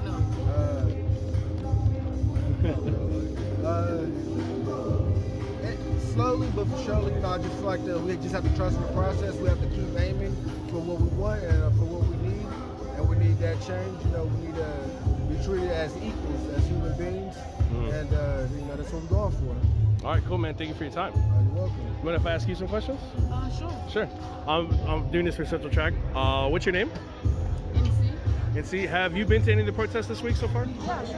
Which ones have you been to? One downtown, one uptown. Yeah. Denton. Oh, snap. And Were I you? think the one in Duncanville. Oh, how was? They were at the police station. How was the one? I've only been to the Dallas one so far. How was the one in Denton, and how was the one in Duncanville? It was peaceful, you know. Some of the police was alright, some of them was, but you know, they protested to the police station. Were you at the one today? No. What do you feel? How's your personal experience being at the Dallas protest so far? Better. It's still fucked up, regardless of where we at. Yeah. You know what I mean? Is there anything? Have you seen anything at a protest that either warmed your heart or made you feel confident, or give you some sort of energy about how the situation in America is going? What's warming my heart is that unity is going to be served. It's going to be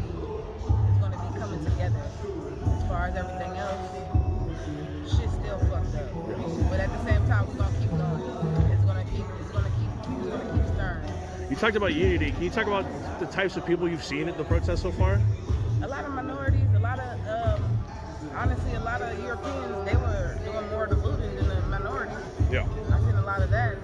They looted the whole 7-Eleven. When I seen that part, then they were okay. It wasn't all of that, but some people they were kind of tense out there. But it was good. It was a good protest. Is there anything you'd like to leave for the people of Dallas? People of Dallas, show lots of love.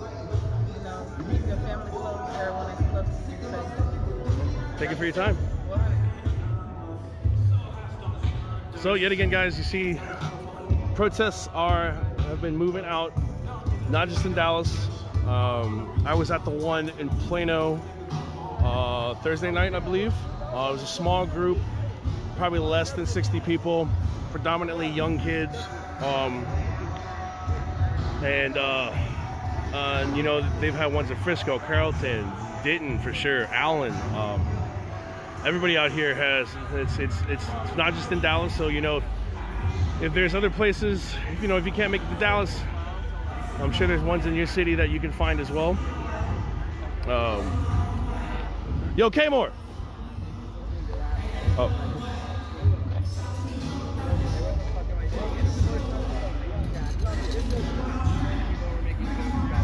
Yo, K-More, can I ask you a couple questions, dog? You're live on Central Track right now. This is DJ K-More, Keenan Morning, Fire. Been to a lot of his shows. He's fantastic. He's out here DJing tonight. Can I tell you, well, who told you about this event or put it together? Put it together. You put it together. I put it together. I basically hit up the DJs. Yeah. Got the fucking, you know, generator and all that shit. You know what I'm saying? Just made it happen. A lot of people have been hitting me up asking me to do, you know, pop-ups and shit like that. Yeah. Sports and so. Have you made it to any of the protests yet? I hadn't made it to any of the protests yet. I hadn't gotten to make it to any of them. Most of the time the protests are going on when you're working. Oh, word. Whenever they start. It's a good point. A lot of people who still go back to work, they're still working right now. Yeah. But how do you feel about an event like this? Because we're now on day 8 of protesting in Dallas, and you got to figure that people are going to want a place to let off some steam and enjoy. How important do you think an event like this is? That's literally what the purpose of this event is for people to take a break, just take a break and escape that for a little bit. I mean, the people that are here are all really chill. They all seem to be, you know, talking to each other and shit. So there doesn't seem to be any kind of, you know what I'm saying, awkwardness or anything like that. So this is what we wanted. We wanted people to at least just come out, get out of their house, you know what I'm saying, and actually just vibe out. How much more important do you think your job is as a DJ now in situations like this? Because you guys have to facilitate not only a show and have people vibing next to each other, but given everything that's happening in the country, that seems like it's more important than ever. What do you think? Look, I already thought of us as being like therapists and shit like that for you know, people, you know, just being therapeutic through music, you know what I'm saying? And so right now, most definitely, I feel like that's what we have to supply as an outlet. Do live streams on Twitch, and that's literally what I do, is try to help people escape the bullshit that they're going through, even if they're stuck in their house, just to get you out of the house. What have you, either from your friends telling you about it or you watching some of the protests, what's impacted you about it? Man, honestly, it's impacted me in a way. Well, I've been real emotional just seeing how people have been being treated. I wouldn't even just say black people. I'm just saying just people, period. It's real emotional seeing that, and you know, it just helps me understand that what I've just been feeling this for a long time. The system is just in a disarray. It's just fucked up. So, you know, I just feel like there's no repercussions that they fear as far as law enforcement or, you know, people in power. They just do whatever the fuck they want. You know what I'm saying? I'm just happy that I see people opening up their eyes and being enlightened, and people being helpful and teaching people that, you know, there's some kind of, you know, prejudices or whatever that's out here. You know what I'm saying? So yeah. Is there anything you'd like to leave for the people of Dallas? Like to say to the people of Dallas? The number one thing I would like to say is, man, is just, hey man, make sure you do everything the right way. Keep everything peaceful. You know what I'm saying?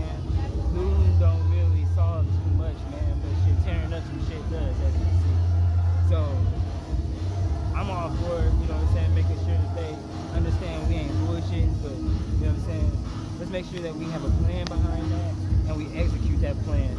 Don't just put up a plan and say, oh, well, I don't know what happened. Just execute that shit, make that shit happen. There's levels to this shit, let's keep elevating every single time. All right, man. Appreciate your time, brother. Yeah, man, appreciate you. That was DJ K Moore, guys. Put this event together. You heard it from him. He sees it as a way for people to let out some steam, to kind of chill out, and you know, get away from the trials and tribulations of what's happening in America right now, and you know, just the brutal, honest, hard work of protesting. And now we have famed anthem Nuggafy Buck on. A true Southern ant, like.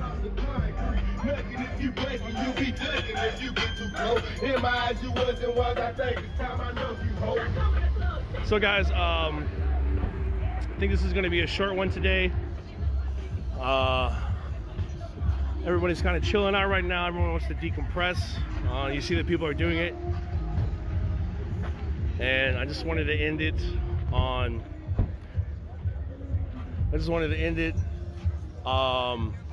at the first mural we saw, and to remind everyone that this is why we're doing it.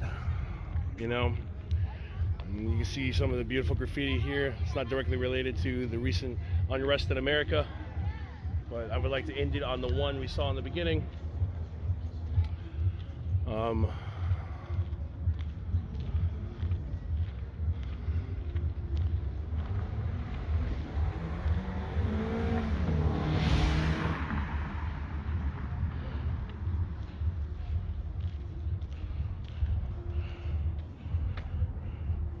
I can't breathe, my stomach hurts, my neck hurts, everything hurts. They're going to kill me. George Floyd. Thank you everybody for watching and keeping up and supporting. I'm gonna go ahead and sign off for now and get some rest for tomorrow. And for those who are interested, the one happening tomorrow, 6 p.m., Deep Ellum Brewery, I believe, and their goal is to march to Fair Park. All right, love you guys. Everyone stay safe.